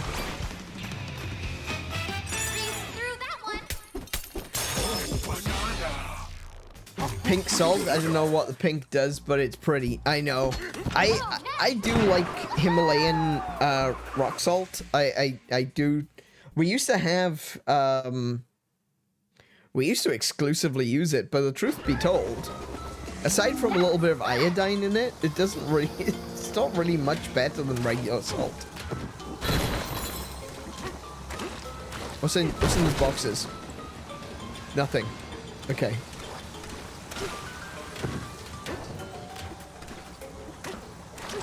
Alright. And with that one, I think we're gonna have to call it there for this. What is this? What is that? Was the grating always this melty? Oh, it must be steel. It's probably, it could be metal. Let me see if I can, no, I can't grab the cheese. Yes, I can! I can grab the cheese. Okay, brilliant. Yeah, it's just iron, but it's all been melted. Okay. Maybe we'll finally encounter the lions down here. But that is going to be for the next stream. So, I'm going to take us over to the chatting screen, and we're going to end up for tonight. Oh. Oh. Some people claim it's cleaner. It's cleaner? Yeah, but there's also some people that say that, you know, it removes bad spirits from the room. So, you know, apparently if you put a light bulb under a piece of salt, it just kills all the evil ghosts in the room. Someone better tell the Ghostbusters that they don't need a nuke anymore, because clearly you can just solve all your ghost problems with a bit of salt with a lamp under it. Who'd have thought, right? I remember when I read about mythology and magic and stuff like that. There's so many amazing books talking about esotericism, different forms of magic like Kabbalah and Western magic and shamanistic magic and stuff like that. The one thing that every single one of those books seem to miss out or don't seem to include is that all of these shamans had light bulbs that they could put under the salt to kill evil spirits. That's the one thing. It just doesn't seem to be in any of the books. Clearly, they're missing out, Clearly, these books don't realize the truth that in order to get rid of evil spirits, what you need is a lump of salt on a light bulb. Who knew, am I right? I used to get told that smoky quartz would cleanse the bad energies from my computer. Interestingly, there is a little bit of truth to that. But not much. Not much. There is actually, it's got nothing to do with magic. It's got everything to do with the fact that the way that smoky quartz, or the way that quartz in general resonates, is, I don't want to say it absorbs energy, but, the way that it resonates is interesting. There's definitely stuff that you need to look into when it comes to stuff like that. I would suggest looking into a lot of the ancient Egyptian stuff, because they use a particular kind of quartz to create certain temples. Like, the ancient Egyptians were fully aware of this, right? They would build some of their temples out of quartz because it has a particular resonance. And like I said, they were fully aware of it. They knew that the temples that they were building resonated. It had a particular tone about it. And there's I don't want to say exactly, because I'm not going to be correct, because I haven't done enough research into this to be able to tell you right now. Obviously, I'd like to do a little bit of swatting before I turn around. By swatting, what I mean is revision, not actually swatting someone. I'd like to do a little bit of revision before I tell you the details, but essentially, the quartz, the temples resonated at what is being called a heal. Oh my goodness, hiccups. Is what's being called a healing frequency. So people would go to the temples to be healed, and the resonant frequency of the walls supposedly encouraged healing, which is cool if true. That's all I'll say. I don't know enough about resonance frequencies to be able to say that. I do know that there was a very top secret device, which a friend of mine also knew about. I won't talk about which friend it was, and I won't tell you how secret it was supposed to be, but there was a thing that they were calling the magic wand. And my friend knew about it, and we were talking about it one day, and the whole idea was it uses particular frequencies to encourage healing. And what it would do is it would encourage skin growth, which is really interesting. Like, it wouldn't be a case of you wave the magic wand over it and then immediately you're healed. It wasn't quite that good. But the idea was that you'd use the magic wand at a particular frequency, which would encourage skin growth and would reduce the resulting scars. So skin would grow normally, it wouldn't be scar tissue. And I brought it up to a friend of mine because he was working on some stuff. And he said, man, I wish I could get my hands on that thing. I'd love to see how it works. So yeah, the magic wand. Very interesting device. We haven't seen it since, though. Like, no one is, we haven't suddenly got magic wands at hospitals. Which leads me to believe that they either didn't get it to work, or they didn't get it to work to a certain satisfactory level that would, make it worth mass production. I'm going to assume it's that. But, yeah, very interesting device. I should look it up, see if I can find any more information on it, but yeah, it was called the Magic Wand, and it was using resonant frequencies to encourage skin growth, which was interesting. Very interesting. It'd be really cool if we could get that technology to work.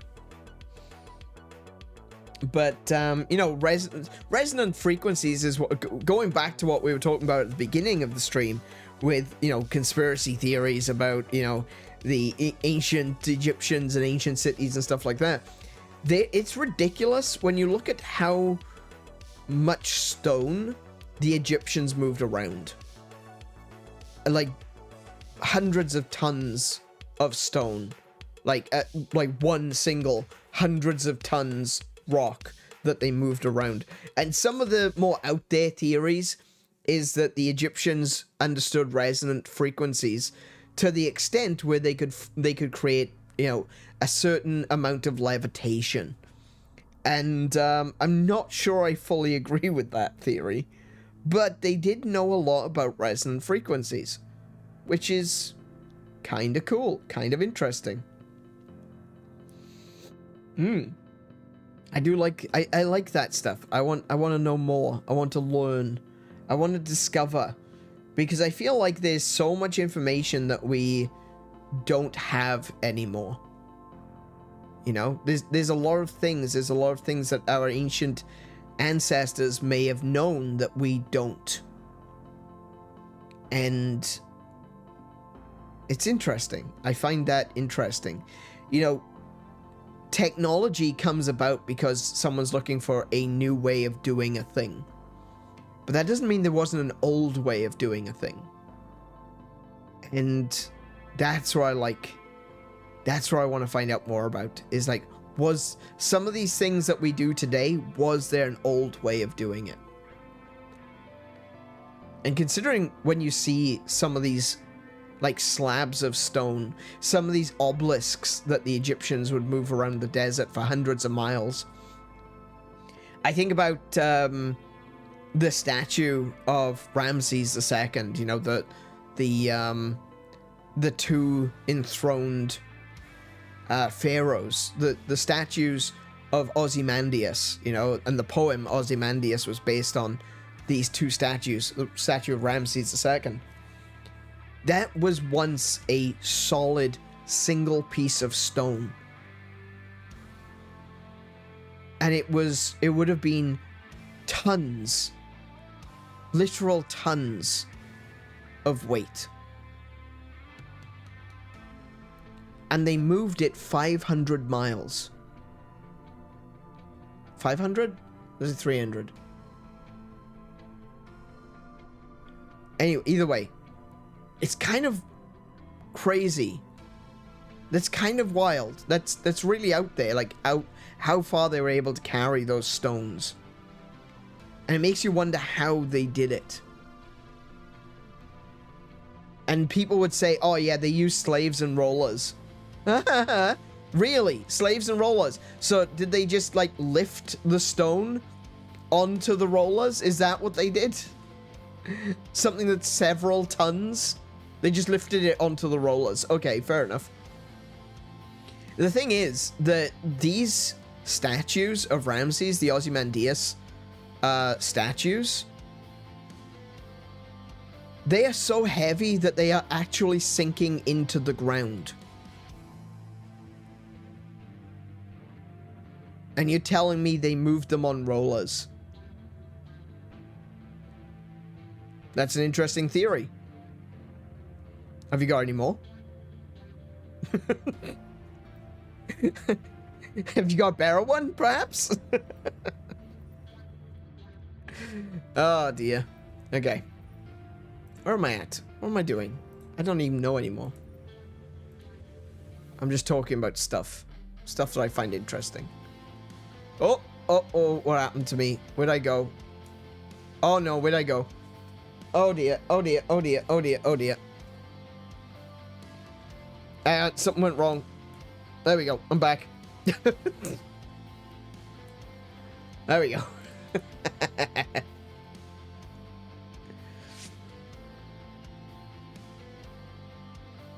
This is what happens when I accidentally click something that I wasn't supposed to click. Yeah. Anyway, this was a fun stream. I've really enjoyed playing Donkey Kong. It's been really good. It's been really cool. I'm still playing it. We're still playing it. We still got a long way to go. I thought that we were coming to the end of this stage. And I was thinking to myself, man, this is going to be easy. We're just going to finish this, and we're just going to move on, and that's it. We won. I forgot that there's sub-layers. So we've done the beginning part of this stage, but we've still got possibly another 2 or 3 layers to go. And that's before we get to the final stage. So it looks like we're not going to be finishing this game this week. That's kind of good, actually. It's good for 2 reasons. One, I don't want to finish this game this week. I'm really enjoying it. I want to keep playing it. But it's also good because I haven't thought of what we're going to play next. So, so it's one of those things. It's like, oh, thank goodness we haven't finished this game because I don't know what we're playing. I have no idea, right? We'll get there. We'll figure it out. But right now, I don't know what we're doing. So, yeah. Oh, actually, we should probably look at the schedule before I go. Hey, that's probably a good place to end. Go to the shelf and pick something. Problem is, I've got multiple shelves.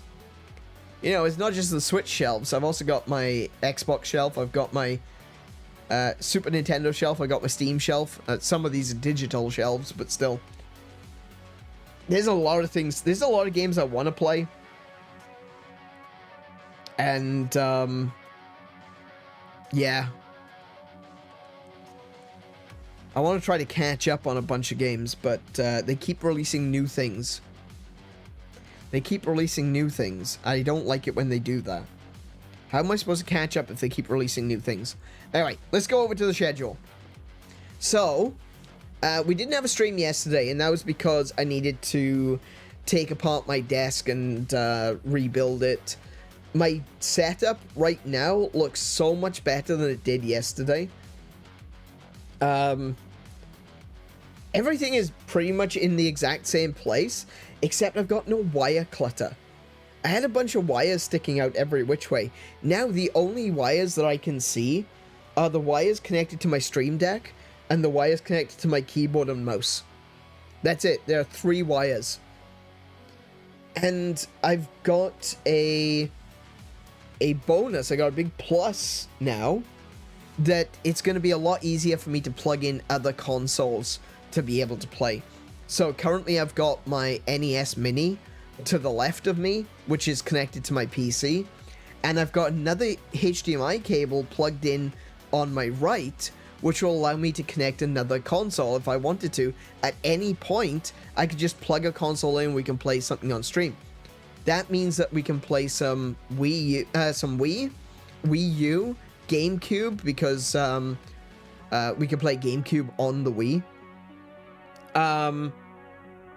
I could probably... Actually, I've got a HDMI upscaler as well. So I could potentially do the GameCube via the upscaler. So there's that. That's another option. I can play PS4. That's another option. That's going to be fun going forward. I'm looking forward to that because there are a bunch of games, specifically RPGs, on the PlayStation 4 that I really, really hoped would come to Switch or would go to Xbox or what have you. And sadly, they haven't. They just haven't. And it's a little bit disappointing. It really is. Because there are a bunch of games that are just basically locked on that system now. They're not going to get another re-release anytime soon, at least. chances are that they might do like a, like at some point in the future, someone's gonna be like, oh hey, let's do like a retro, you know, like, oh, let's do this retro game, you know, PS4 game. But I'm probably gonna be 50 or 60 by the time that happens.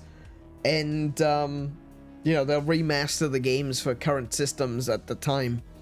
But at the moment, there are a bunch of games that I really want to play, like Dragon's Crown, like Odin Sphere. What other games have we got? There's like Sakura Wars, 𝗬𝗓𝗰𝗵. There's a lot of games that I want to play, but currently they are all stuck on PS4. So, having this new HDMI cable connected means that we might be able to play some PS4 games, you know? Get some of those games that that I've been looking forward to playing and actually playing them. So that's definitely a plus. I'm definitely calling this a win. And like I said, I've got another HDMI cable connected that I can play mini consoles, so that means I've got access to the NES, I got access to the SNES, I've got access to TurboGrafx, I've got access to the Sega Mega Drive. There's loads of games that we can play now. There's so many games. In fact, there are so many games that it is actually a little bit of a, you know, what's it called? Choice paralysis. I don't know what to play next. There's a lot of games I want to play, but I don't know what I want to play next. And I'm thinking something like Beyond Oasis, or I've been talking about playing Breath of Fire. I've been talking about playing potentially Chrono Trigger at some point.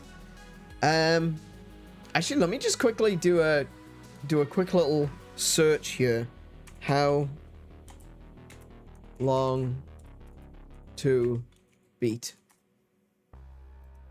So howlongtobeat.com is a really great website for looking up roughly how long a game is without spoilers. So let me look at Breath of Fire.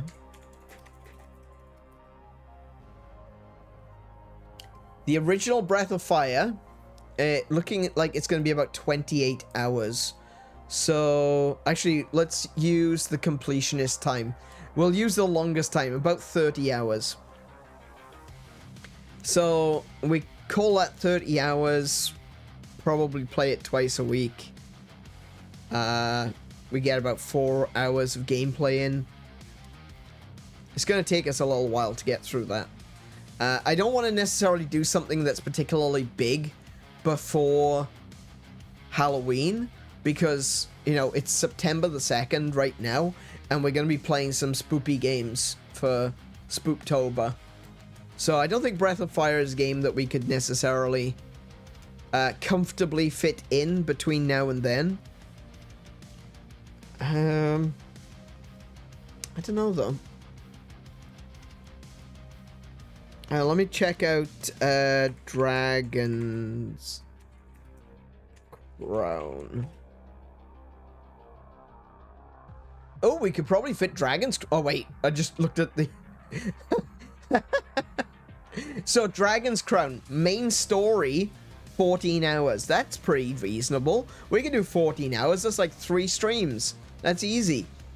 Main game plus extras, 21 hours. Okay, that's taken a little bit of a jump from 14 to 21. That's an additional 7 hours.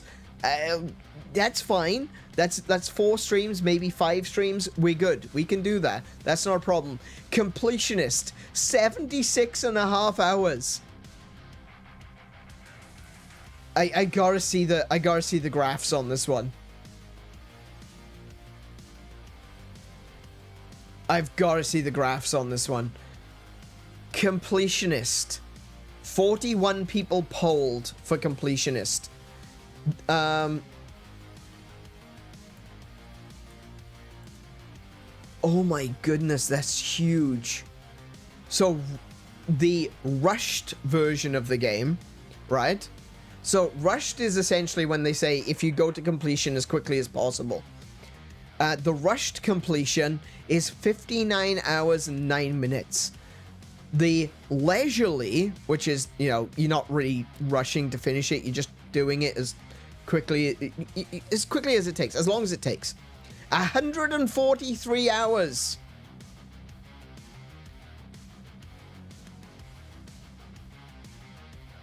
$143 hours for a leisurely completion. Okay. Alright, so anyway, we'd be doing main story, or possibly main plus extras. Leisurely, main story is 27 hours. And main plus extras is 54 hours. See, this is why you've got to look at the breakdown. You can't just look at the average and go, let's see, what does that say? Main story, about 20 hours? Okay, that's cool. No, when you actually look at it, the leisurely for main plus extra is 54 hours. Okay. Maybe not that one either. Because doing a run with each character will yield different endings. Ah, okay, yeah, that makes sense. You gotta play the game multiple times. You gotta play for each character. I get it. I understand. That's true. Yeah, good point. I would probably stick with one character and play through, but we could always come back to it and play a different character later. That's always you know, possible. We can do that. Anyway. Yeah, I'll think about it. I'll think about Dragon's Crown. The other one I said was Odin Sphere. I just opened up Photoshop. If everything goes screwy, that's not my fault. It's Adobe's. Odin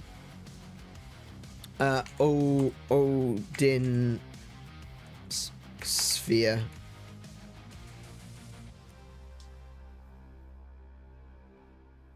Close that. No, that's not Odin Sphere. There we go. There we go. Ooh, that one's even longer. Odin Sphere Lythrasia is way longer. Oh, it's actually got... Okay, so it's longer for the main story, but it's got shorter completionists. It doesn't have as much to go back and redo. Okay. Okay, Odin Sphere is for the future. We won't do that. Yeah. Okay. Anyway, let's talk about what we're doing this week. We didn't have a stream yesterday because I was redoing my desk. My desk is looking fine. I'm looking forward to playing some more games. Some different games, some games we haven't played before. Cool. Today we played some Donkey Kong. Don't need to explain that one. We just did it. Tomorrow there won't be a stream because I'm possibly busy tomorrow. But we'll be back on Thursday with the very first demo special for The Adventures of Elliot, the Millennium Tales. That is one hell of a long name. I realized it as I was trying to put in the hashtags to go live on X and such. And I realized, man, these hashtags are gonna kill my character count. It's awful. But yeah, Elliot... The Adventures of Elliot, the Millennium Tale. We're going to be looking at the demo for that on Thursday. Because I thought that it was going to be a bit of a longer demo, and I decided, you know what, we'll do its own thing. But Thursday's stream is going to be starting a little bit later than usual. We're going to be starting around 7, because even if I do, you know, Elliot is actually not that long. I'm seeing a lot of people now saying that the demo is about an hour and a half.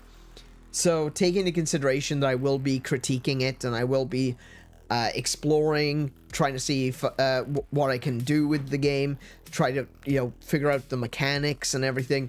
It might take a little bit longer. I want to try to give it as much attention as it deserves. I might be able to squeeze like 2 to 2.5 hours out of it. So I figured rather than... ending early, what I would do is I'd start a little bit later. So we'll be playing Elliot, the Millennium Tales demo on Thursday. I hope you're looking forward to that one. I know I am.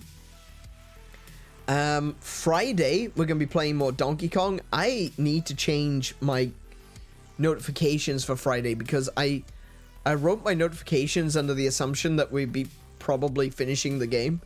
So I need to rewrite those. Yeah. Friday, more Donkey Kong. Looking forward to that one. Saturday, no stream as usual. We've actually got a birthday this weekend, so that's going to be fun. And on Sunday, we're going to be playing Mega Man 3. Now, I did say that we would stop at Mega Man 3, switch to something else, and then come back to do Mega Man 4, 5, and 6. I've changed my mind. We're going to do Mega Man all the way through to 6, because that'll take us to the end of September. And that means then that we can stop there, and we can move on to Spooktober. So I think that's a good place to end it, you know. Get all of the NES games completed and finished and done. And then we can move on to the later games in the future after Spooktober. So I hope you don't mind. We're going to be playing Mega Man for the foreseeable future. We'll be having Mega Man 3 this weekend. Mega Man 2 went a lot smoother than Mega Man 1 did. I still had some issues at the end. I still need to get that mentality of checking every weapon. And that was the thing, like with Mega Man 2 at the end, I was getting frustrated because there's a bit of a red herring with how they've made the game. And you use a particular weapon to deal damage to Dr. Wily in the final boss fight. But there's two weapons that do more damage, right? Wily occupied nearly half of the game. Yeah. Yeah, he did. So, there are two weapons that deal more damage to Dr. Wily in the final fight. One which deals, like, double regular damage. And what I didn't know was there's another weapon that is a one-shot. So I'm repeating this over and over and over again, thinking I found the correct weapon. And just thinking, man, this is so cheap. Why on earth would they make this so difficult? Because I'm using the weapon he's quote-unquote weak against, but I'm not dealing enough damage to actually beat him. And it was only later that I was like, okay, I'm going to have to check these weapons again. I'm pretty sure I've checked them all, but I need to check them again. And I went through, and I discovered what my mistake was. And at that point, it was just, oh my goodness, I can't believe I did that. I was so frustrated. Because I thought I had the correct weapon, but it wasn't. There was a better weapon again. Man, that one threw me. That one really threw me. But I think I'm prepared. I think I have gotten properly equipped for moving forward. Mega Man 3 is going to be a really a bit more of a newer game for me. I have played 3 before, but I've only played it like once or twice. And I'm looking forward to it. I'm looking forward to playing these games. And I need to... That's another part of it as well, you know? Is you go into games like this thinking, nah, it's going to be easy. I've played these before. And that's right. That's where my arrogance comes in. And recognizing that arrogance and trying to overcome it is going to be a big part of the challenge, you know? To know, hey, now, I need to stop. I need to think. I need to plan. I need to test some waters. It's okay to die. You know, it's okay to lose a few lives. It's okay to get it continue. So long as what you're doing allows you to learn. And that's something which I feel like, strangely, I've been kind of resistant to. And I don't know why. I feel like, you know, when I think that I found the thing, I just keep hammering at it. Instead of thinking, no, there's going to be an easy way to do this, I just keep hammering at it the way that I'm doing it. It's like repeating the same thing over and over again, without much change, except for trying to become more skilled. And I think that's it. I think that what it comes down to is a lot of games that I play, they don't necessarily require you to change weaponry, you know? When you think about Monster Hunter, here's a good example, I think, because it's Capcom. When I think about games like Monster Hunter, you don't necessarily have to change from like a hammer to a lance because this monster is only weak to lances, you know? It doesn't work like that. You can switch your lance to have different elements, and that'll give you a little bit of bonus damage, but you can kill every monster with every weapon. You just need to be more skilled at it. You need to get better. You need to personally improve. And so, when I go into games like Mega Man, I don't think, oh, I should change my weapon. I think I need to get better. I need to improve. I need to jump at the right times. I need to shoot at the right times. I need to get my skills up. I don't think about, I should be trying to use a different weapon. I need to improve myself, you know? And I think that's something that's in my mind when it comes to games as well, like Donkey Kong, when it comes to games like Mario, when it comes to Breath of the Wild, when it comes to games like Elden Ring and Dark Souls and Bloodborne and stuff like that. I don't think I need to change my weapon. I think I'm not good enough. I need to get better. So when I'm playing Mega Man, I'm just going, I need to get better. I need to improve myself. And that's not how Mega Man works. So I really need to get into that mindset. Hey Max, welcome back. How you doing? We're just about to end, mate. I'm gonna go get myself a burger. I swear that's the sound of my keyboard being pushed back. Anyway, that's what we're gonna be playing this week. We've got demo special on Thursday. We got the first demo special on Thursday. We've got Donkey Kong Bananza on Friday, and we've got Mega Man 3 this Sunday. I hope you're looking forward to those as much as I am. I'm really looking forward to seeing what Elliot has in store. I want to see what's coming in some guy on a motorbike. I want to see what's coming next in Donkey Kong Bananza, and I am really looking forward to playing Mega Man 3. You love me, friend? I love you too, friend. So, big thank you to everyone who's joined me today. If you've enjoyed the stream, please leave a thumbs up to let YouTube know that you liked it. And think about leaving a comment to let me know that you liked it. Because I love seeing your comments. Your comments mean so much to me. And I'll give you a thumbs up. I'll put a little heart on it. And I'll respond to everyone. So, do leave a comment. If you leave multiple comments, though, I'm looking at you, Xander. If you leave multiple comments which are the same comment, I'm guessing that was just a YouTube glitch. I'll probably remove one of them, okay? I'll remove one and respond to the other, I promise, okay? Anyway, big thank you to everyone once again. Be good to yourselves, be excellent to each other, play more video games. Until I see you, I wish you all peace and high scores. Good night, everyone.